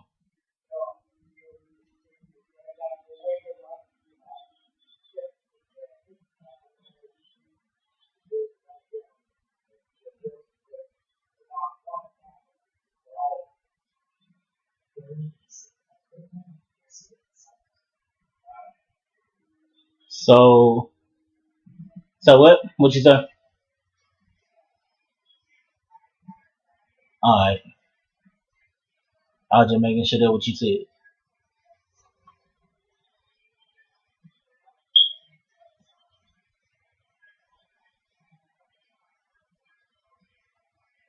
Alright. Alright.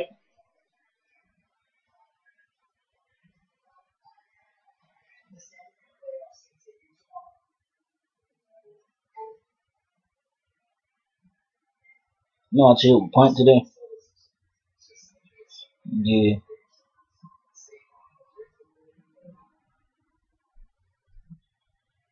She was here.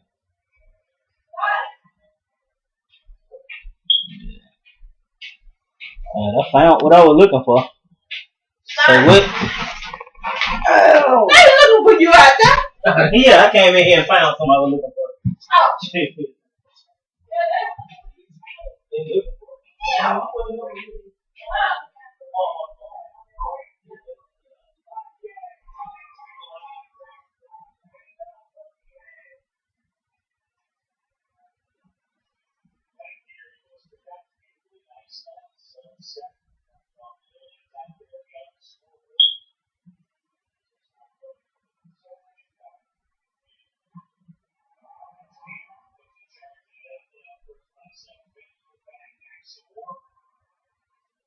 Yeah.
That's your room still. She don't put that African goddamn on. Alright. Come down with the seat. Yeah, but you don't got it. No, I want that. Alright. You got to over there. Yeah, on that side. Need to put this under right here. So you got a plug right there. Yeah. You gotta start your bag. You want to do it? You can't do that, mama. Too heavy.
When you put that pan right there, I'm having this in that one.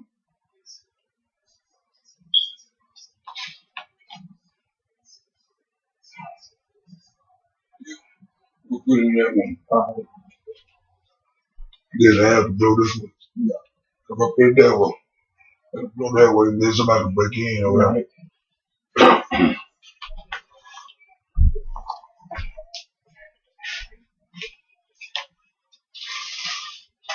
I want to go behind that one. Yeah.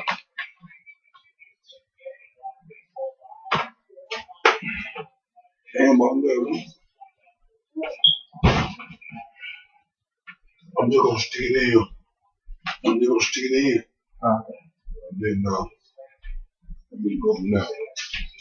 Move this up. Out the way.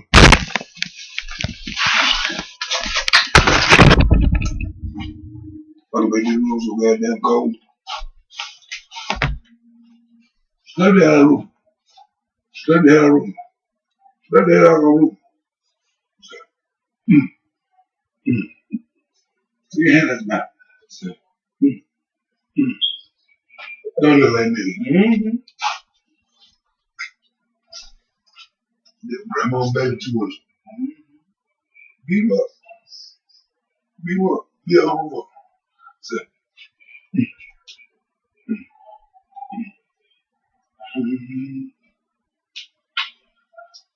You can be over. I was trying to see what was going on.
Ain't like I used to be.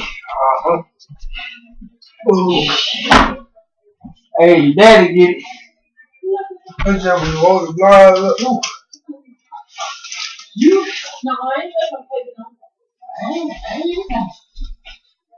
No.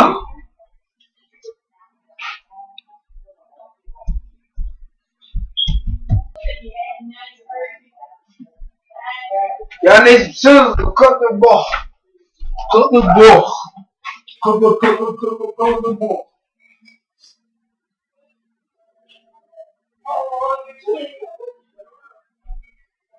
Oh, yeah.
I know it.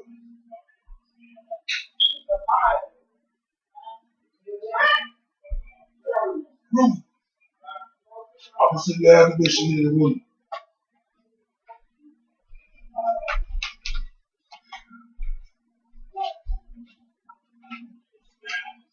Do not cut it off until we get it started here. The face is down, it's down there. Jim, yeah.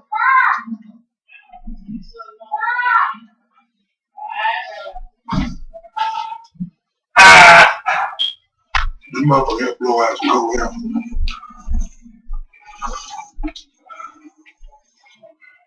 See that motherfucker in? You like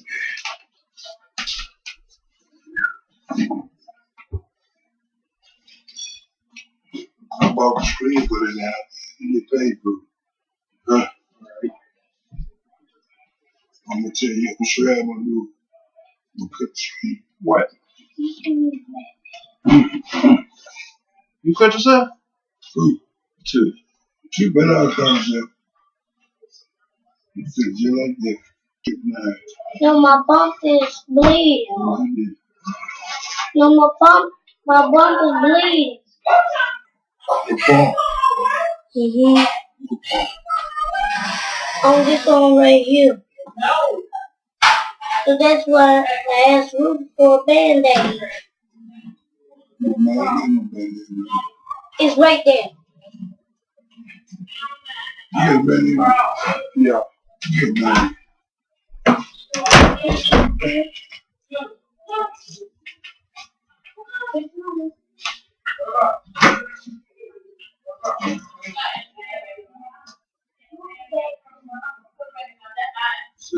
Yeah. We're doing it. Yeah. But we had tomorrow cut your pieces. All I want to do is sit in. You want water to drop it.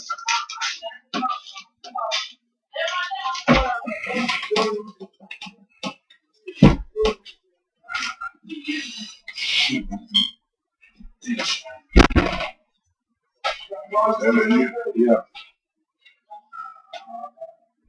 That's all you want.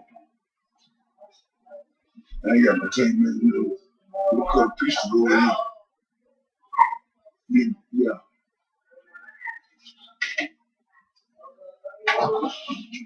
Get a plug for this over here. You got one on this side. Yeah. We'll wait till tomorrow. Yeah. Don't do nothing. Just stay just like it is. Get a curve. So do something. Let me see.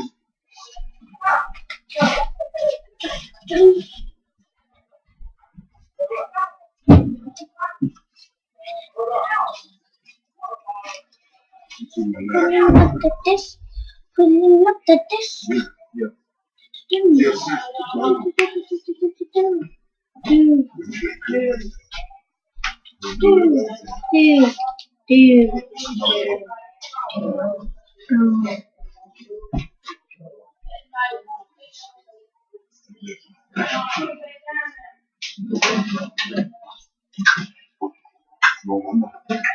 don't want to hang you up.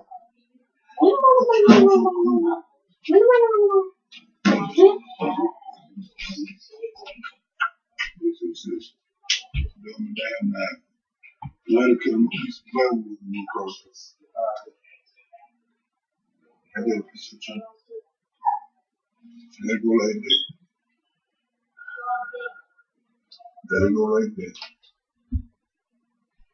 Trying to cheat that right there. Going straight down with it. Cut your square out and put it on the side.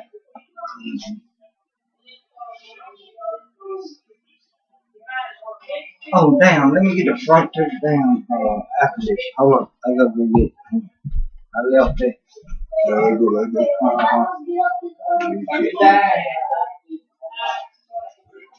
Well, if we don't leave off the down here and it's time for me to go to school and I'm at the damn book.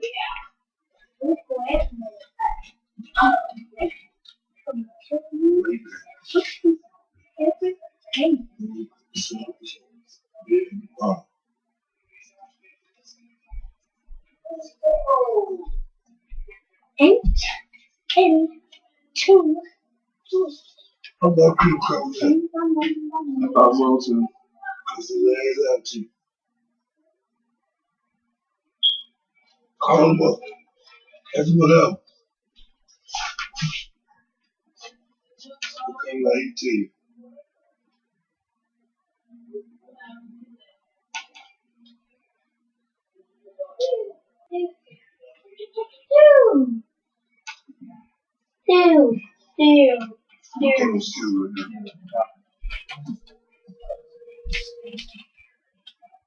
What happened? I'm waiting on you. I thought you were gonna come back over here, Mr. Bro. Oh, yeah. At the house? Oh, nigga, you scared to come over here and eat with us and drink with us, nigga? What happened? Well, you could have had a damn bitch with your family. I got you on that part, but what I'm saying, you still could have came back and got your plate. Yeah.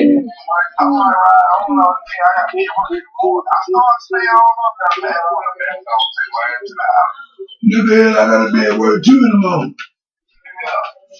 Yeah. Hey, I get him at 5, boy, 4:30 in the morning, be at work at 5. What you gonna do with that tie? I'm just saying, don't put that back in the trunk. That's a good time. You better, hey, I finna burn that bitch up. You hear me? I'm finna make a goddamn smoke bomb out that bitch.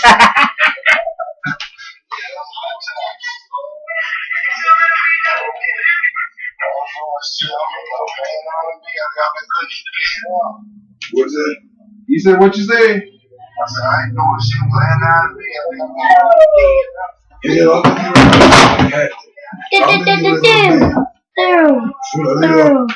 Soon I get to hooking up with you. What to do?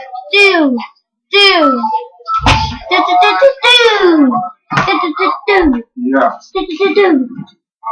Yeah.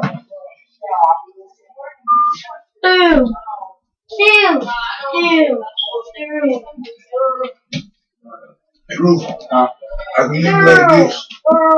What the hell, something to the other side. Keep the hand. I'm gonna plug that in.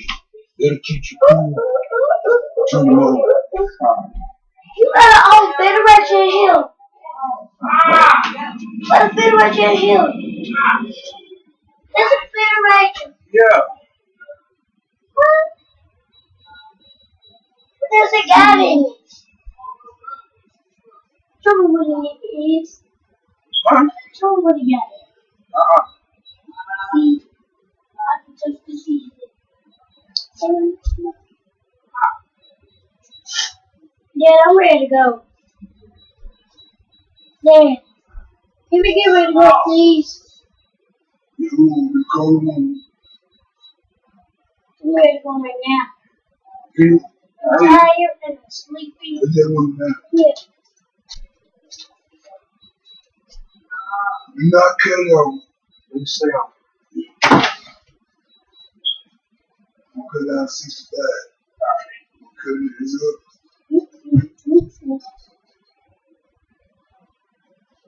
Ugh. Don't pick up. Lower it out.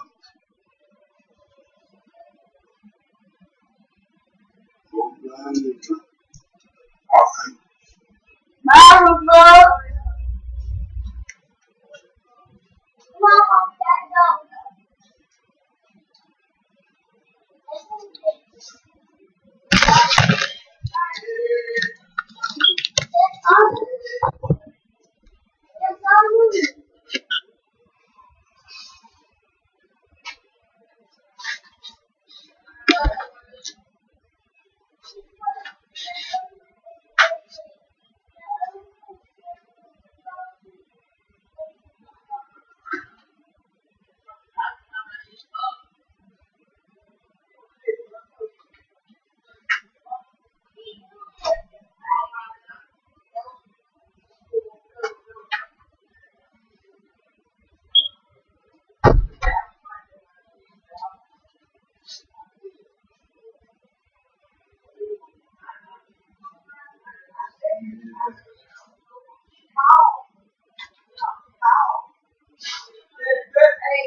Get cool?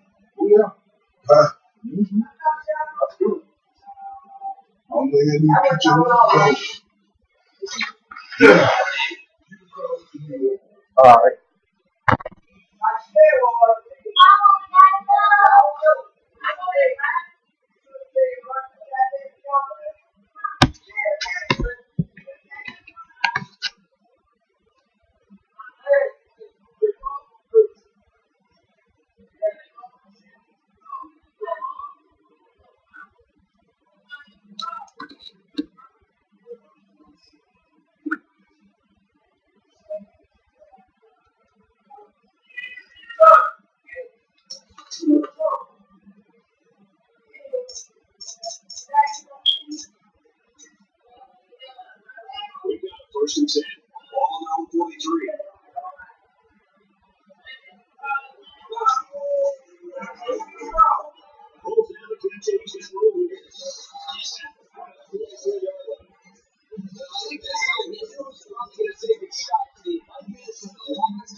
create to win the series. Second down.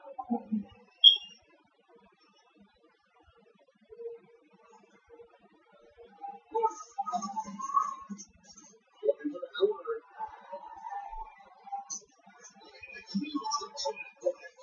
They call this an edge number, and he can score. He did a great job here using his size to create space for himself so the quarterback can get the ball into him without any defenders getting in the way.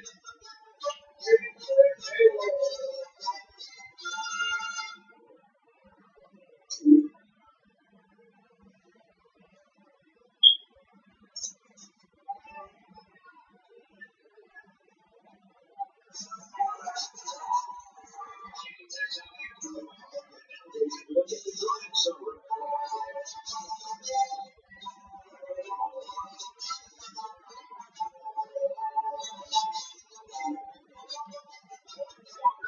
he's 15 on back. He is set to kick as well. Number 2. He takes it to the 18. After that touchdown. Give them some confidence, but save that carries him back in the field.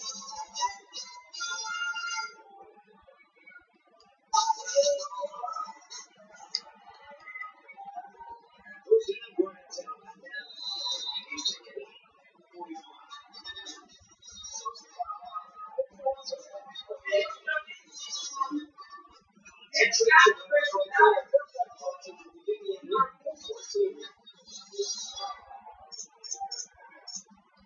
First and 10. On the 44.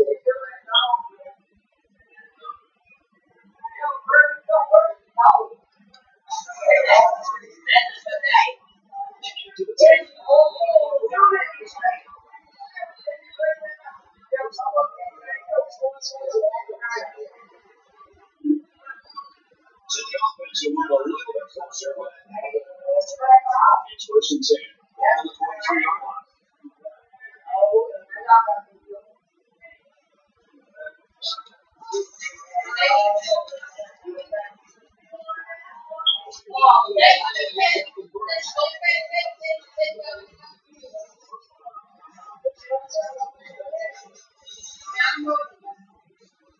Defense gives us 3 yards. Takes chances to win if they commit to it.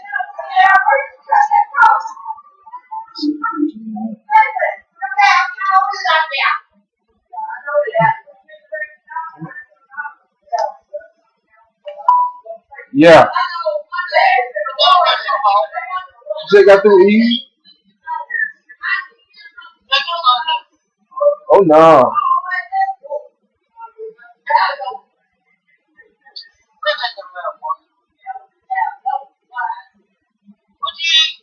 Some barbecue?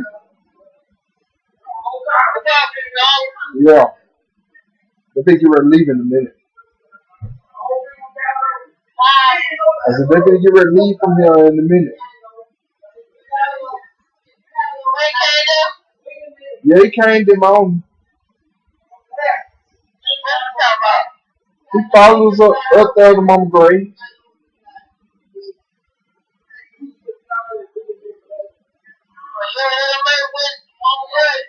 We all did emerging.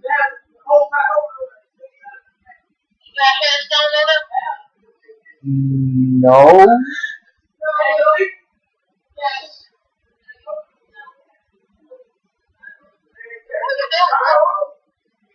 I'm gonna work on my phone.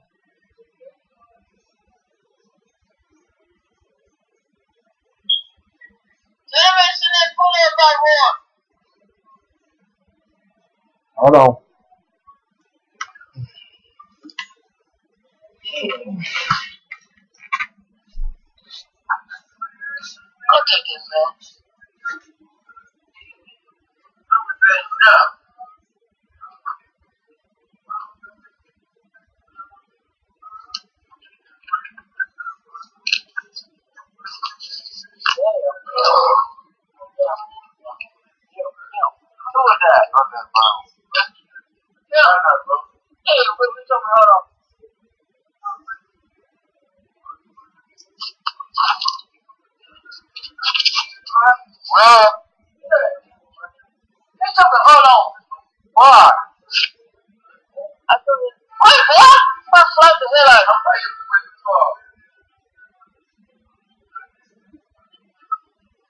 You know I told him.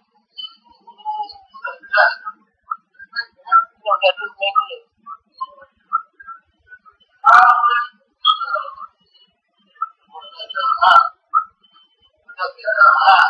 You ready?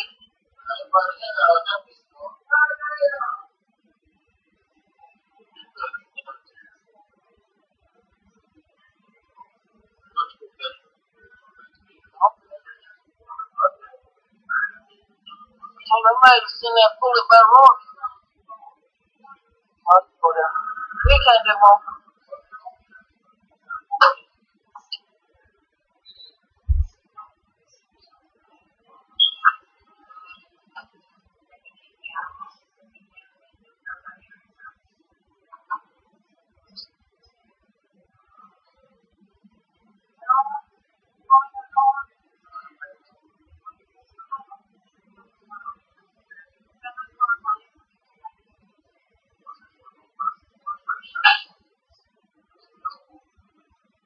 Your damn work.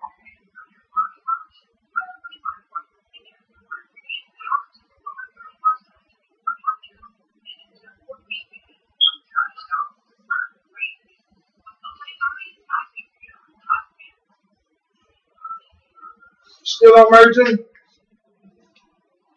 Yeah. She said she don't want to talk. You don't want to talk? Yeah. I said no.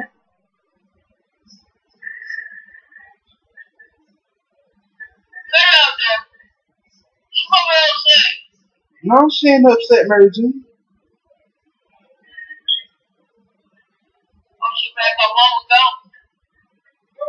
Huh? What is it? Alright, so get Mary Jane on the phone. Yeah, she's still on the phone. Let me see. Hold on. Hold on.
Yeah,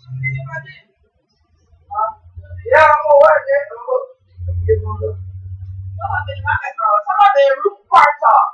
Yeah, cause they damn sure ain't been your doorbell locked. They ain't got it now. They come in here. We don't need no paying them. Hell no, not yeah. Shit, this shit blowing. Hell no. Oh yeah.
Well, y'all did that too. I did too.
In this living room.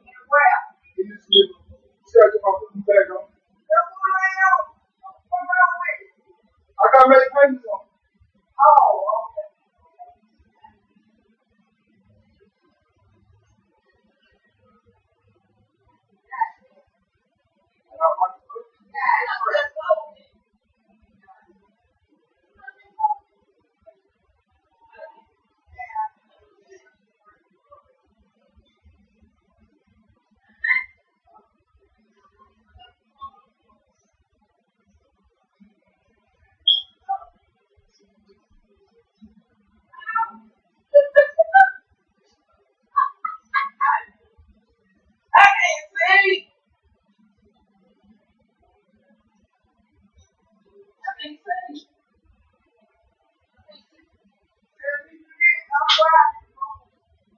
What do you do?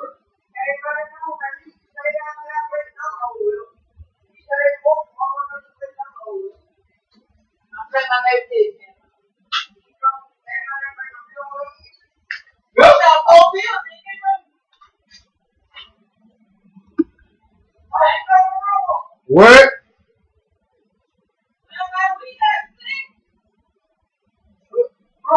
Huh? Oh, hell no. No. No, you don't need to go. I ain't picking that big ass up. Don't worry about my buddy. He okay. He got this. No, like a power. Oh, hell no. No. Over white. Mm-mm. I'm sticking with gin and Bud Light. It is gin.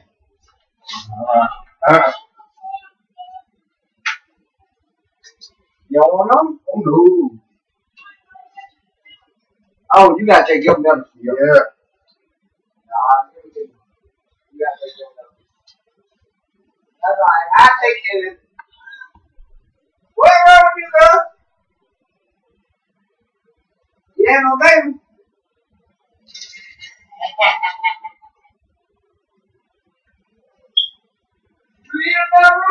Yeah, I ain't enough.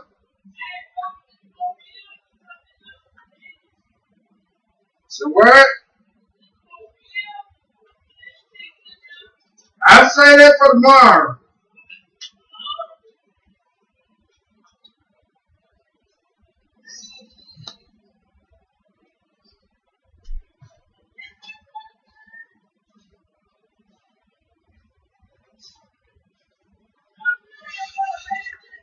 Huh? Yeah. And she said she wanted a Band-Aid.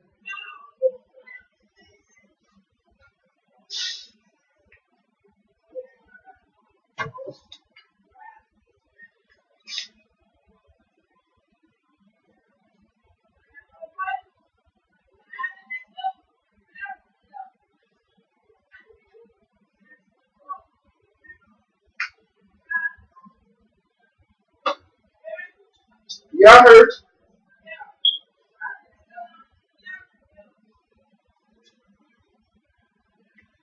Yeah, I seen it. Yeah.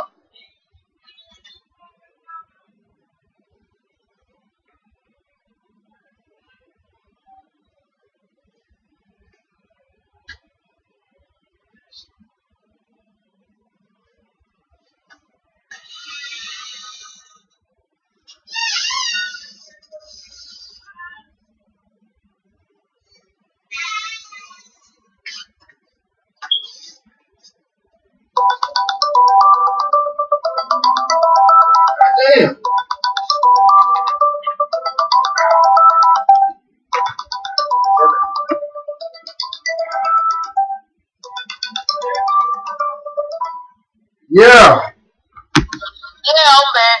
What's up? Hey, Ronnie just left. Yeah. She's still on phone. Hold on for a minute. She's still on phone. What your man say? She asked what you want. What? I said she asked what you want. Huh? Let me say what you want. I did that.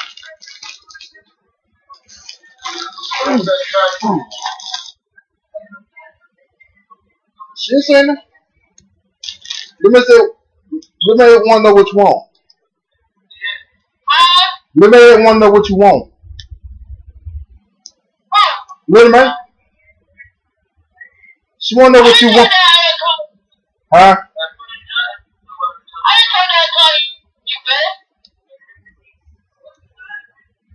She said, what you saying? I told you I don't call you back. She said she told me she just called me back. She said, I yeah. just told her I just called you back. Yeah. She said she just told me she just called me back. She said, you don't want to talk to her? Huh? She said, you don't want to talk to her? Yeah, she called. I ain't got no minutes. She said, how can she call? She ain't got no minutes. You want to talk to her? I got my phone on charge. She don't want to talk to her sister. That's okay. What? What? Oh no. What's up with you? Oh.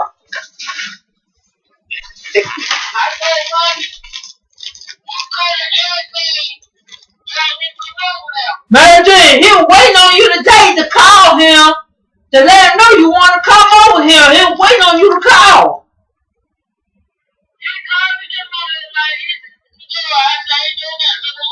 Listen, he told me to call you. See, if you want to come over here, you didn't answer your phone. I asked you yesterday, were you coming on here? And you said no.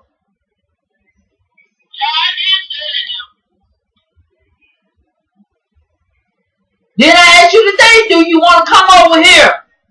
You said no, because you been barbecue at home.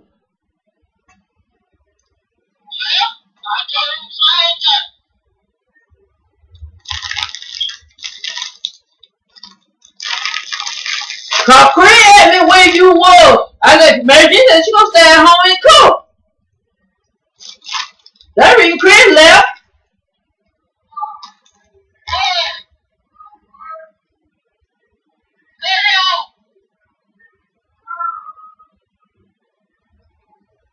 Well, let me go in and find me something to eat. I'm sleeping.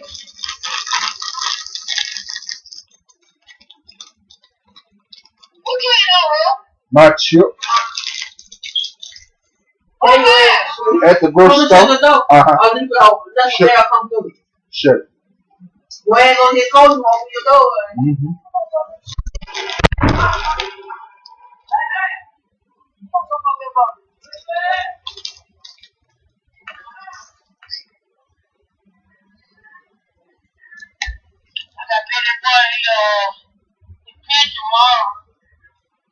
Yeah.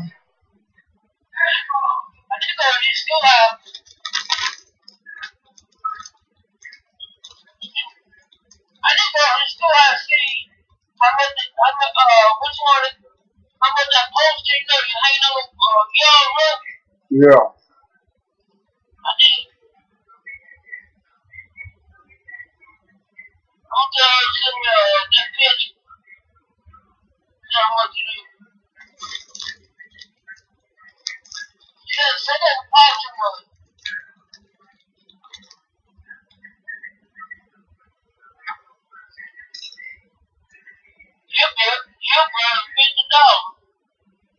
Yeah.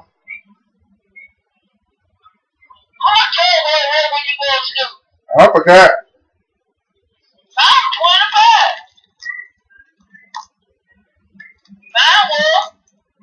Oh.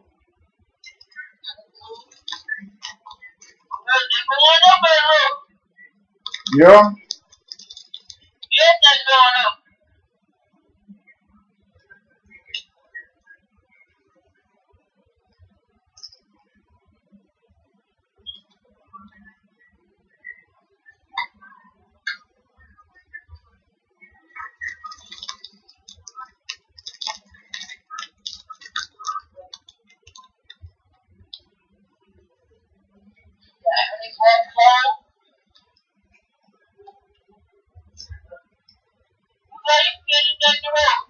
Yeah.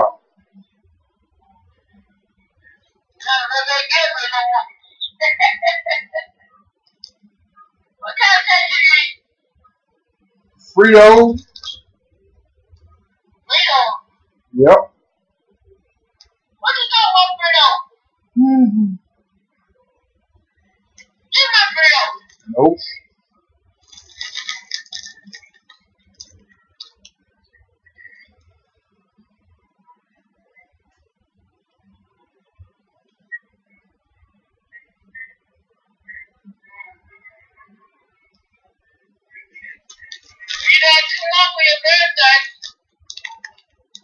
Yeah.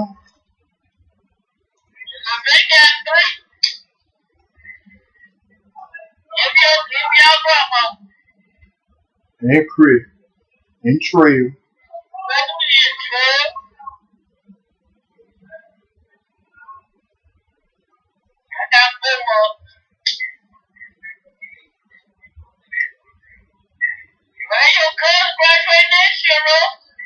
Yeah.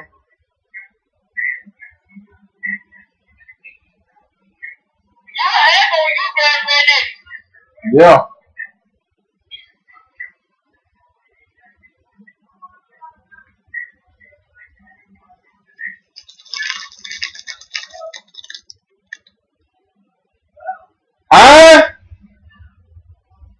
Hold on for a minute. Let's give a little mate one.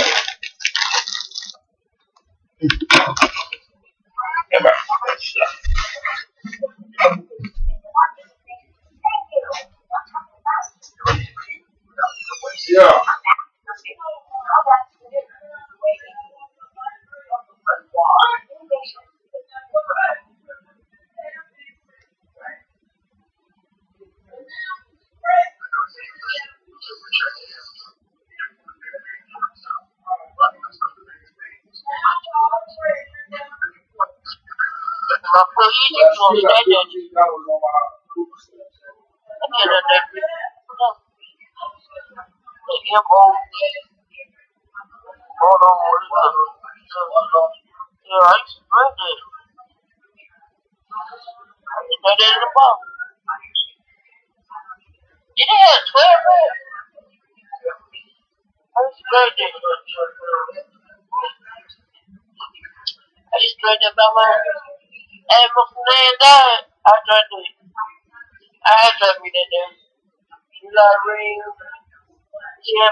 Hey, let me call you back. I'm gonna call my classmate.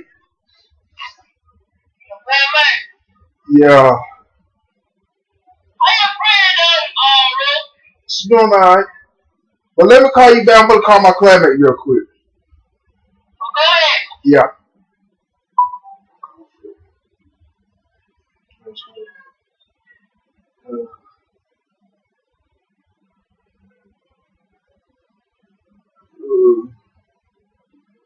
Put the nigga just crazy. He got hit.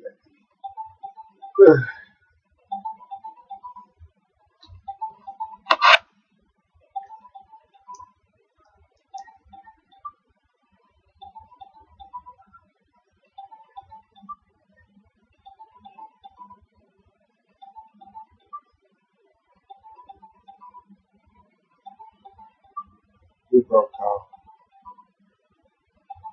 Free. To my points on 26, maybe 20, right, maybe 27.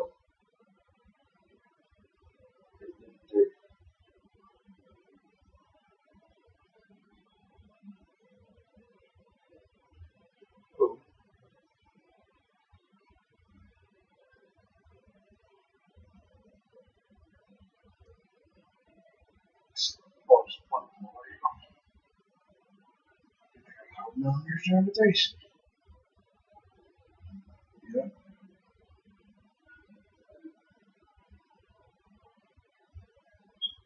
Tip, I call him tomorrow. Call him tomorrow. Call him tomorrow.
I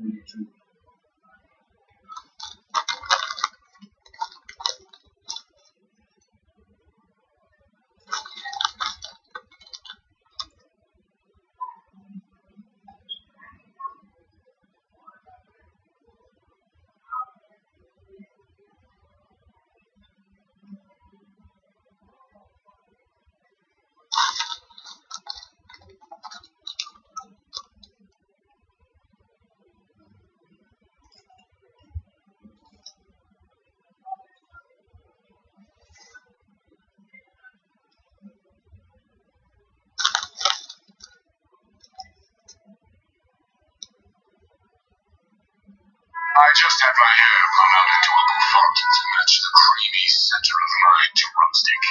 How do I know if I'm beautiful, I asked? But there was no one to answer. Another day, another drumstick.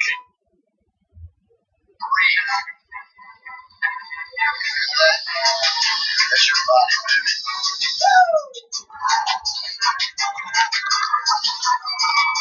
Listen to your body. Feel its power.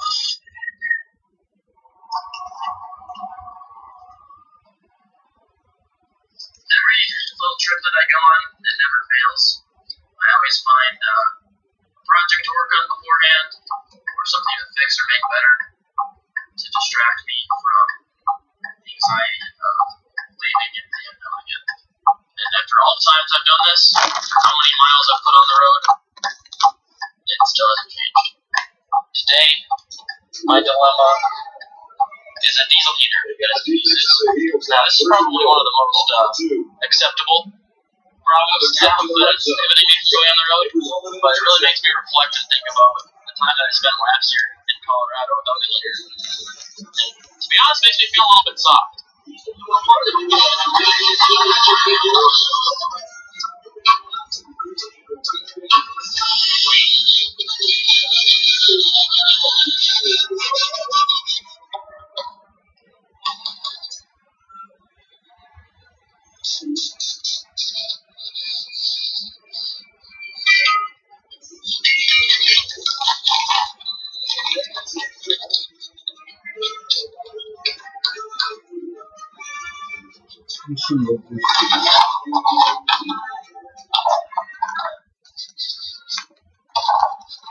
Go back together.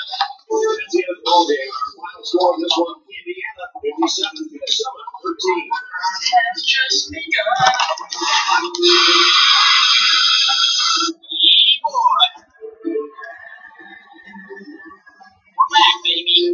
It's time to bring you the Reese's Perfect Play of the Game, which is brought to you by Reese's Peanut Butter Cups. The perfect combination of chocolate and peanut butter. Any final thoughts on this one, Greg? Well, you had a feeling that this one might not be close. You can't fault these guys for not giving it their best. They were just out of their league today. Indiana, something that's nailed these guys. I don't think anybody is building anything less. Now we take a look at our player of the game. Donation of $10,000 will be made to his school's general scholarship fund. For Indiana, they continue what should be a strong season by increasing their market for water. And for Minnesota, they can't be happy with that.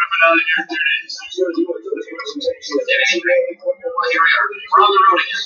Partners Kirk Herbstreit and Matt Andrews and EA Sports. Promise to say goodbye. Spring is finally starting to happen out here. See the snow is melting away. 46 degrees. Absolutely gorgeous. Perfect time to leave.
there's anything I would learn. Sweet. Is that give me all the time in the world? I'll take it. Alright. Did trash.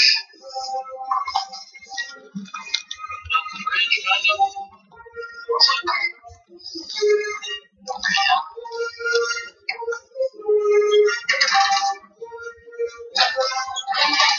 Alright, bud. Nothing on the road.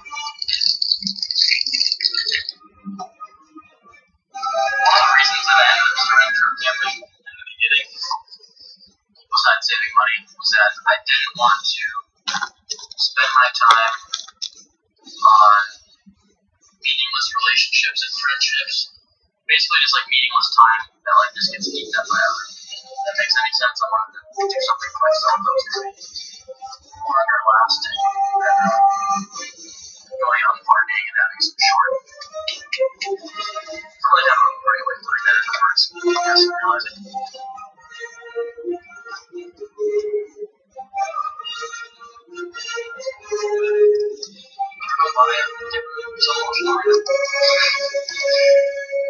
I'm like happy to be able to be doing this. Like my younger self was so proud. I just had like a crazy brain. Just happy. Dude, I haven't even made it like 5 minutes past my house. For what?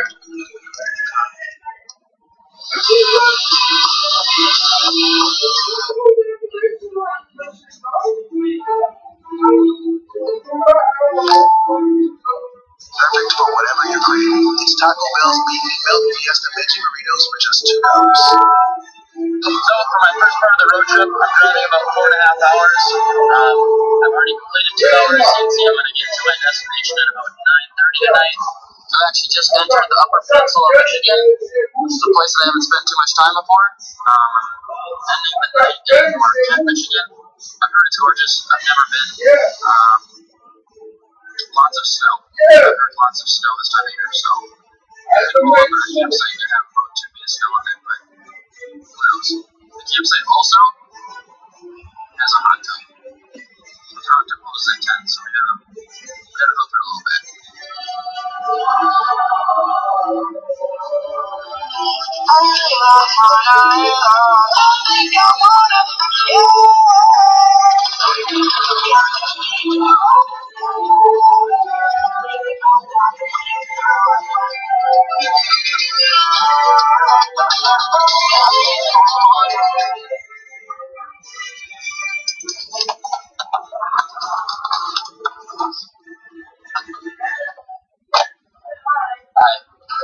I'm Maverick. I'm checking out. Sorry I'm so late. Sounds good. Thank you very much.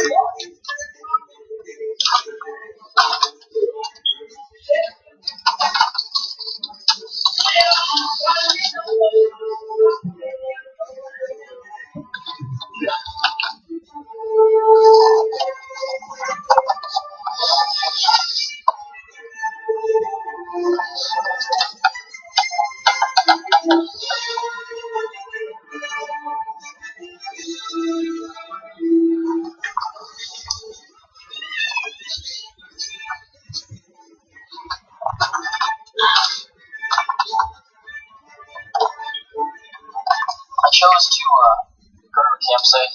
Along with that, I also didn't really plan a meal. So I kind of just grabbed a few things from my fridge before I left. Got some shrimp. It was looking all funny. Got some rice. Whatever's in here.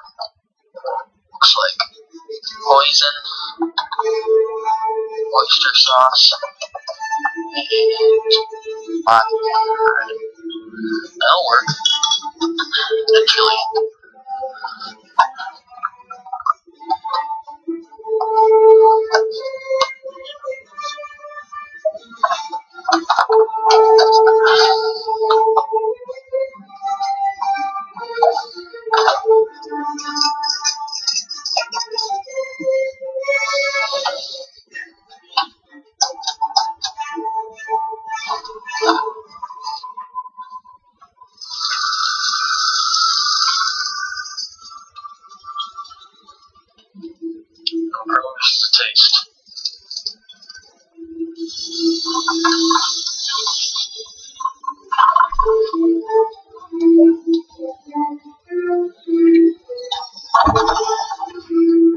So you eat bad truck. Nausea, vomiting, diarrhea. Don't step on the wire. I got it. Don't smell it. Turn this on so you can see. I got it. I got it. I have to make sure. I tell you, put me in mind of you when you step. Put me in mind of you when you step on the wire. Yeah.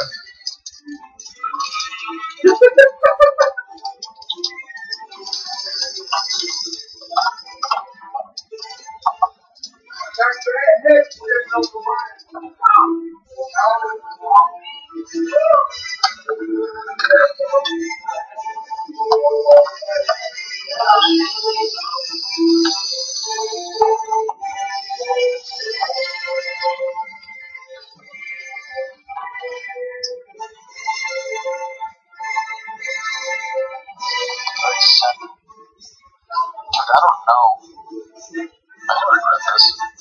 Well, definitely room for some improvement ingredients-wise, but that still looks pretty good.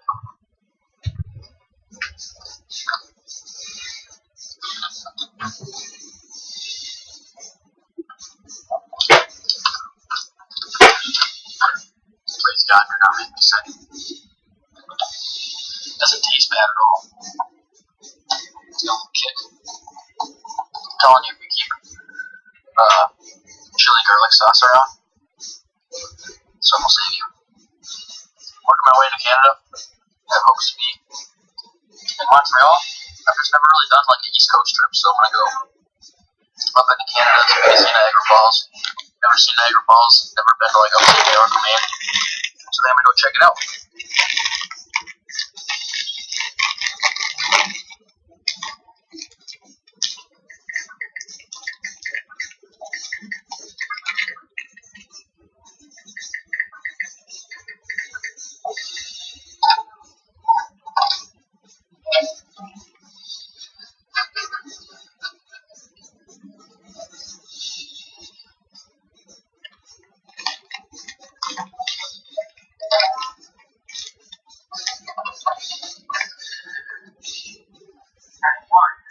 Spent all that nice time installing this diesel heater.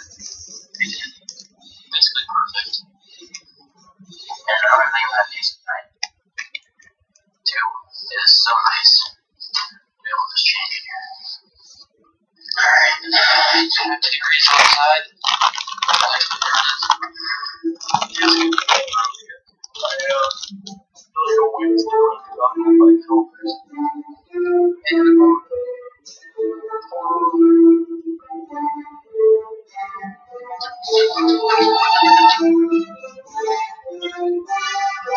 Yeah. In the room.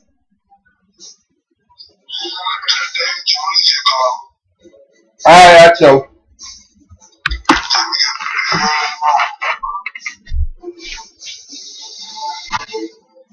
Hey, man.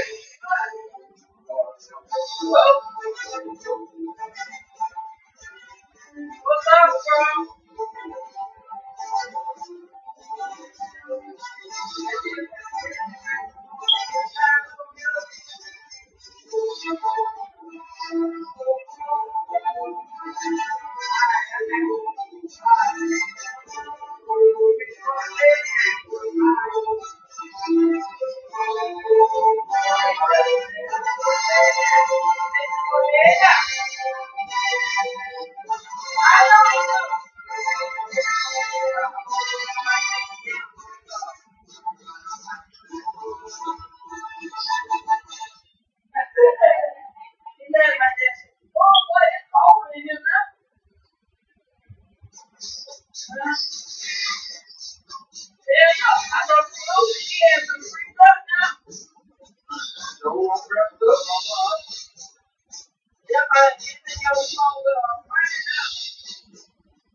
Shields don't come back. Oh, that's a problem. Well, there we go. He did. It take a while.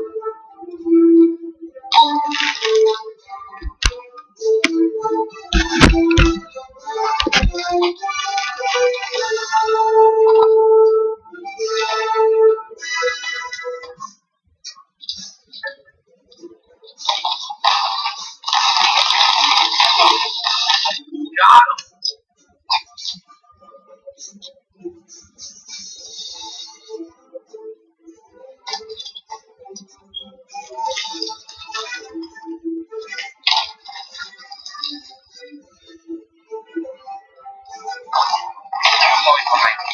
That's behind me. I didn't see him. He's been hiding around the corner there.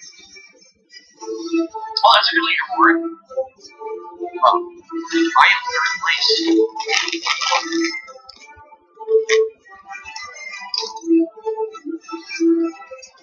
Get my weapons. I did.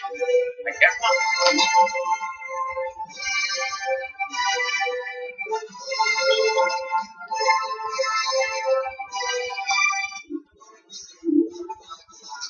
Shot me.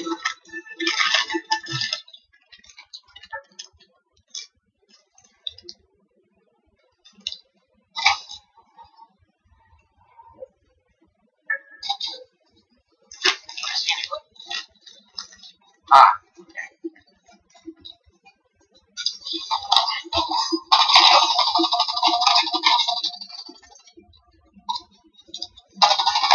Oh my god! Get a barrier, man. Get a barrier. I didn't know there was a barrier wall there. Sucks. I only have one respawn left, I think. Bonus experience. What the hell? Where'd he come from?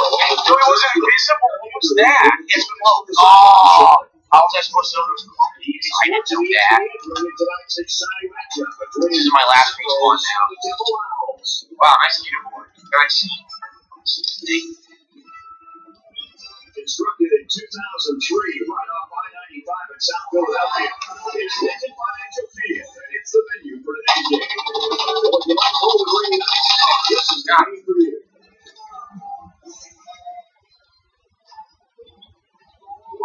Yeah. Wow, I don't understand that at all, man. I'm doing it. Kind of hard to,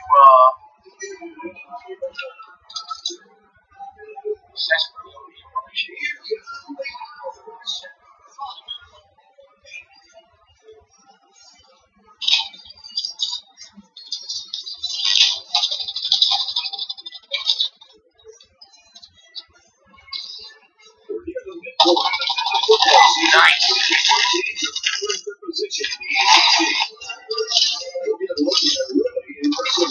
What the heck was he? Hold on. I wonder how I did. I was like, I don't even know. Oh, no, I'm seeing the perfect combination. I kind of liked it. I kind of liked the mode. I kind of want to play it again. That was fun, actually.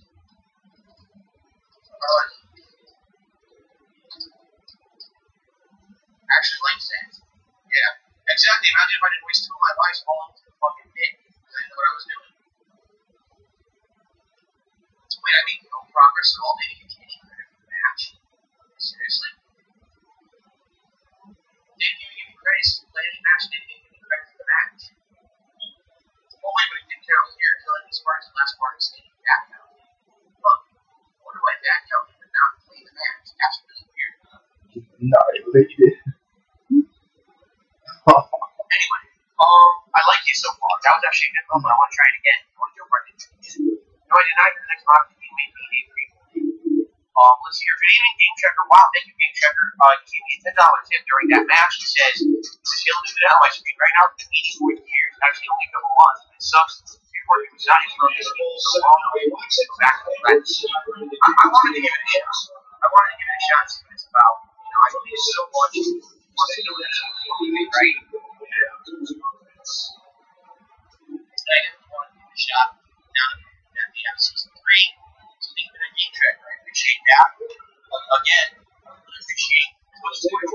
actually here was disheartening because I'm like trying to do me, I thought it was going to be right. So they just sit there, sure. And anonymous difference in the dollar PC gateway is that the switch has gotten weak. Those people that never run will find the switch initially. Instead of buying some more expensive John Line. There you go. Thank you for that, Tim. The team says actually the handgun, don't bother getting the other weapons. The handgun's dealing with weapons better than everything else in that phone. That's fun. Good evening, Derek. How are you? So where's the living lab? I have no idea.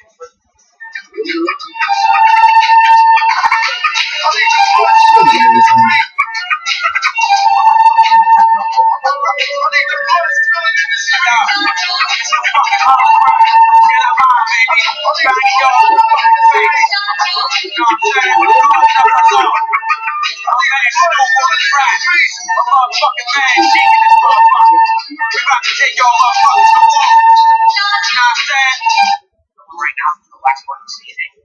This is almost style now. So see that we do this better run than of course.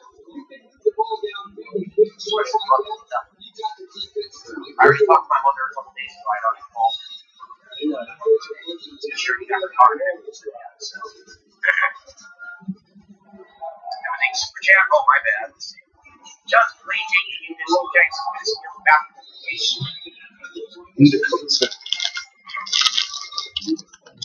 Yes. Oh, yeah. Dinner, flour, stuff like that.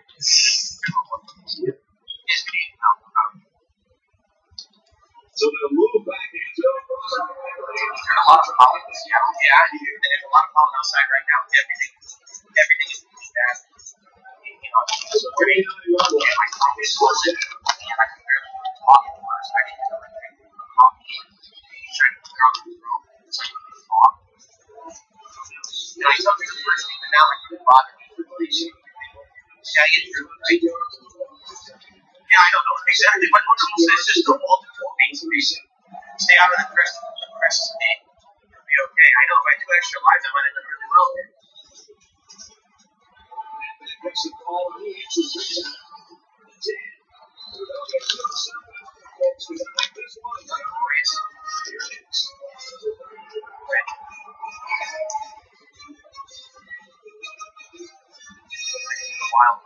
is the call. Right, that ball.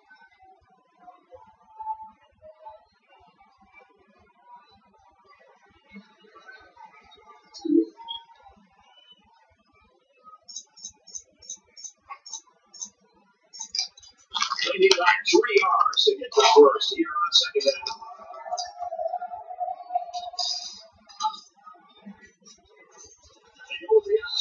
Crap. What's this? Situation right again.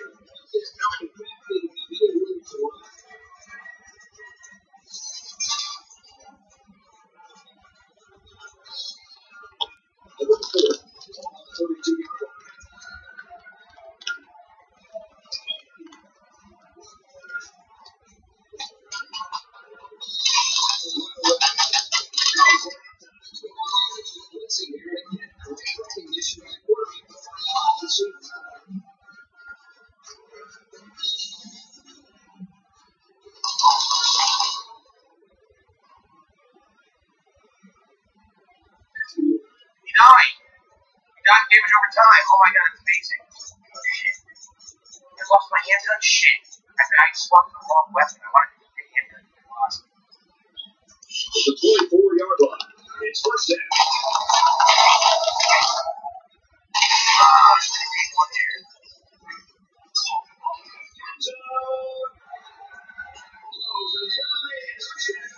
The wide receiver run down the field and a touchdown connection. When he has the speed to stretch the defense, and his hands are getting better every single game.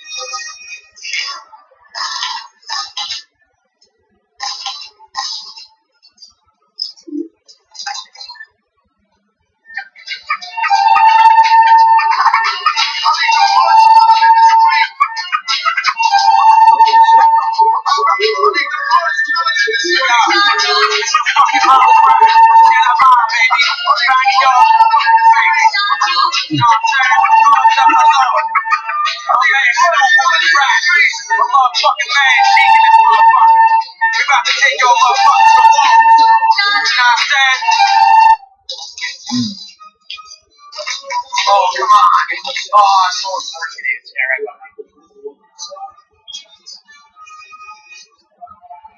7 kills. That's what we've been in this. 7 fucking kills.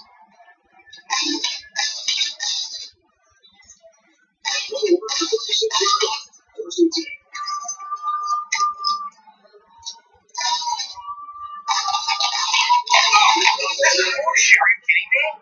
That's complete bullshit. Twice I shot him, he had no shields, and it said it didn't hit. And I run up behind him and I can't hit him in front. I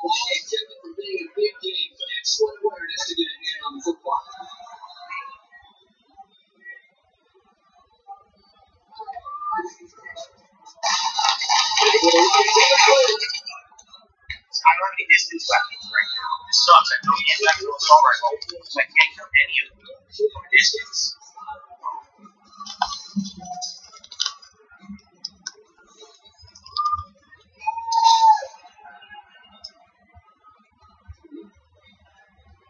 Hopefully their team seems like a better weapon. First and 10, let's see if they can build off that great roll.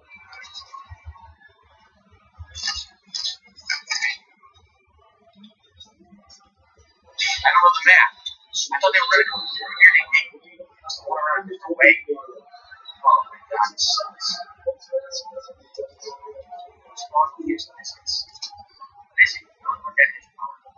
They're giving away yards and making life easier for the guys on the other side of the ball. From the 14-yard line. First down. For the first time today, we'll get to see how this defense responds when they're backed up into the red zone.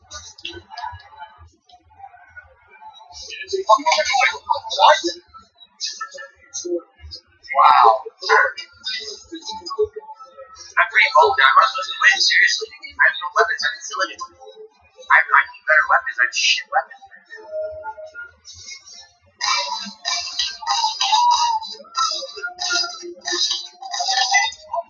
I got him.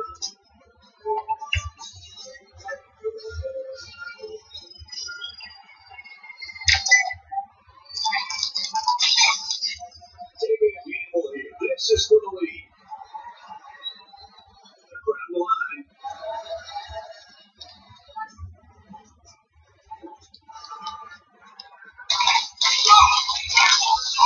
Wow. I shot him first. I meleeed him. He hits me once and I'm gone. Whatever you say. Whatever you say. 3 more 3 handles. $2 for it. You said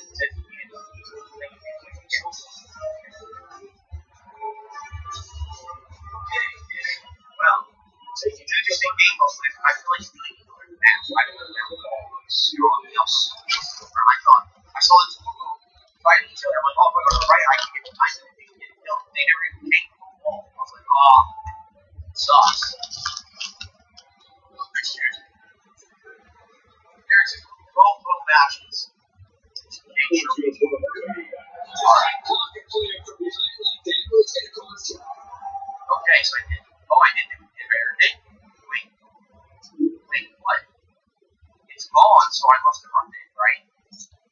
They'll start this drive at the 10. Yes, okay. At the bottom of the screen. So there was some experience curve there for feedback. Okay, so we're it's how so yeah, I did get some experience on the next one is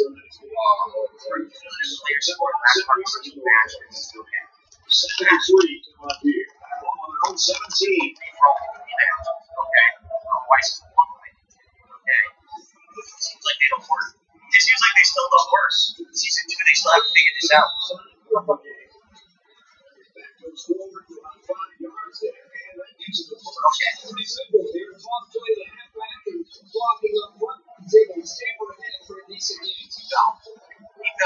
That's the smart thing to stand. I'm going to try to roll with it. Don't worry. I'm going to try to after they're fast enough.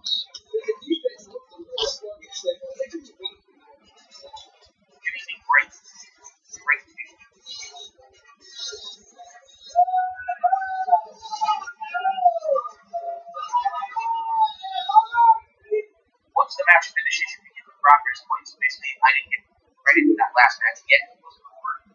I see what you're saying. Once that match ends, then I'll get credit. It's 1st and 10. At least they don't get to stay in the match. You know, stay in the match. Oh, here's an estimated wait. It's 9 seconds. We're waiting. Not starting.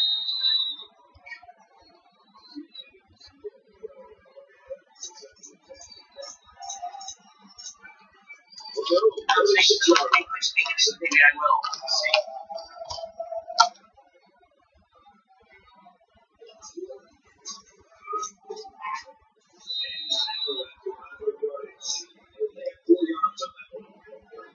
This game's already shaping up to be It's not working. as we head to the second quarter. The score here in Philly is Temple 8, FSU 7. This used to happen in season 1. The game would not load right because someone has a laptop. 36. Xbox One. So I guess. Yeah, I'm not gonna sit there and win all day.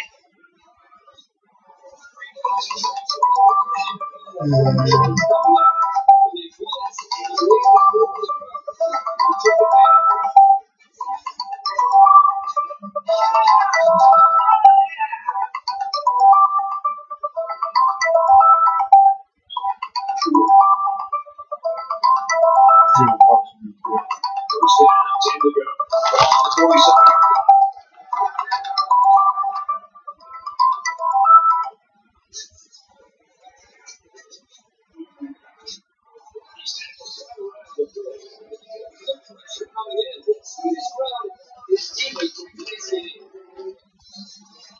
I know, they're attempting to play pretty good ball because great sign.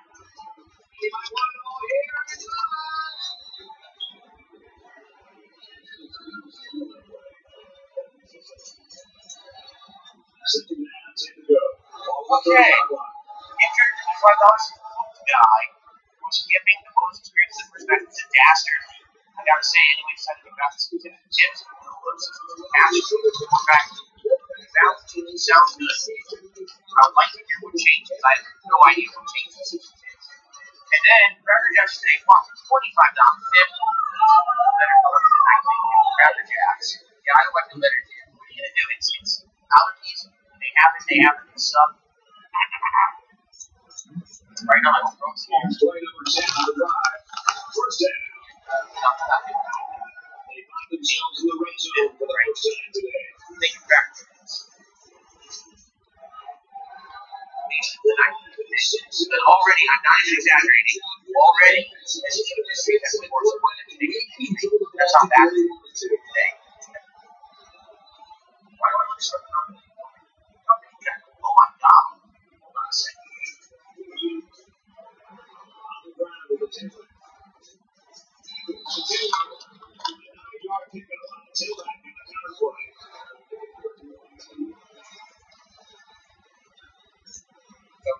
Not so normal.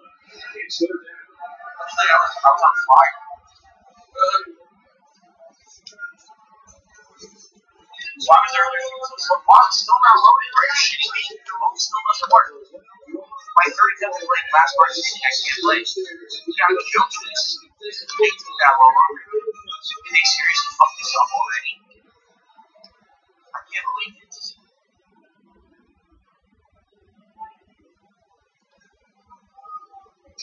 Seriously, it's not gonna work. Really?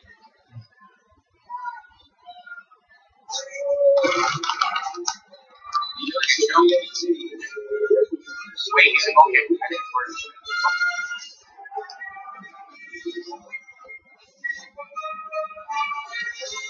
Why crossplay should not be on by default? Anywhere season 2, did they disable crossplay yet? Did they? I don't want to put a people on Steam last Xbox.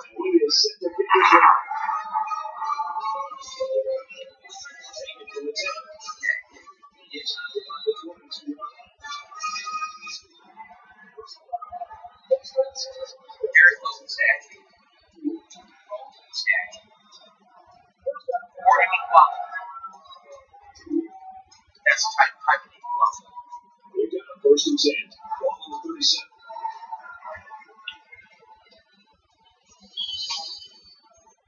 Okay. I'm gonna walk out that. Hold on. He's coming along, and he's going to be up there. He's on the run. He's on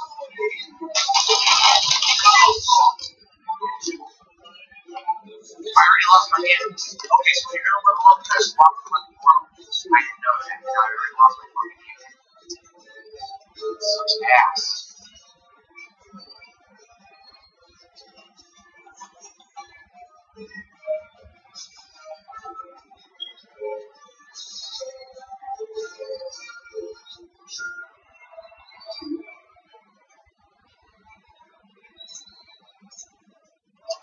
This is going to be puzzle, but the offense will stay on the field. They're going to try to attempt a two-point conversion to take the lead. Not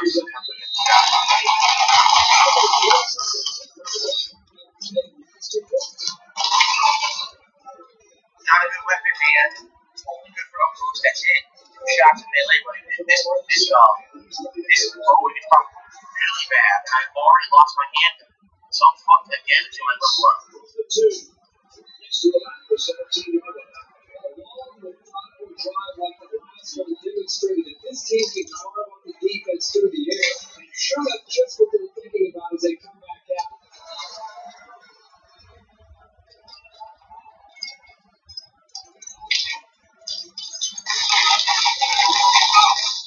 How is he not dead? I don't understand. Yeah, you're talking my grenade. So his shields are low. I hit him 3 times. His gun was not dead yet. What the hell's going on? Did they blow this gun? Maybe they did. Maybe they did. He ever complained about it. So maybe they made it a shit. This is not killing anyone. Short yardage situation here. It's second down and 1. Wow, this is just a waste of time. Until I get a better gun, it's a waste of time. I can't kill anyone. Yes, the Mulder can make it. Oh, what a fucking pain in the ass. Of course, that's the gun I swapped. By accident. I'm gonna try this because it's better.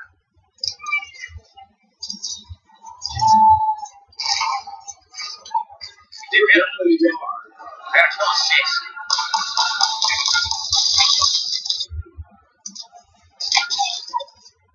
Shitty weapons, I can't kill anyone.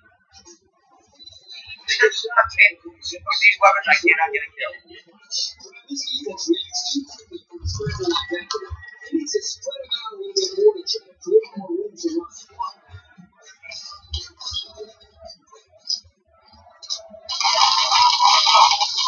Wow! I do like no damage with this, and they're just walling me coming right through me. I might as well fucking use this in my fist.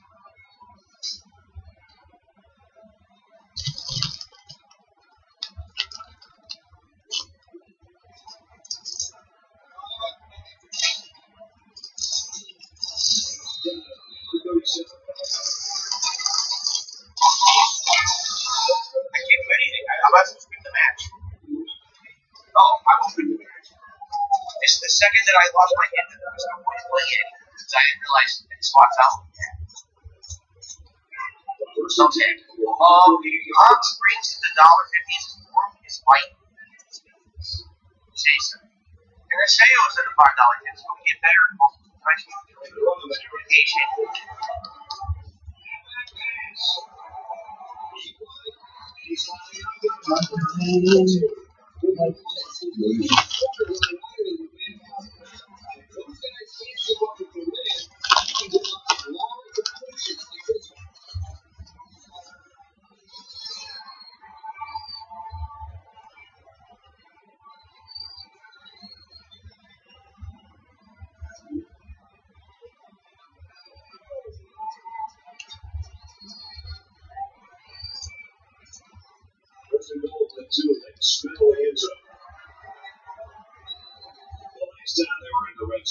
Touchdown out of it.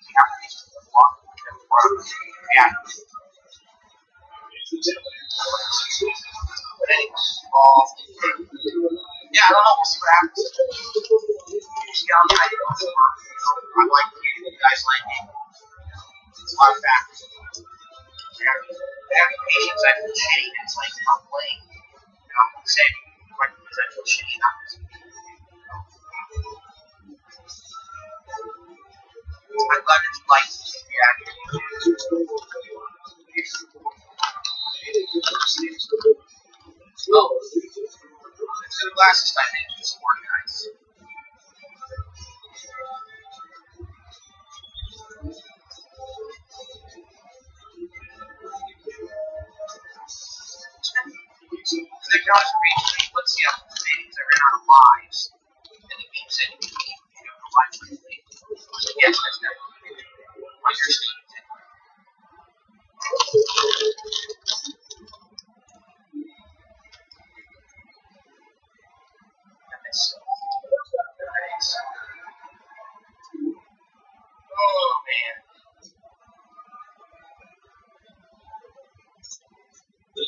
will start at the 9. Alright. Now swap out the hand. Level up, swap out the other sheet.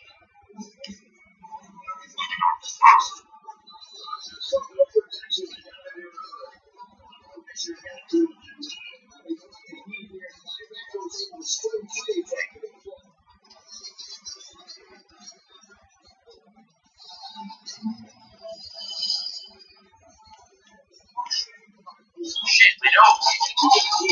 I can't even scratch my nose. It just started. I scratched my nose. I ain't done. Jesus.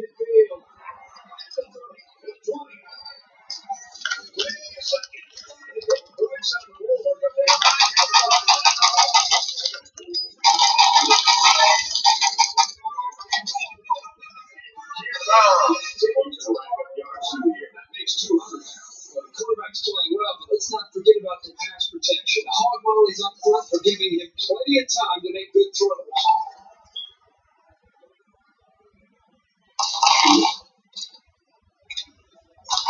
Why are this? Wait, they took my handgun. What the fuck? Are you serious? So if you level up, they take your handgun.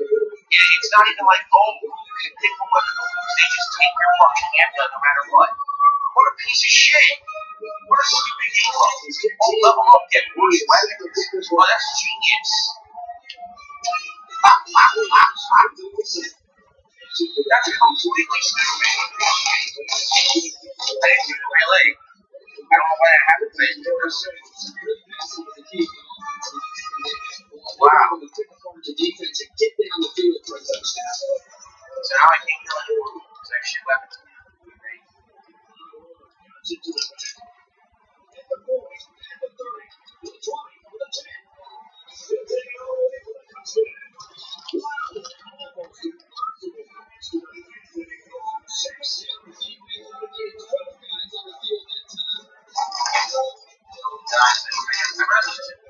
What am I gonna do? I can't fight it. I have no long range weapons. There's nothing I can do. So I just walk and let him kill me, right? Wow, that's fun.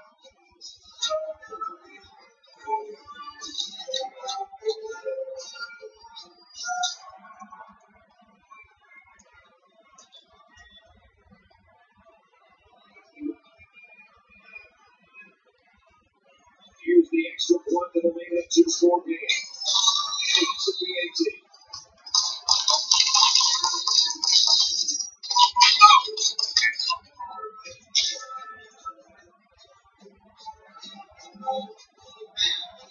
Alright, so don't level up. Seriously, don't level up. Let's say you have like 5 levels and you're gonna get a much better weapon. There's no point in leveling up because it's gonna suck. Yeah, sure, level up once. It was really nice try too, but the quarterback got into a nice rhythm. Did a good job of picking apart the defense.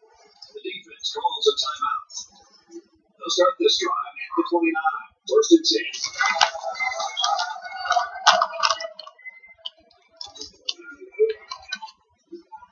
It's Gary outside.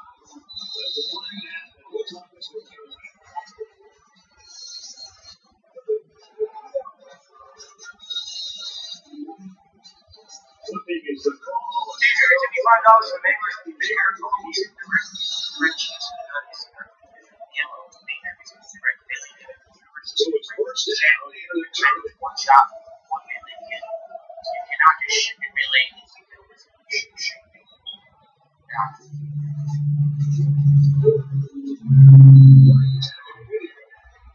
No, the paper was never just a long range game.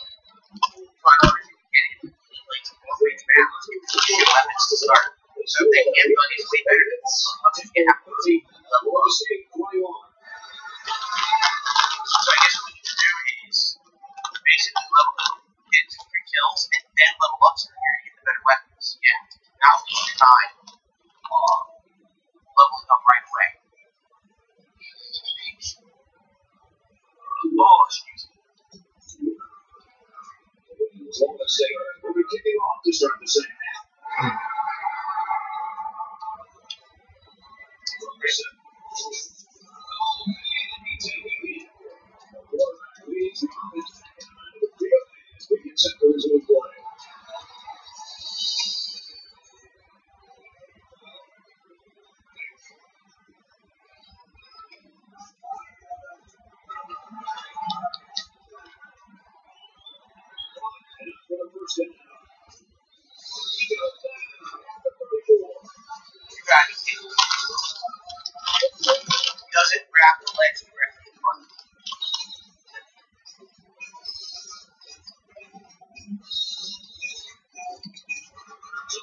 So we will a little bit closer with that penalty. From the 19-yard line. First down.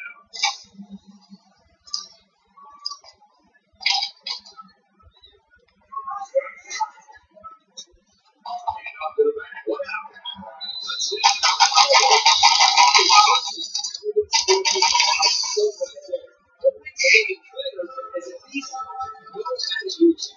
Seems worse than he used to be, seriously. It really does.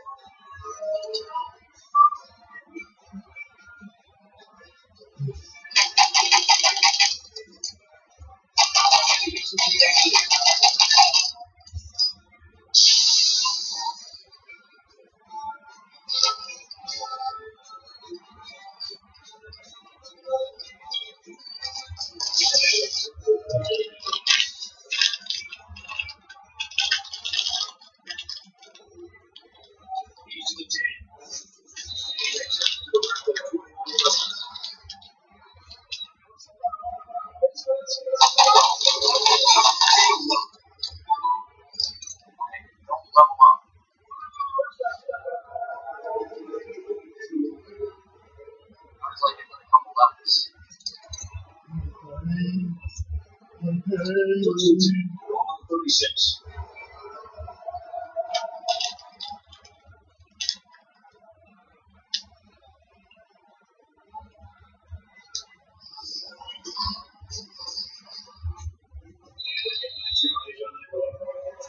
It's 7 yards on the play.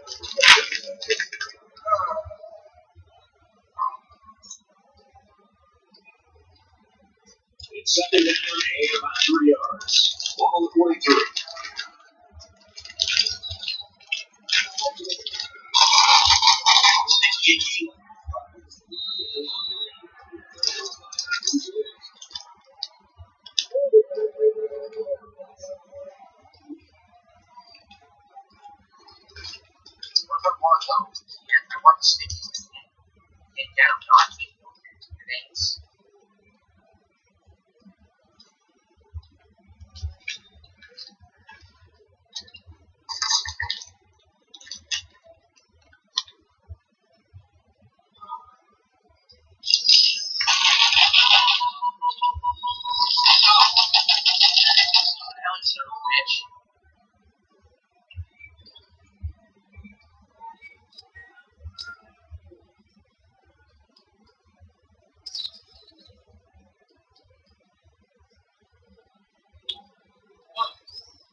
in those states.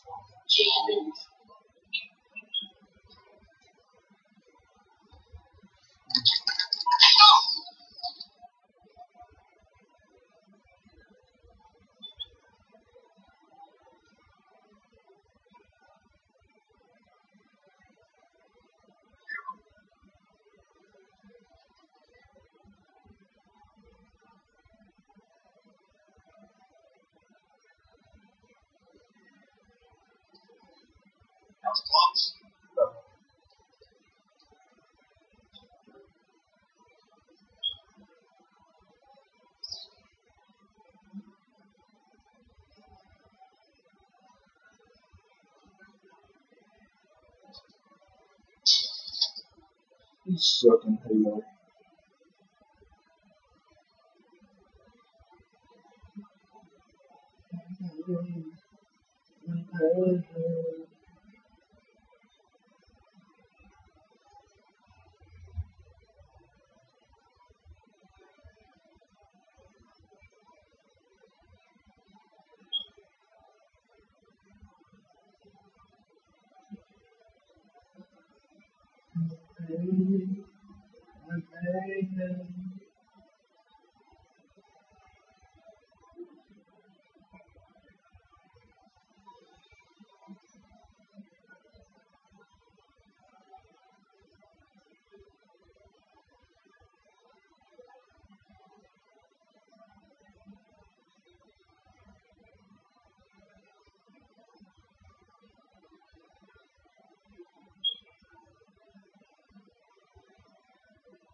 They could just keep their concentration. They avoid situations like that.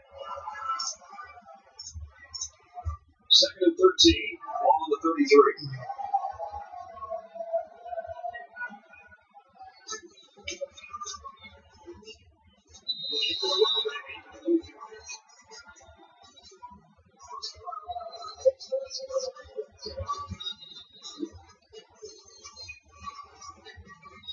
Concentration left out there. Coaches will be giving them the airplane for too.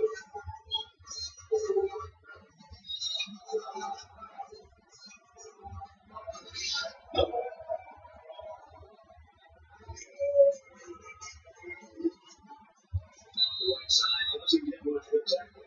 So it's a 2-yard look here. They're on the 49-yard line. Second down.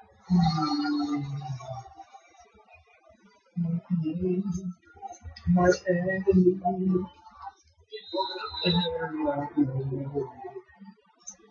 My soul. My soul.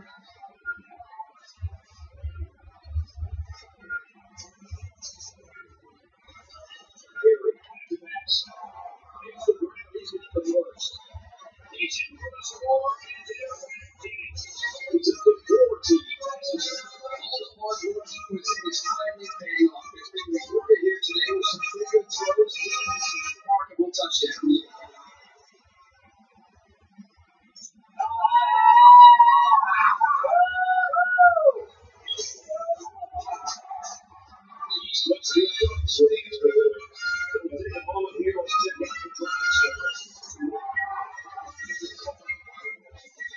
I'm gonna field goal this. 40 to 35. Yeah.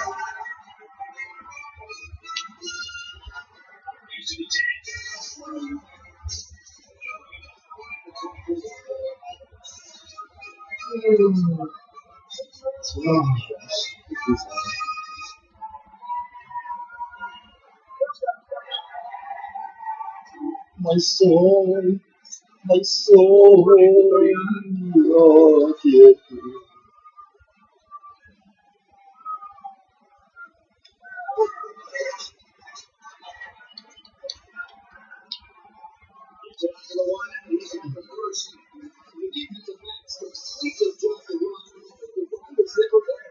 It's just a misstep that allows the completion.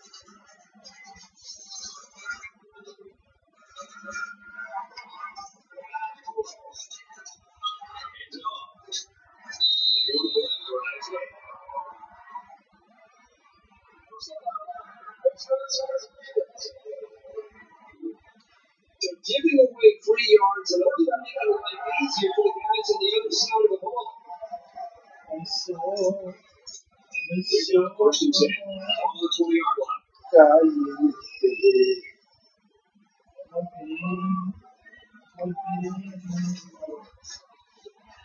Is it right here? 19-yard line.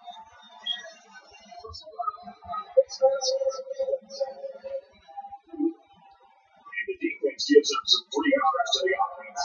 You know, penalties can ruin a team's chances to win if they commit too many.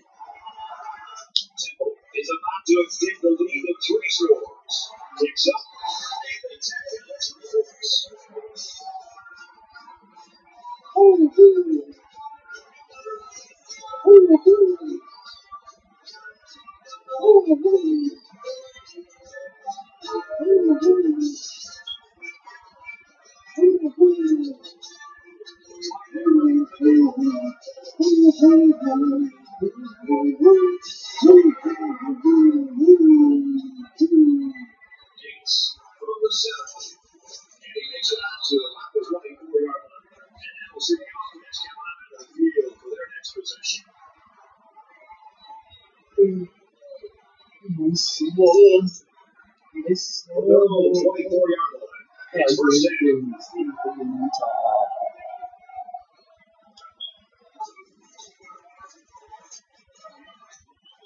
So he's in space. He gets to a 3rd-yard receiver for that grab. You gotta love this quarterback receiver combo. Talking to these guys before the game, they told me they spent down an hour after every practice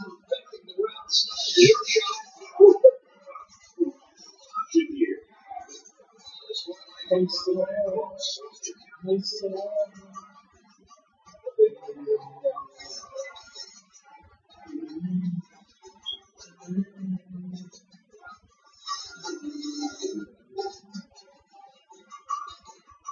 is the call. Don't know what way to make up those yards right here. From their own 42-yard line. First down.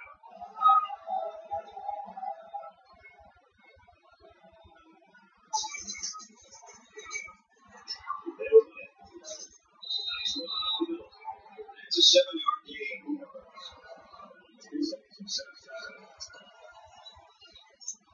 From their own 49-yard line. It's second down.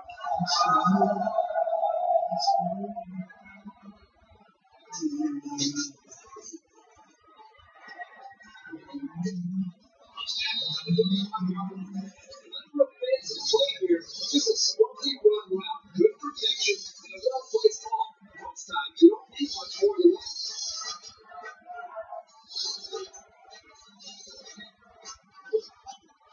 On the right side, doesn't get much of a tackle. 3 yards there. And sent the middle linebacker here on the blitz. He was pretty much one cut. Get him in there to make the stop.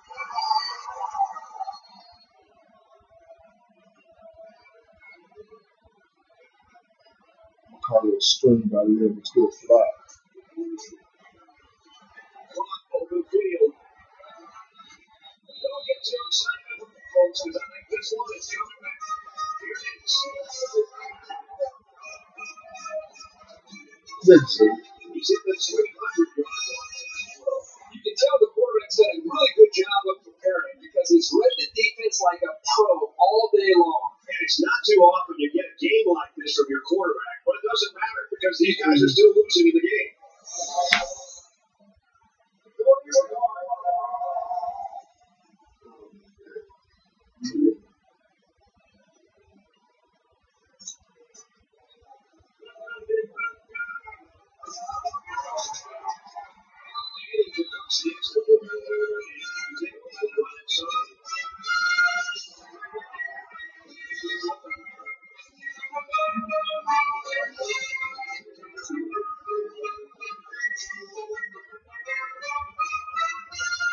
Florida State is lining up to kick this one off.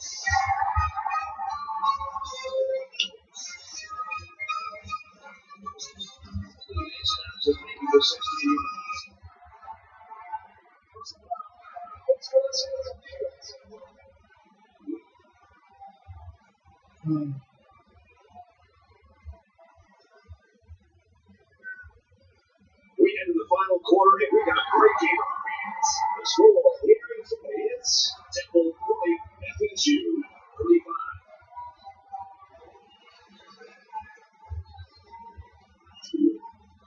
So a huge series here. We'll find out what each team is made of.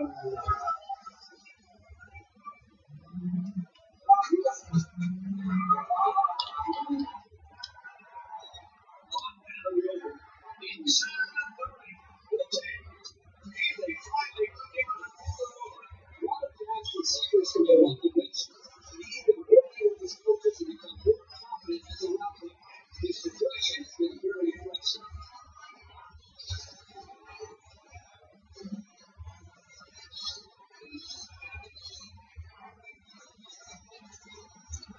Listen to the Warriors. I can see something straight for them.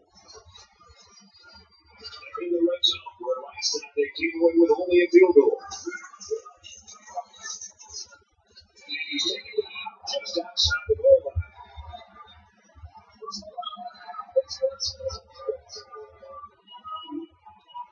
They're giving away 3 yards and only making life easier for the guys on the other side of the ball. First and goal, about to go up by 2 scores.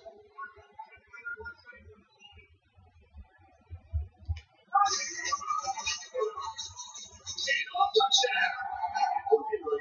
His defenders became a great day with his third touchdown. Until they can figure out how to slow him down, it's going to be very tough for them to keep adding into this game.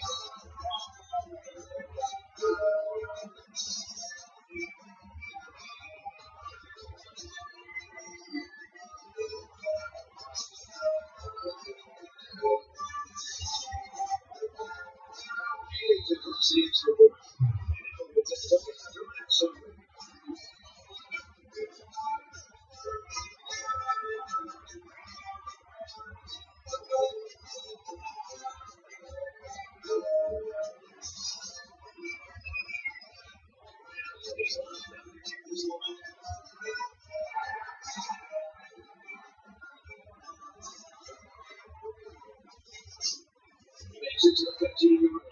About set to start things up again.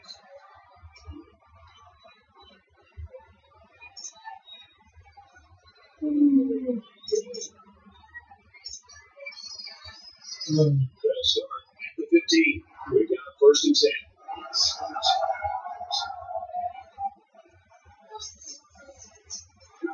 He's to the 20. The flag on the 20. Let's see what it is.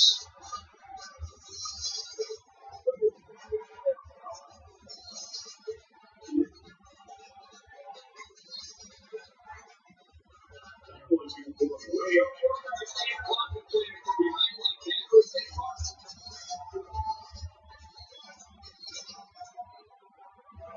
They line up at the 12. It's first down.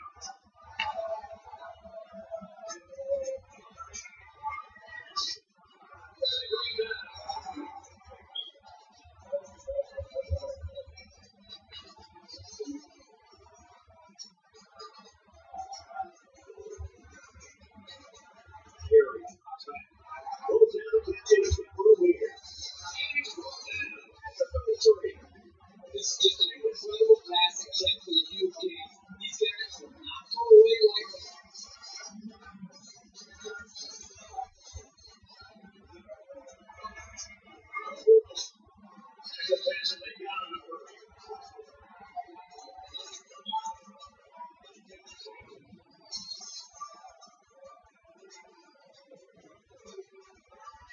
Fires up to his receiver. He's pushed out of bounds. 4-yard line. Nice pick up and take it on the pass block. But this is to be the same right now. They're both reading the defense properly, and the result is a nice game. Makes the catch and run. Shoot for a quick slip.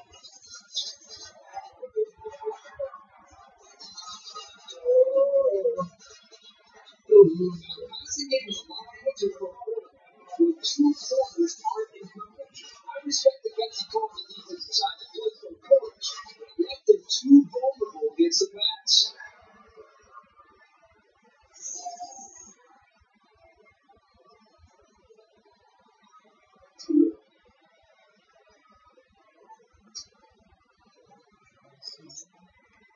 First and 10, ball on 36.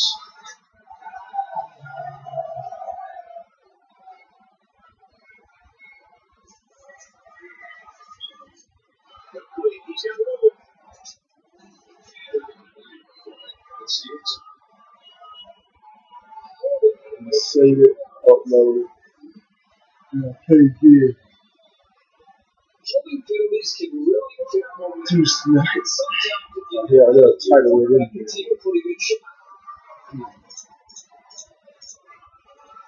It's first and 10. Ball on the 36-yard line.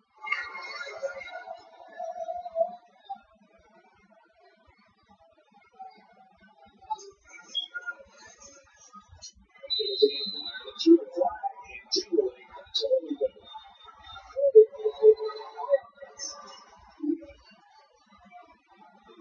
If you want to roll it, Charlie, let's grab a hold of the defender's jersey.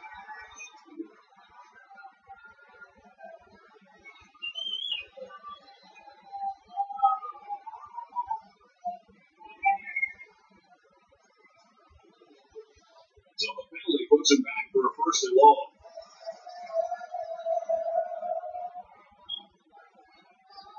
They will see movement along the line. Let's get the call.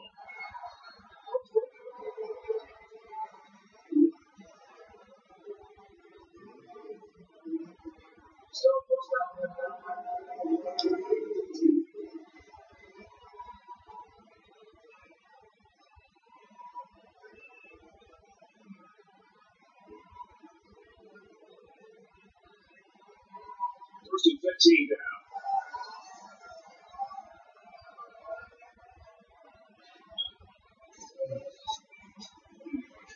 Fires deep down the left side. And it's intercepted.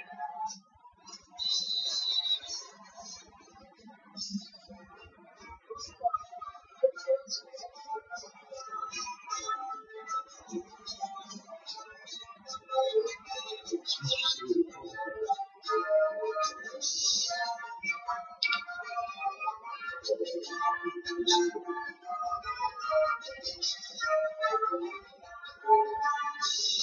be careful with penalties. Penalties are a great way to stall out a drive. That's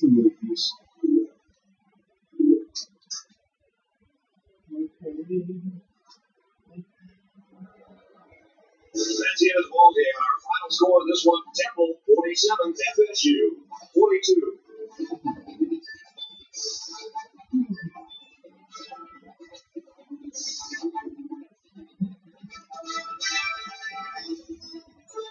It's time to bring you the Reese's Perfect Play of the Game, which is brought to you by Reese's Peanut Butter Cups. The perfect combination of chocolate and peanut butter. Any final thoughts on this one, Kirk? I'm sad to see this one end because it's a great game to watch.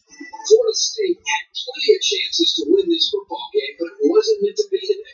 All you can do now is try to bounce back after a close loss like this.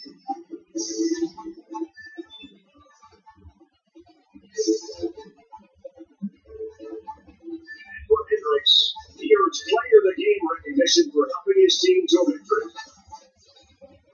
For Temple, they keep their perfect season hopes alive by getting their sixth win. And for Florida State, that'll be loss number 2 as we hit the halfway point of the season. That does it for this edition of ncaa Football 11. We're going to say so long for Kirk Herbstreit and Aaron Andrews.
See.